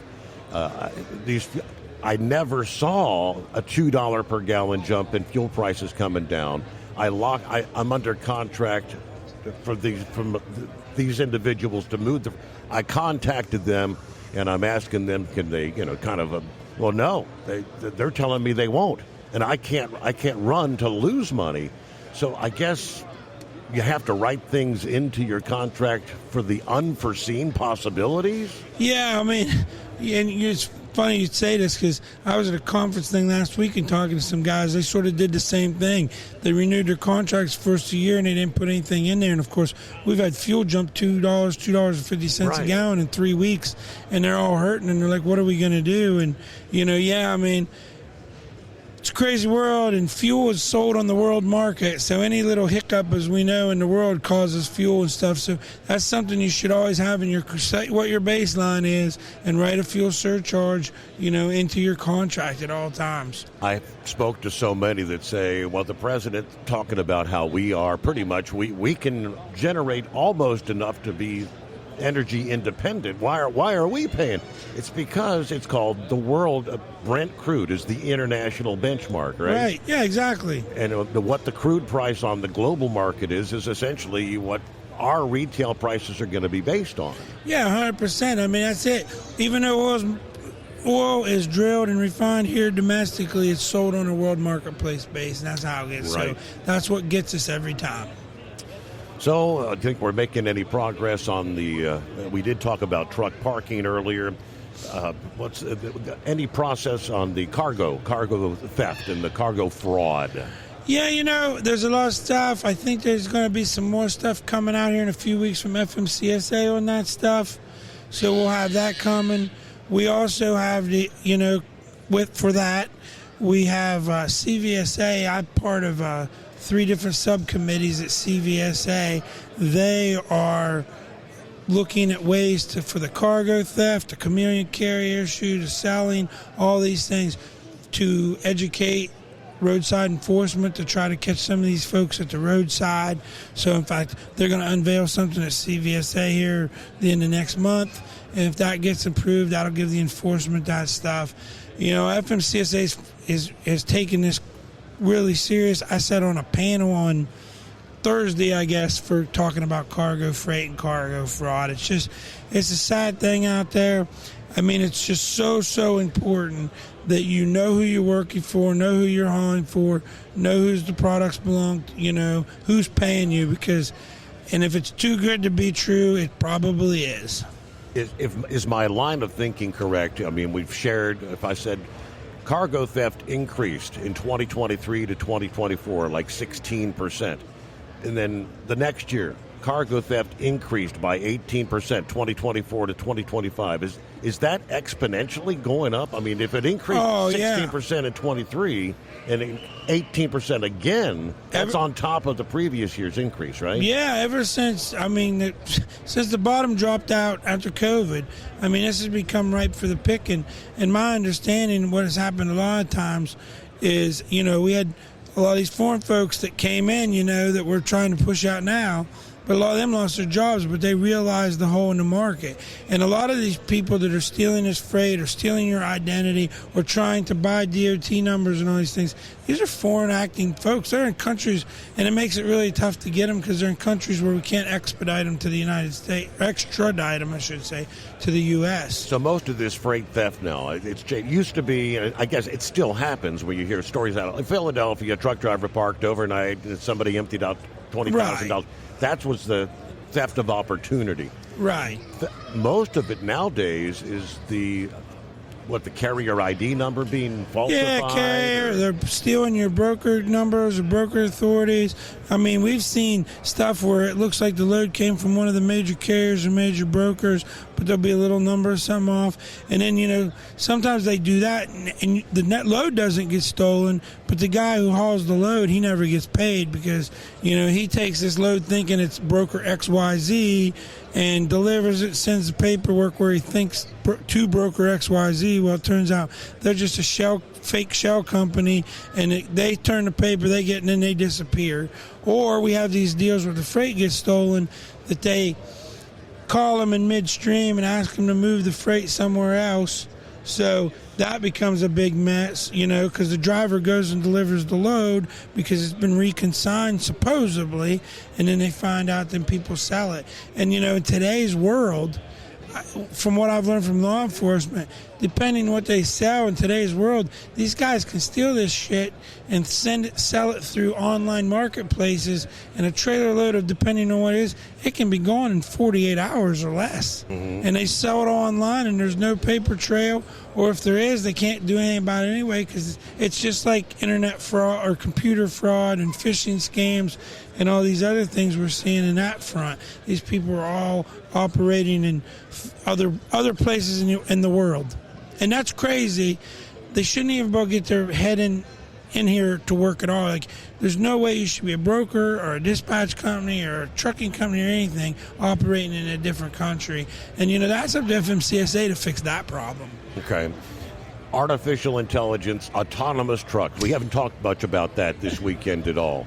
I keep seeing the stories where there's more and more. They're running, I think, from Columbus to Indianapolis now along I-70, is it, that runs between there? Well, I just heard that, Ohio and Indiana got a bunch of my grant and stuff, and they're going to haul loads and stuff back and forth. They're already operating Texas. Houston to Dallas, and they're running, now they're even doing overnight testing, running autonomous vehicles during the nighttime hours. Do we have any regulations on this stuff at the federal? Oh, these guys, it's the Wild West for them. I mean, for lack of better terms. I mean, the regulations and the everything are less for them than what they are for seasoned truckers out here. They don't have to report anything. It's voluntary reporting, not mandatory. So we have no idea how many near misses there's been or anything like that because they can't report on it. Or they don't have to report on it, I should say. It's self-reporting, right? Self-reported, like self-certification. Exactly. It's the same crap. So, I mean, who's going to turn themselves in? If mom doesn't know you got in trouble in school, I'm not going to go home and tell her. Yeah, exactly. So, and it's state by state ran as well. So this state has this rules, this state has this rules. It's all over the place. Okay. It's just absolutely insane. And, the thing that concerns us, we've got all this fraud and all these other things. We know they can hack into ELDs and all this stuff. What's going to keep a foreign country of terrorists not to hack into an autonomous truck and turn it into a weapon of mass destruction? That or deliver it to my warehouse and then send it back up.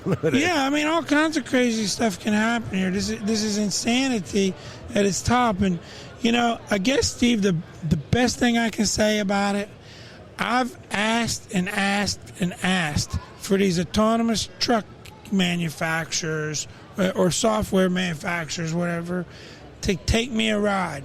Show me how this works. Let me see. I'm not anti-technology. I'm not anti-future. But I believe somebody who drove 25 years and 2.5 million miles, there's a lot that goes to trucking. I've had some conversations with some engineers from the folks in Pittsburgh, and their attitude when I started asking pointed questions on how things work when you drive was, it's okay, truck driver, you don't understand technology, we do. Okay, I don't think they understand trucking and how trucks and stuff operate. So, end of the story, I've asked and asked and asked to get a ride, show me how it works. Nobody seems to be willing to take me up on it. So you'd think if your technology was that good, you'd want to show the largest organization who backs trucking, you like to show them how good it works. So maybe they quit dogging on you. But hey, when you won't even show me, what are you trying to hide?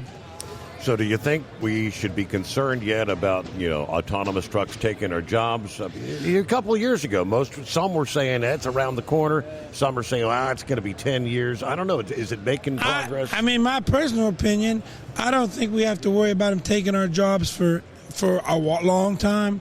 I don't think these trucks can do everything that truck drivers. I'm not saying there isn't certain lanes and certain things they can't do. Right.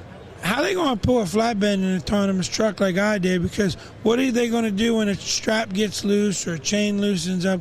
Is R2-D2 going to jump out and run back there and tighten that stuff up and get back in the truck? So, or like when I hauled frac sand and you got bulldozer pulling you up the side of a mountain in West Virginia and letting you back down. So, I think we're a long way.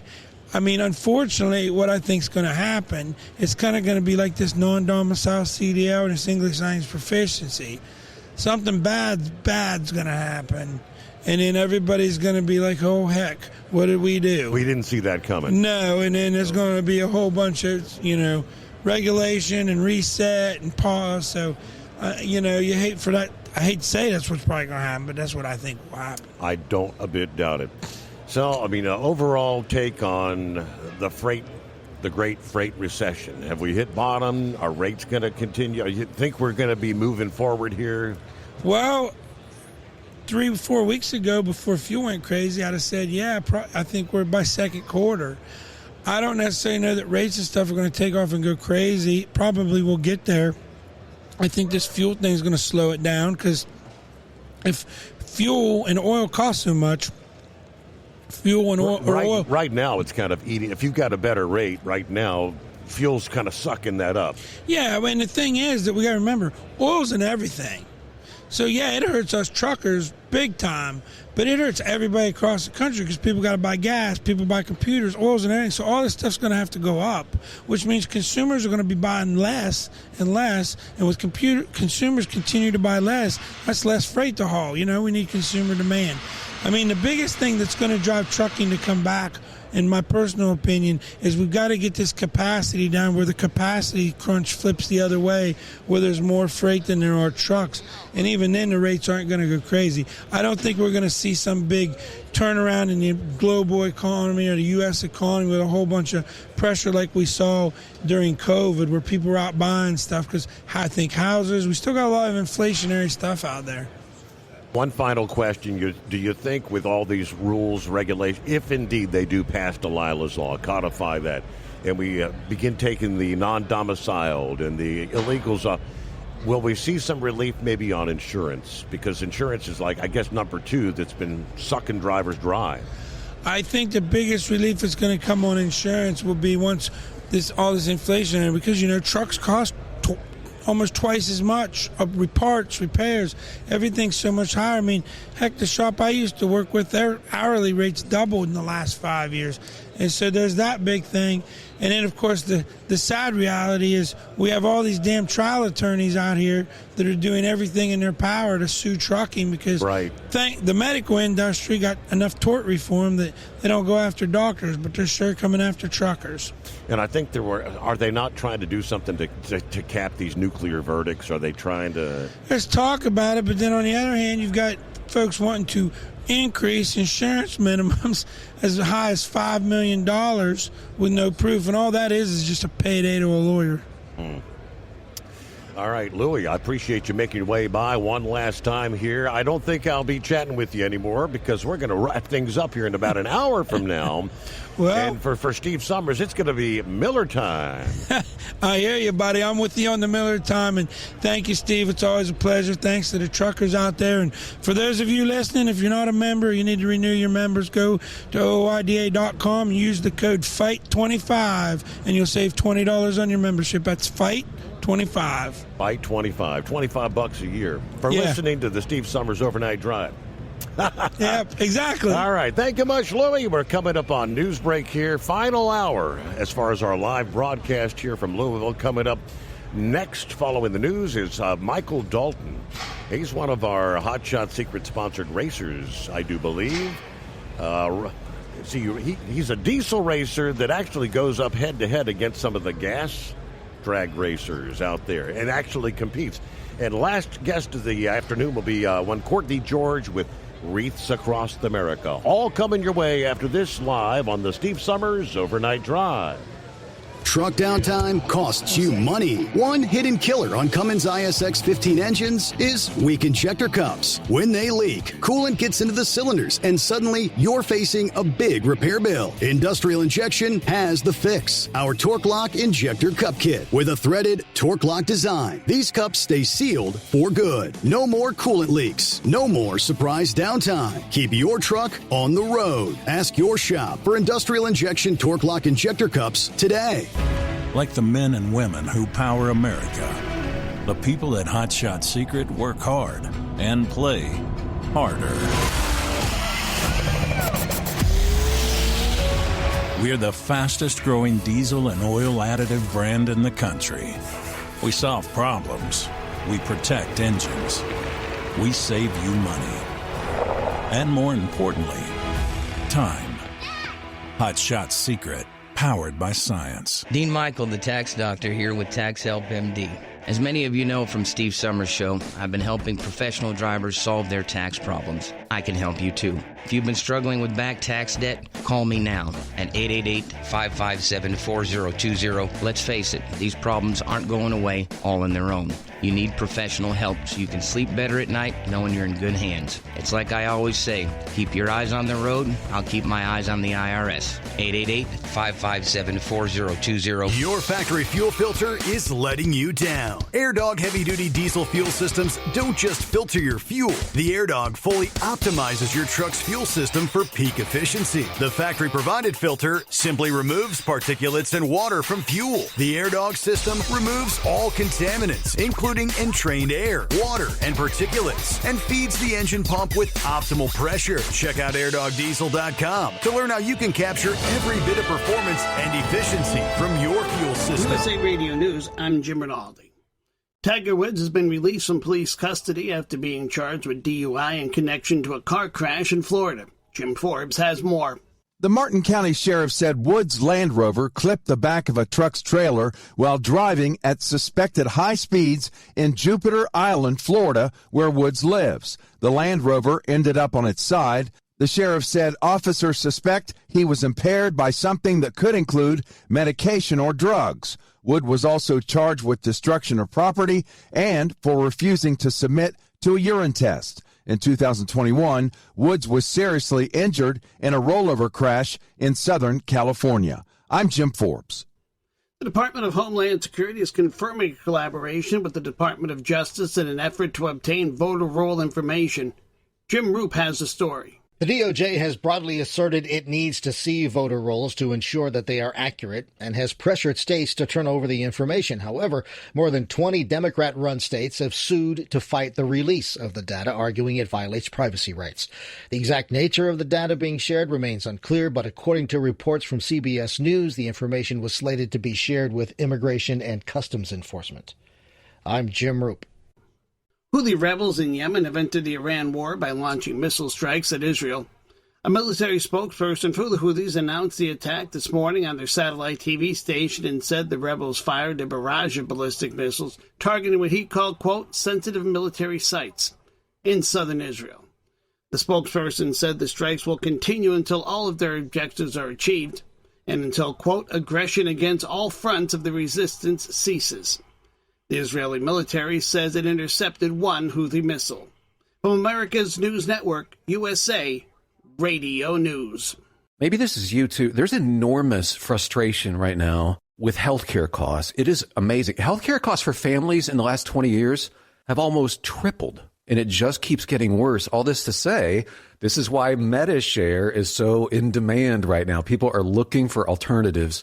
And MediShare is proven you can save thousands of dollars a year and actually like it more. Over 1 million Americans are now part of healthcare sharing, and MediShare is the gold standard. It's trusted. It works. It's been helping people save money and have peace of mind now for 30 plus years. It's not some big impersonal thing either. It's a community of people like you helping each other.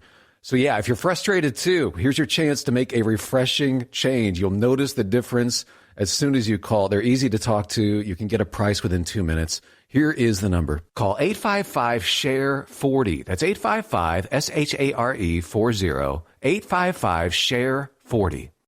President Trump's signature will appear on U.S. paper currency for the first time ever for a sitting president alongside Treasury Secretary Scott Bessent. President Trump will have his signature appear on future U.S. paper currency alongside Treasury Secretary Scott Bessent in order to mark the nation's 250th anniversary. Treasury officials say the move reflects confidence in economic growth, dollar dominance, and fiscal stability. This historic first will put a sitting president's signature on U.S. bills for the very first time. Anthony Lucero, USA Radio News. You've undoubtedly heard the proverb, varieties and spice of life, but apparently not when it comes to losing weight. Researchers say eating the same meals over and over boosts weight loss. Psychologist Charlotte Hageman of the Oregon Research Institute led the study and says reasons include steady caloric intake as well as dietary consistency. The study, based on daily food logs kept by obese or overweight adults in 12-week weight loss programs across Oregon and Pennsylvania, is published in the journal Health Psychology. John Summers, USA Radio News. 12 U.S. service members have reportedly been injured in an Iranian missile strike at an air base in Saudi Arabia. The New York Times said the missiles hit the Prince Sultan Air Base south of the capital of Riyadh on Friday and that 2 of the service members are seriously injured. The attack also damaged multiple U.S. refueling aircrafts. It's a second missile strike at an air base. I'm Jim Rinaldi, USA Radio News. This is Denny Gillum, here to tell you about an amazing new book, The Miracle Man, written by a good friend of mine. It's a remarkable true account of faith, healing, and restoration in the face of impossible odds. Through a harrowing series of events and miraculous answers to prayer, Bill receives a donor's heart with only hours left to live. His rapid recovery and return to normal life is a story that shows God's power to heal and his faithfulness in answering prayers. The Miracle Man is available online through Amazon, Barnes & Noble, and other booksellers. Truck downtime costs you money. One hidden killer on Cummins ISX 15 engines is weak injector cups. When they leak, coolant gets into the cylinders, and suddenly you're facing a big repair bill. Industrial Injection has the fix. Our Torque Lock Injector Cup Kit with a threaded Torque Lock design. These cups stay sealed for good. No more coolant leaks. No more surprise downtime. Keep your truck on the road. Ask your shop for Industrial Injection Torque Lock Injector Cups today. Like the men and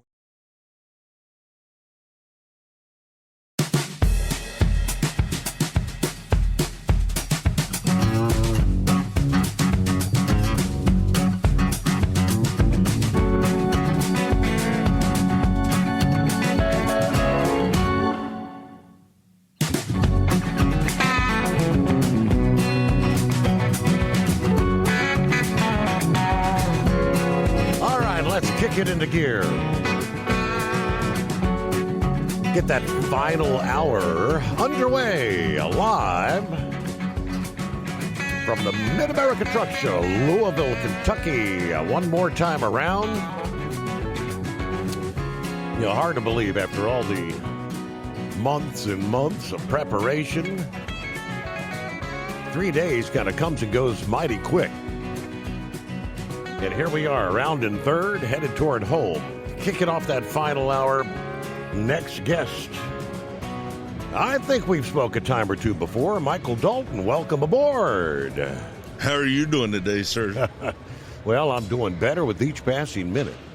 It's getting closer to the end of the show. Bingo! So I'm sure you are excited. This place has been a madhouse for the past 3 days, or the past 3 days that I've been here. You've been here all weekend? Yes, sir. And, you know, just walking around this morning, I was told that they've opened it to the public now.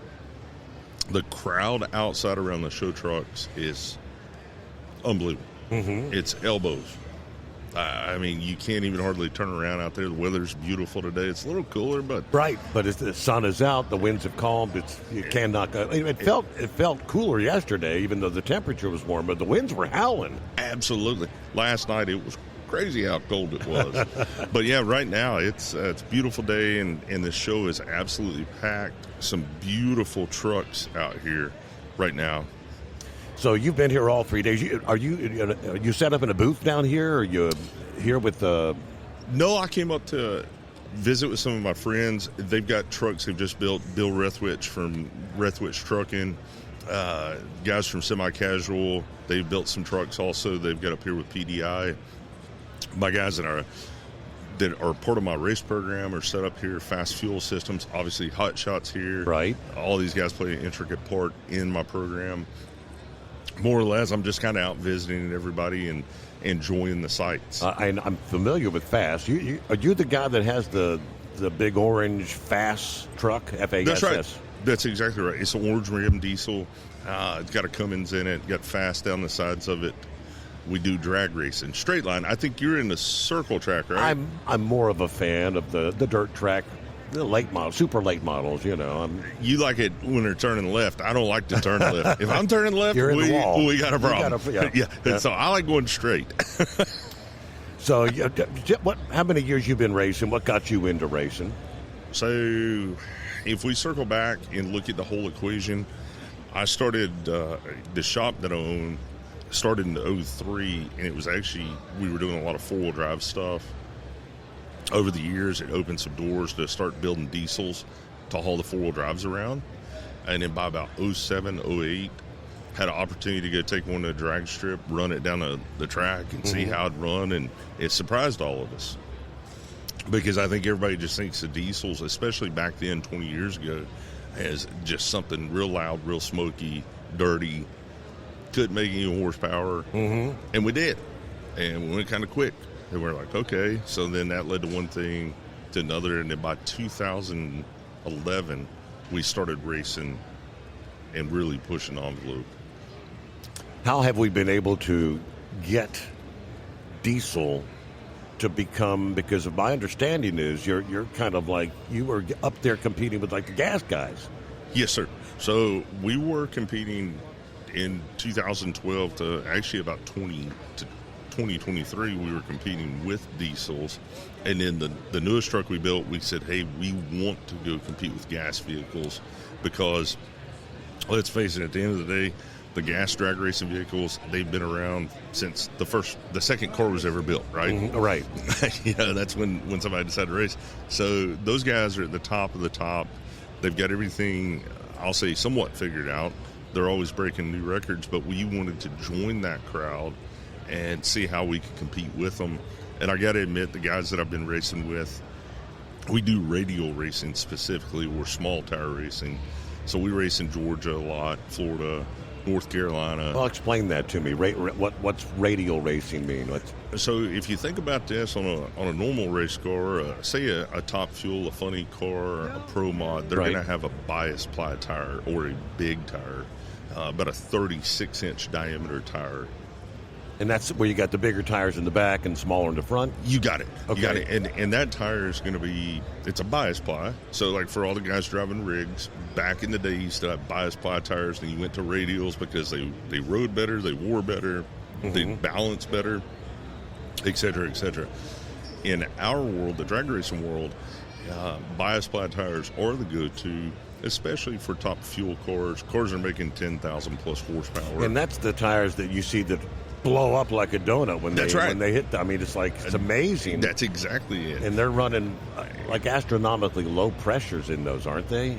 5-6 pounds of pressure. That's what I thought. Yeah, it's and, just and going 330 miles. And an how hour. they bend. I mean, they put them in super slow mo, and that's like the rubber's bending. Yeah, they're around the rim, literally turning into looks like a square. Yeah, if you see them going down the track.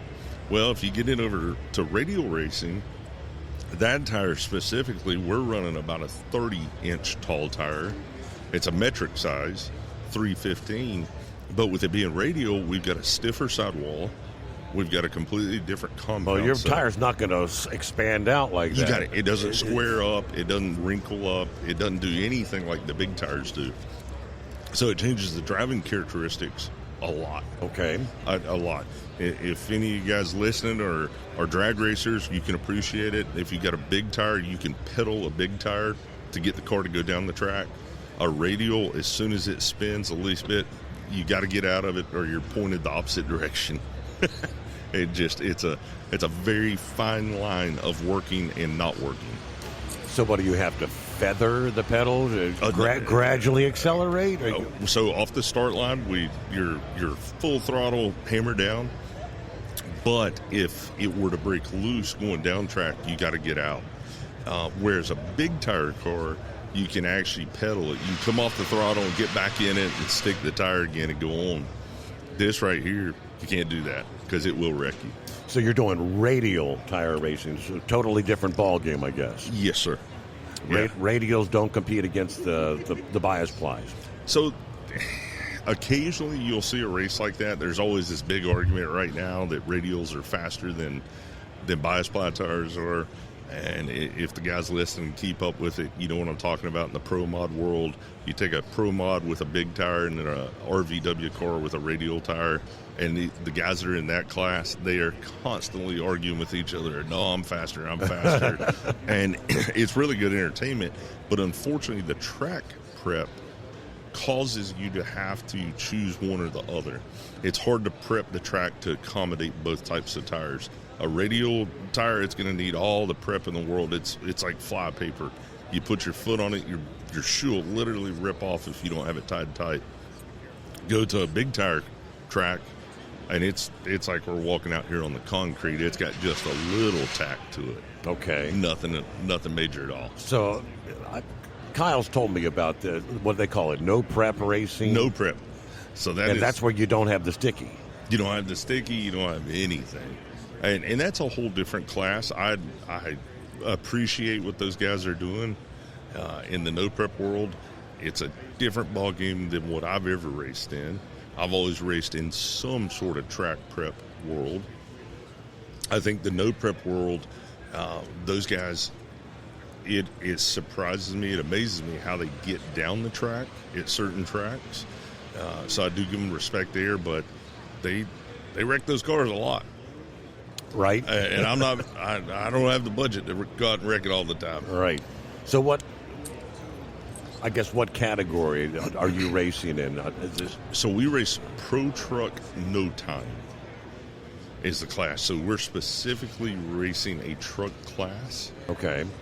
And like the last race we were in South Georgia racing at No Mercy. And our class, we had 26 or 27 entries in it. So a really great size class for all trucks. And I think there were, of that 26, 27, we had 4 diesels in it. So it was a pretty good time. So you're racing a diesel against the gas guys now? Yes, sir. Yes, sir. And we make, from a horsepower standpoint, if you ever get to watch a truck go down the track, any of the listeners, if you ever see it on any of the live feeds or anything, you'll notice you can't hardly even tell it's a diesel. we've got it so cleaned up with the nitrous we're using and also the tuning. It does not smoke a lot. We're taking every bit of that fuel and burning it as opposed to just blowing it out the pipe. So are you one of the guys that when you get out there and you do a trial run and you've got all these computers in there that are looking and diagnostic, looking at everything that happened and trying to fine tune it for the next run? You got it. We've got sensors for sensors, and we data log everything.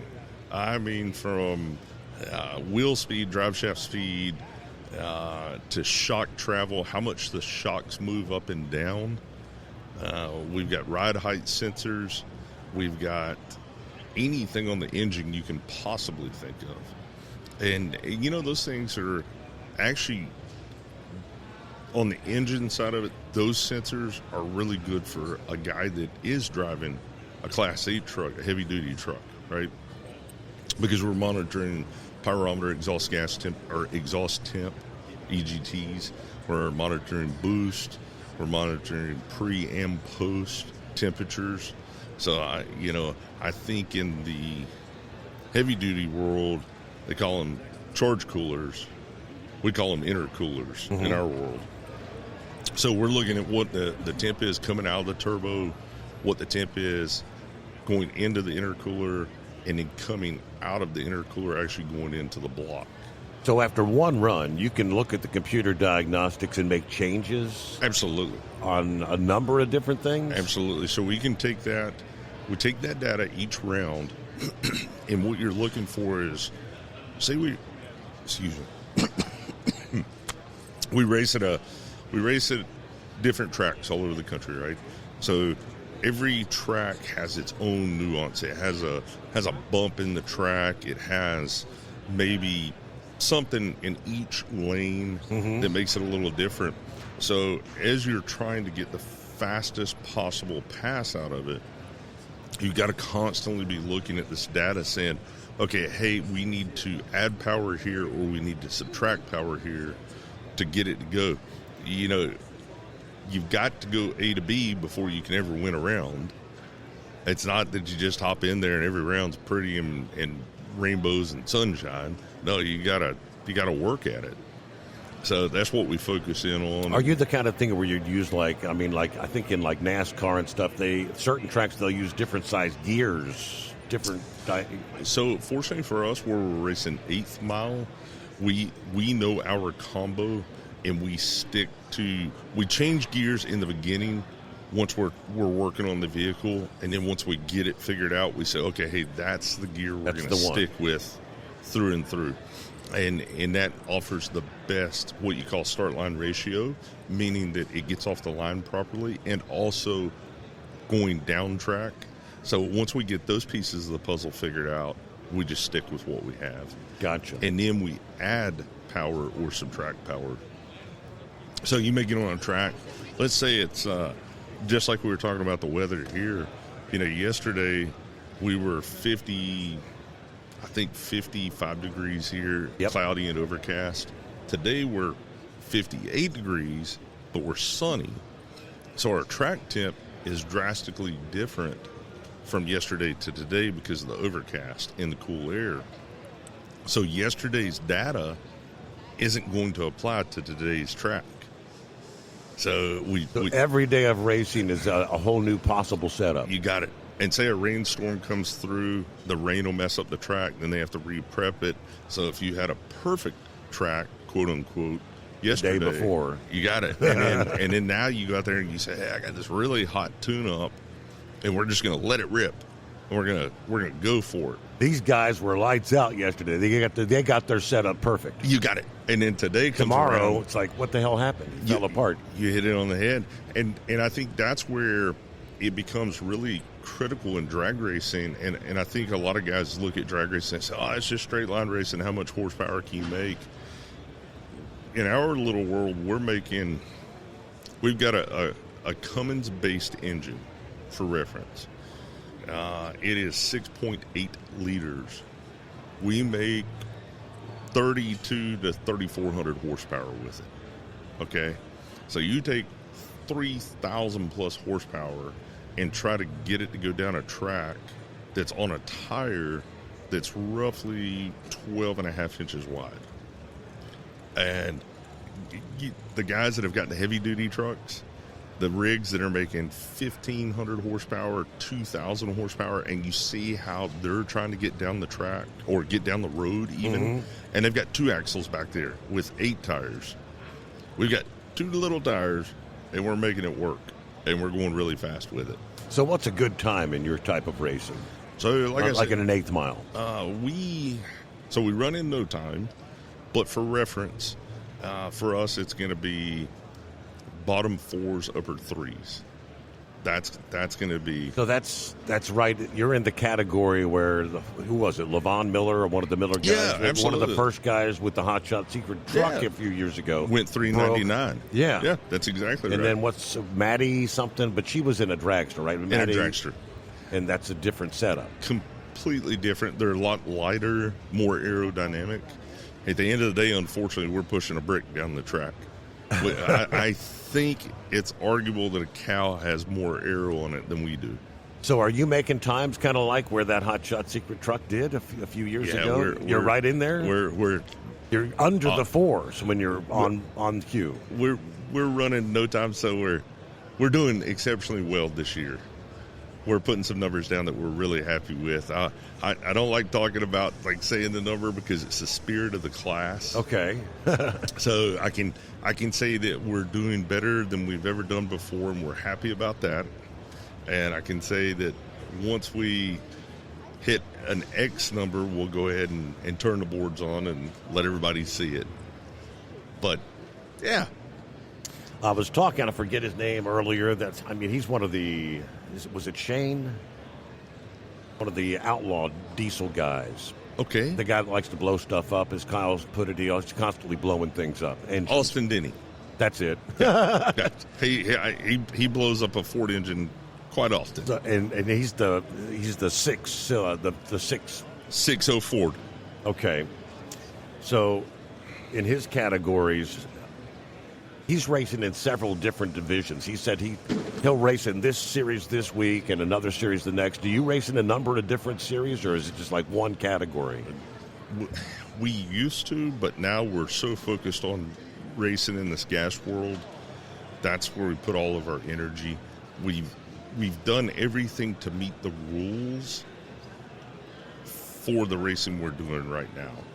And in the diesel world, the rules, there's a couple options there to move classes around, and we don't do that. We're sticking with a specific class, and like I say, the truck counts are phenomenal. That was the one thing in the diesel classes. Unfortunately, we were going to races with that, and there'd be 3 to 5 trucks show up, and it's fun, but sometimes you want to play in the pond or you want to play in the ocean. Well, you want to play. You want competition. You want the field to be whittled down. Yeah, you want to have In racing with the gas guys in this Pro Truck No Time has been so much fun because it's guys from all over the U.S. They are the fastest trucks in the world. Period. Not even up for debate. These gas guys are the fastest. Period. And we're getting to race with those guys, and I'm a wholehearted believer that if you're going to get better, you got to race with the best. And these guys are the best. How often is there? Every weekend, every other weekend? Is there something going on pretty constantly? Or so at this current moment, we're off till May. We won't race again till the 1st of May, and we'll race in Kentucky. And then we'll take a break. I want to say the following month we're off, and then at the peak of the summer, we'll slow down because the track is so critical to being able to race on it. The heat is our enemy. Big tires, you can get away with that. So this would be a good day for you to race. Today's a beautiful day. With the cooler temperatures. You're going to make all the horsepower you want to make. The sun's out, so the track's going to work really well. Okay. So, this is absolutely perfect. How'd you come in contact with Hot Shot Secret? Where'd your relationship get underway? Back in, I want to say it was 2017, 18, somewhere thereabouts. we were racing a lot, and Cal started showing up to the events and working with his product. And honestly, we would just sit there and kind of talk at the events. No expectations from each other, right? Outside of just conversation like you and I are talking. And ultimately, after a few races of just listening to Cal teach me about the products, help me learn them, I said, Mike, I really wish you'd give it a shot and try it out in the truck. I said, you know what? Let's do it. And we did. And as soon, it would have been 2019, we put a new race engine in the truck. And Cal was, with our program, we were testing our oil after every race. And what we were looking for was any bearing failure or injector failure that we weren't able to pick up, but in the oil samples we could see it. Well, sure enough, we send in an oil sample. Kyle calls me up and says, you got a problem. He says, what do you mean I got a problem? I said, well, we can see a bearing going down. I said, there's no way this engine's this is, no. Yeah, here's the data. Based on the chemical composition of what they found in the oil. Absolutely. So pull the engine out. Sure enough, rear main bearing, it was failing. Wow. Saved us an engine. Right. So what's that translate to? It's a $50,000 engine. So suddenly, now I'm like really intrigued with lubrication and this race program. So I started working with that. We start looking at different oils, and Kyle says, hey, let's get you set up on this program. We still keep doing our data logging. We still keep doing our oil samples. And over the past 7 years, the more I've learned about the product, the more testing we've done, the fact that we haven't had engine failures, bearing failures, it just created a situation where I've become such a huge fan of Hot Shots. I use it in everything I own, literally. If it has an engine, it has Hot Shots in it, right? Yep. I don't want to sound like the sales pitch guy, because that's not me. Anybody that knows me knows it's not. But it's one of those things, once I realized it, saw it, looked at the data myself, it didn't need to be a sales pitch. It was like, okay, these are facts. Well, I'm assuming a guy like you that's doing all the technical data, you could look at any product on the market. Absolutely. You could try anything. You're going to use what you think's going to do the best for you. You are absolutely correct. And Kyle, I can't say it enough. He is so passionate about what he does. He actually cares. Yeah. And when we discussed, during those years, we did have other lubrication companies talk to us about becoming a part of their program and this and that. And they didn't really care. All they wanted us to do was put something on the truck and say, hey, this is what we use. Because you're going to help sell that. We got to pause there because we hit our news break. But we'll be right back. Yes, Steve Summers Overnight Drive. USA Radio News, I'm Jim Rinaldi. Some California residents are reporting swarms of so-called eye-biting flies. Sharon Reardon reports. The biting black flies have been spotted in the San Gabriel Valley, including in Azusa, Glendora, Monrovia, and Altadena. Officials say insect repellent containing DEET will help keep the pests away. And on a positive note, the biting black flies do not transmit disease. I'm Sharon Reardon. Savannah Guthrie gave her first detailed interview since her 84-year-old mother, Nancy Guthrie, vanished from her Arizona home. The White House is reportedly allowing Middle East officials to act as mediators in an effort to end the war in Iran. President Trump had given Iran until next Friday to open the Strait of Hormuz or face an attack on its energy infrastructure. On Thursday, Trump said he was extending the deadline by 10 days until April 6th, because talks are going very well. From America's News Network, USA Radio News. Maybe this is you too. There's enormous frustration right now with healthcare costs. It is amazing. Healthcare costs for families in the last 20 years have almost tripled, and it just keeps getting worse. All this to say, this is why MediShare is so in demand right now. People are looking for alternatives, and MediShare is proven you can save thousands of dollars a year and actually like it more. Over 1 million Americans are now part of healthcare sharing, and MediShare is the gold standard. It's trusted. It works. It's been helping people save money and have peace of mind now for 30 plus years. It's not some big impersonal thing either. It's a community of people like you helping each other. So yeah, if you're frustrated too, here's your chance to make a refreshing change. You'll notice the difference as soon as you call. They're easy to talk to. You can get a price within 2 minutes. Here is the number. Call 855-SHARE-40. That's 855-SHARE-40. 855-SHARE-40.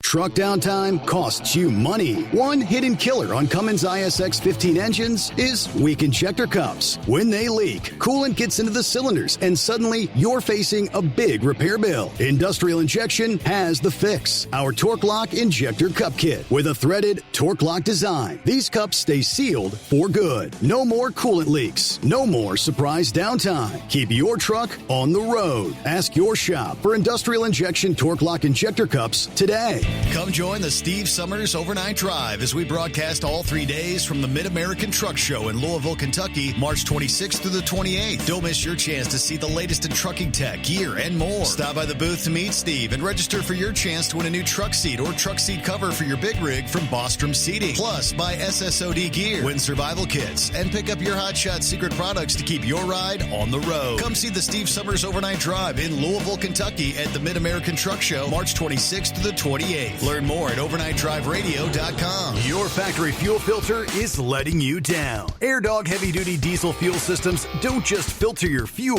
The AirDog fully optimizes your truck's fuel system for peak efficiency. The factory-provided filter simply removes particulates and water from fuel. The AirDog system removes all contaminants, including entrained air, water, and particulates, and feeds the engine pump with optimal pressure. Check out airdogdiesel.com to learn how you can capture every bit of performance and efficiency from your fuel system. Dean Michael, the tax doctor, here with Tax Help MD.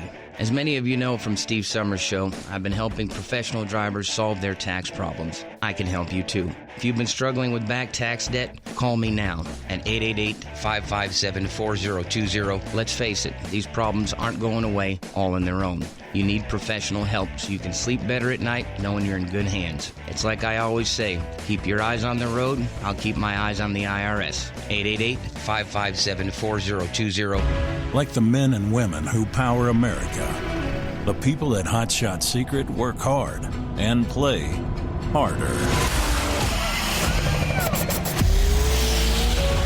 We're the fastest growing diesel and oil additive brand in the country. We solve problems. We protect engines. We save you money. And more importantly, time. Hot Shot Secret, powered by science.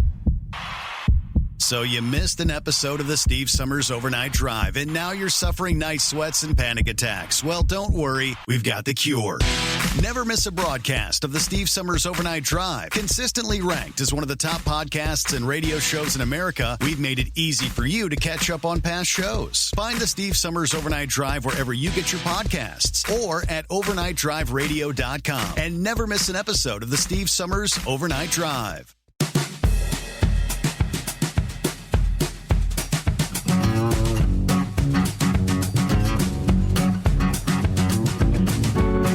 Real quick, back at it here as we kind of head down the home stretch. Michael Dalton learning a bit more about straight line racing. I asked the question earlier of what was his name, Austin? Austin. I asked him, I said, all right, when you guys come face to face from one week to the next, is there any particular racer that you really want to beat? Anybody I line up next to. And that's kind of the way, how did Kyle put it? He said, these guys, when they're sitting waiting for the green light, they don't care who you are, you want to beat them. Absolutely.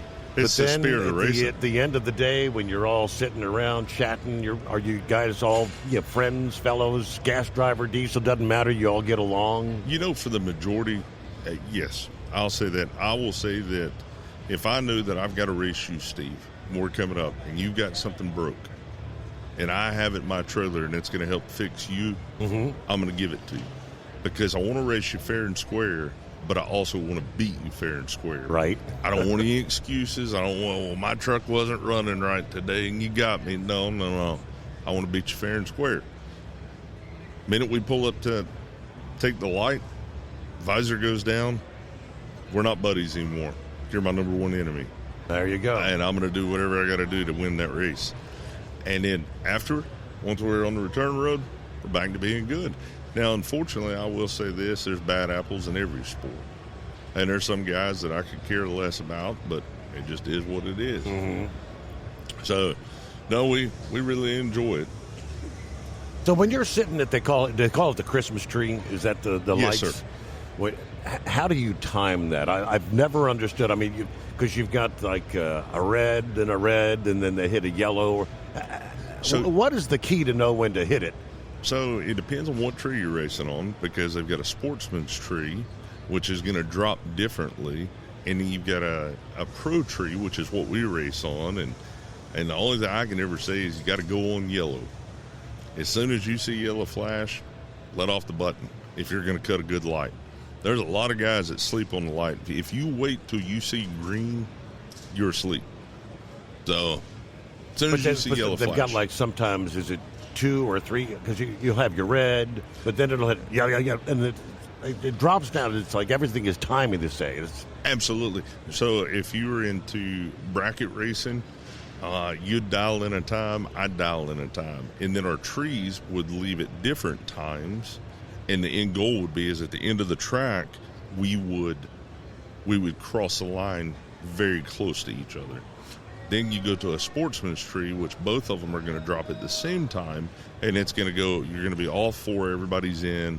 And then when the lights drop, you're going to go 1 yellow, 2 yellow, 3 yellow, green. Go to a pro tree, all four are on, all four red, you're in. Yellow is going to flash, and it's going to be green. All at once. Like so as soon as that yellow's, you better hit it. When I see yellow, I'm letting go of the button. I'm not playing around. Okay. Because if you do, I say this a lot, and I think a lot of professional racers out there will agree, a race is won and lost on the start line. Everybody thinks it's raw horsepower out the back door, and in some cases that does work, but for the bulk majority, they're won and lost on the start line. And once you can get that concept wrapped around your head, you'll start paying attention to that tree and stop playing around making a sandwich. And you're racing for straight fastest time at the end of the line. You got it. We're heads up racing. So no dial-ins. None of that bracket stuff. None of the bracket stuff. Bracket, I admire the guys at bracket race that I don't have the patience to bracket race. I'll say that. I like the heads up racing. Show up with what you got and hope you brought enough kind of deal. But heads up racing, I will say, is definitely difficult because sometimes you can find yourself competing with wallets, not with ability. Gotcha. So that's a tough part of it.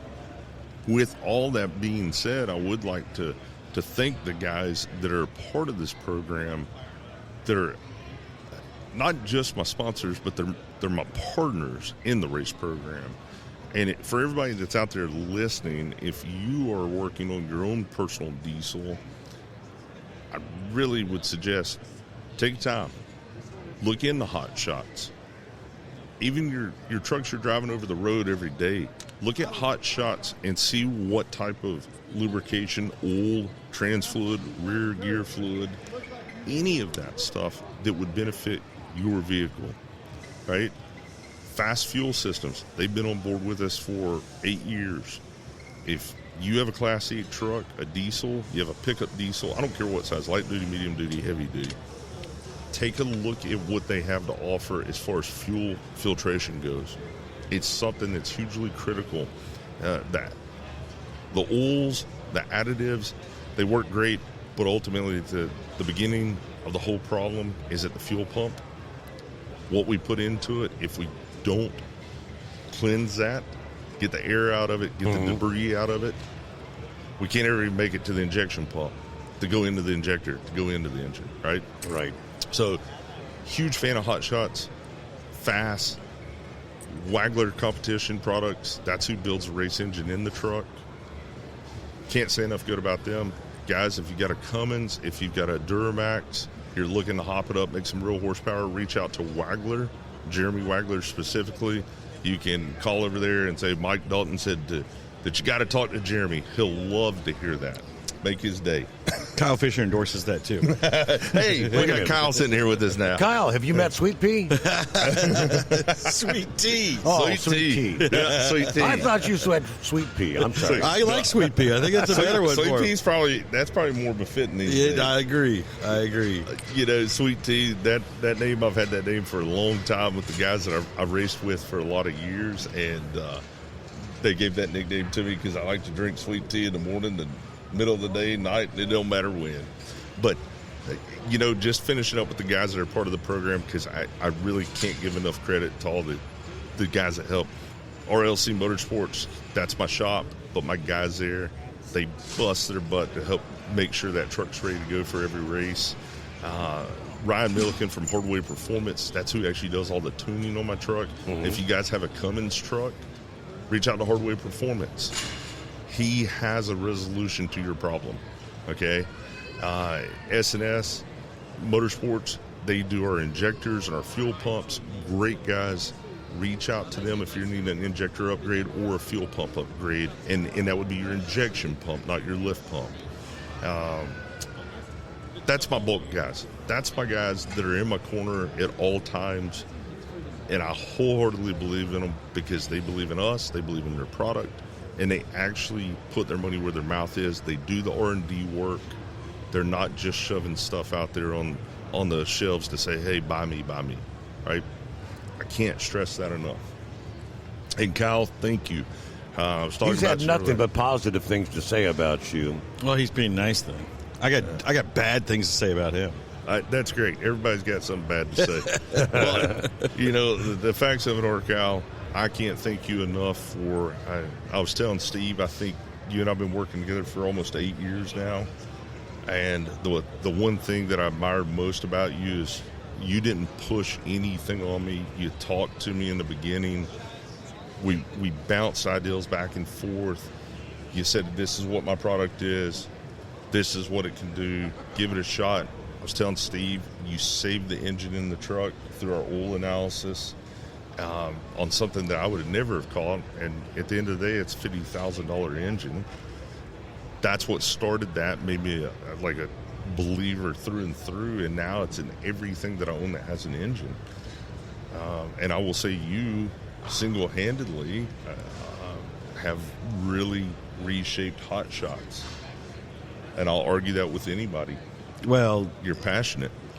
We all are here, and it's a two-way street too. This guy we've been with for a long time, like you said, and you got to remember, 8 years ago, Hot Shots wasn't what it is today. Oh, by a long shot, yeah. Right. So, a guy of Michael's caliber to give us a chance when we were a nobody in the industry, mm-hmm. and especially on the high-end racing side of it, a lot of people still don't even know all the high-end racing products we offer. They know us from our Diesel Extreme and our EDT and, what these truckers are buying here. So to come in from the outside to be this diesel additive, and getting involved in the motorsports, but then having a guy of, Michael's caliber in the way of the program he's got to open it up to say, we'll give these racing products a shot in these high expensive, equipment they have. Right. That means everything to us, and then it's just the relationship's just grown from there. And now we're proud of him. All he's doing to get the good word of the diesel performance out there, beating up all these gas guys is just the fun part now. I was explaining to him how that you came into Hot Shot Secret under Chris Gabrelchik. Yep. And Chris wasn't really enthusiastic about getting into the racing thing. Did you convince him, or just tell him to give you a chance? Or how did you get him to? And then now today he'll tell you, man, the racing was, that was the way to go. Sure. Convince is a nice word. Beg, plead. It was an uphill battle, to get started. And but I will say to our credit as a company, from the beginning, our first move in, everybody remembers the story about how we got dragged into it at first was just through some testing when we were putting some support out for FR3. We were getting some dyno testing, and you've threw some samples over to one of we the, went over to the Fire Miller Pump. guys. Yeah, we went to the Fire Pump. Miller. And we didn't even know who they were. That tells you how disconnected we were from the performance scene of diesel. One of the top diesel performance guys were an hour away from us, and we didn't even know their name. And we just got recommended they have a dyno, and obviously we went there and did some testing with them, and they were like, "Wow, you got something you need to come into the performance side." And we didn't have racing products at the time, so. What was cool about the way our company made that leap, we came out of the gate as, title sponsor of NHRDA. We jumped right into Outlaw Diesel Super Series, and then, the rest proved itself. So these partnerships, and that's how I look at everything. We've talked before about how great the motorsports are for branding and marketing, get your name out there and whatnot. But actually what the value to us is the R&D side of it. We get to really test stuff at the highest level. We get to see our customer out there, but most importantly, it's these relationships. And you fast forward, 8-10 years now, and we've forged really good partnerships with guys like RLC Motorsports and these race teams, and it just continues to evolve. And do you have any idea how many racers under the umbrella you have now? And then, of course, you got the NTPA thing going. Yeah, and pro polling, and we're heavily sponsored in drag racing and sled pulling, but we've got reach into everything. I just don't have enough time in the day. Maybe if you can go on the road with me a little more and cover some events for me, but we've got drifting and off-road and kart racing, round circle track, your stuff, the dirt stuff. We got it out there. I just need a little more time, bandwidth, and a couple more teams to get the Hot Shots machine out to that field and do what we've done in drag racing, sled pulling, and these other disciplines. And that's what we're going to do. We're building one event team at a time. So when you go from one different category to the next, do you try to start with each of them the same? Say, I want you to try this and see if it improves your performance or makes you get more horsepower or whatever. And if you like it, we've found a formula that works. And basically what Michael said when we first introduced, it's kind of like when Austin Denny was on earlier as well. Like, I never want to be the company to force a product on somebody or to buy my way in. We don't do cash sponsorships. Like, it doesn't work that way. So we tend to get involved. I always say there's two things we do with our sponsorship budget. We have a cash sponsorship budget that goes towards series. So we support Outlaw Diesel, we support NHRDA, UCC, NTPA, Pro Polling, all this stuff. We want to use our cash, Duck X, radio racing, all this stuff, to provide a place for these guys to race and to compete. Then we use our product to support the racers, and we do product sponsorships to help these guys at the cost of their programs and to get them good product in their hands. So by doing that gets us in front of these potential, partnerships. So as we get into new stuff like circle track and stuff, once I get out there, I'm going to keep my ear to the street. I'm going to see who's having problems, and when I see they have problems, I'm going to go introduce myself and offer them to help try to find a solution for their problem. It may not be my product at the end of the day, but sometimes it does create that way, and that starts a relationship and then gets us in the door. In the racing world, do other racers try to follow the leader? This Dalton guy, he's using this product, and man, what's he got that we don't have? Look, maybe we should try that Hot Shot stuff. Is there any of that goes on? In my humble opinion, yes, there is, and that's what we were talking about earlier. Though, is I like to back it up with facts. And when I can sit down and talk to another racer, and they're like, "Oh, why do you like Hot Shots?" Well, you could make the blanket statement of oil is oil, right? It lubes it. But when I can say, well, actually, this, and this, and the fact that I can reach out to Kyle or anybody on his team in any given moment and say, guys, man, I need to tighten my torque converter up. This sounds crazy, but we can adjust, I guess you'd say the viscosity. Would that be the proper word? Yep. We'd adjust the viscosity, and we can tighten the converter up, or we can loosen it up. How many companies can you do that with? How many companies actually care to sit down and talk with you about that? For us, that's huge from a drag racing standpoint. And so, yeah, absolutely. The other guys that I race with, when we sit there and have those conversations and I can bring those facts to the tables, then it makes them start going, well, we really need to take a look at Hot Shots and go ahead and give it a shot. Right. And two-way, like these guys that are really pushing the envelope of, what these machines can do, they're living right on the edge of it. So that's where we want to have the products tested. They go over the edge sometimes and break stuff. That's part of being a pioneer in an industry, in a space. But it helps us even in, I'll give you another example. Bill Lutz, one of our sponsored racers on the gas side. A great guy. Big blown Hemi, and just knocked out some new records and stuff. He was having a push rod problem for 15 years in his blown Hemi. And he's got a twin screw on there. That's right. But and I found Bill through a friend, and he told me about his problem, and we tried our oil. He's never had a push rod problem that he put up with for 15 years since the day he started running our oil. And Bill is a trusted, humble guy, but he sits back at these races, and every once in a while, racers talk, starts going around. He'll hear a guy down there is having a push rod problem.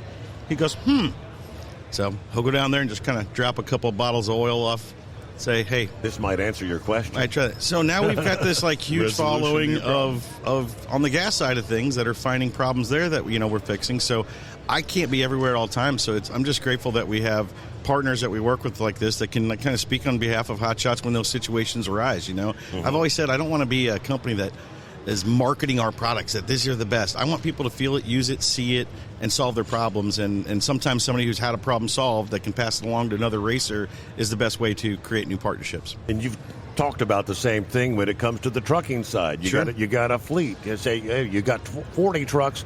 Try this in a couple trucks. Yep. On us. Try it. And next thing you know, you're going to be needing, you're going to order for all 40 trucks, right? Exactly. Absolutely. Yeah. Let the data speak for itself. Yep.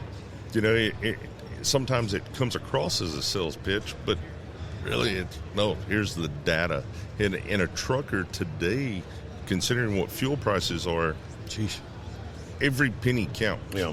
I think probably more than any time in recent history, and especially if fuel breaks over $6 a gallon, which it looks very potential. Yeah. And with that being said, we've been here 3 days. I've lost total track of what's going on. Is the Strait of Hormuz open? Have we bombed Iran more? I have no idea. I have no idea what's going on either.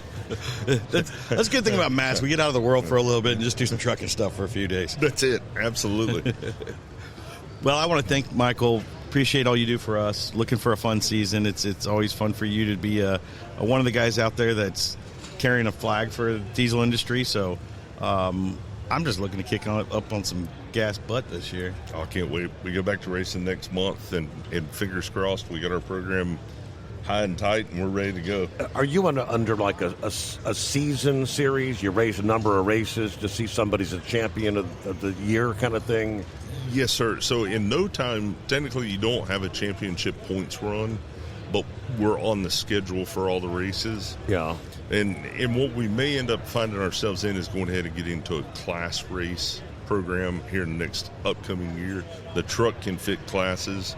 We've just been running no time until we get everything hammered out. I just wondered if it was possible that a diesel could ever be a championship and beat the gas guys, and how absolutely earth-shattering that would be to 100%. them. We're there. We're there. Ryan Milliken 2 years ago did it next 275 in radio racing. He won Lights Out or No Mercy, and then finished second in the class. And that's like one of the top levels of drag racing that's tied in. And so what do the gas guys say when that happens? Just blow them away? That's like, what the hell? Yeah. Well, it's kind of what we were talking about earlier. The bulk majority of the guys really respect it because they see how hard we're working. So they're actually pretty supportive. And they're working against the grain, like we talked about earlier. Like, there's an easier way to do this. No, you can throw a big Hemi in there and put a lot of power in it. These guys are doing it uphill the whole way. You got it. We're fighting it at every turn. And so a lot of those guys are actually really supportive and helpful.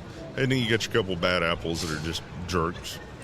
And that's in every type of racing. I remember a few years ago when Firepunk was down at No Mercy, and it was the first time a diesel ran a 3-second pass. That's right. And all the gas guys came over to the pit to congratulate them. So, and it was kind of like the first time. We've been knocking on the door, and I remember some of the big-name gas racers were there, and they were like, tell me about this thing. Like, what is this thing? It's a strange-looking giant Bill Cummins block, and they're like, well, how often do you change this thing out? And they're like, that's the only one. It's like, well, how often do you have to refresh it? And they're like, it's been in there all season. And they're like, how many passes do you have on it? And I think they had 120 passes on it that first year. These guys are used to getting 2-3 passes and grabbing the spare engine out of the trailer, swapping it on the weekend. It like blew their mind. And so not only is the diesel performance right there on the heels and beating these guys now, we do it more efficiently and we hold our engines together better. Absolutely. So it's got their attention, that's for sure. And I'll tell you, none of the gas guys want to lose to the diesel. Right. Exactly. Before they used to be able to dial it down just enough to beat us. Now they have to race. You have to line up. Guys are like, I got a feather in my cap, right? Yep. You got it. You're exactly right. Exactly. All right, we got 2 minutes. Great, and we'll be done with the Steve Finale. Summers Overnight Drive. Final words on. Steve, another great year. We had a record year again. I say this every day this week. It's been a record day on a record year. So I want to thank everybody that stopped by the Hot Shot Secret booth. We've sold out. We brought more samples than we've ever brought, and we went through them. But yeah, and then our show specials went up. We signed up new dealers that are new parts of the Hot Shot Secret family. We added a bunch of new fleets to us. We had a good time with Jeff Hurt and his awesome modified tractor behind us here. We're looking forward to a good season with him. There's going to be a great poll tonight. The pro polling is going to get started here pretty soon. In about an hour. Oh, no, 2 hours. 2 hours, 5 o'clock. We're big supporters and sponsors of that. So we got some pollers that are in here. Just stop by the booth that are going to be polling tonight. So we wish them luck. And just looking forward to an awesome season. And it was a great few days here. It's always good getting the overnight drive out here on the road. And how was it for you? You have a good time? Get to talk to a lot of people? This has probably been the smoothest we've had of all. Maybe 5th year, I think. This is mine. So and this guy's midnight to 5 every night. So it's got to be a pleasure when you just got lined up people to talk to. That's a change. It's usually you're on the phone with everybody. They're calling in, but you got face to face for a few days. But we've had some great guests, great interviews, and I mean. You've been a great informative interview for Straight Line Racing here this final hour. Well, thank you for the opportunity, Steve, to come on the show. Kyle, thank you for giving me the opportunity to come here to be on Steve's show. And I'm really excited myself to see what 2026 brings for us. Me too. Go. Why don't you wrap us up? That's it. We'll wrap up the Steve Summers Overnight Drive live from the Mid-America Truck Show, Louisville, Kentucky. We'll be back in the secret bunker at the midnight hour Monday night into Tuesday morning. Hope you'll join us then for our next edition of the Steve Summers Overnight Drive.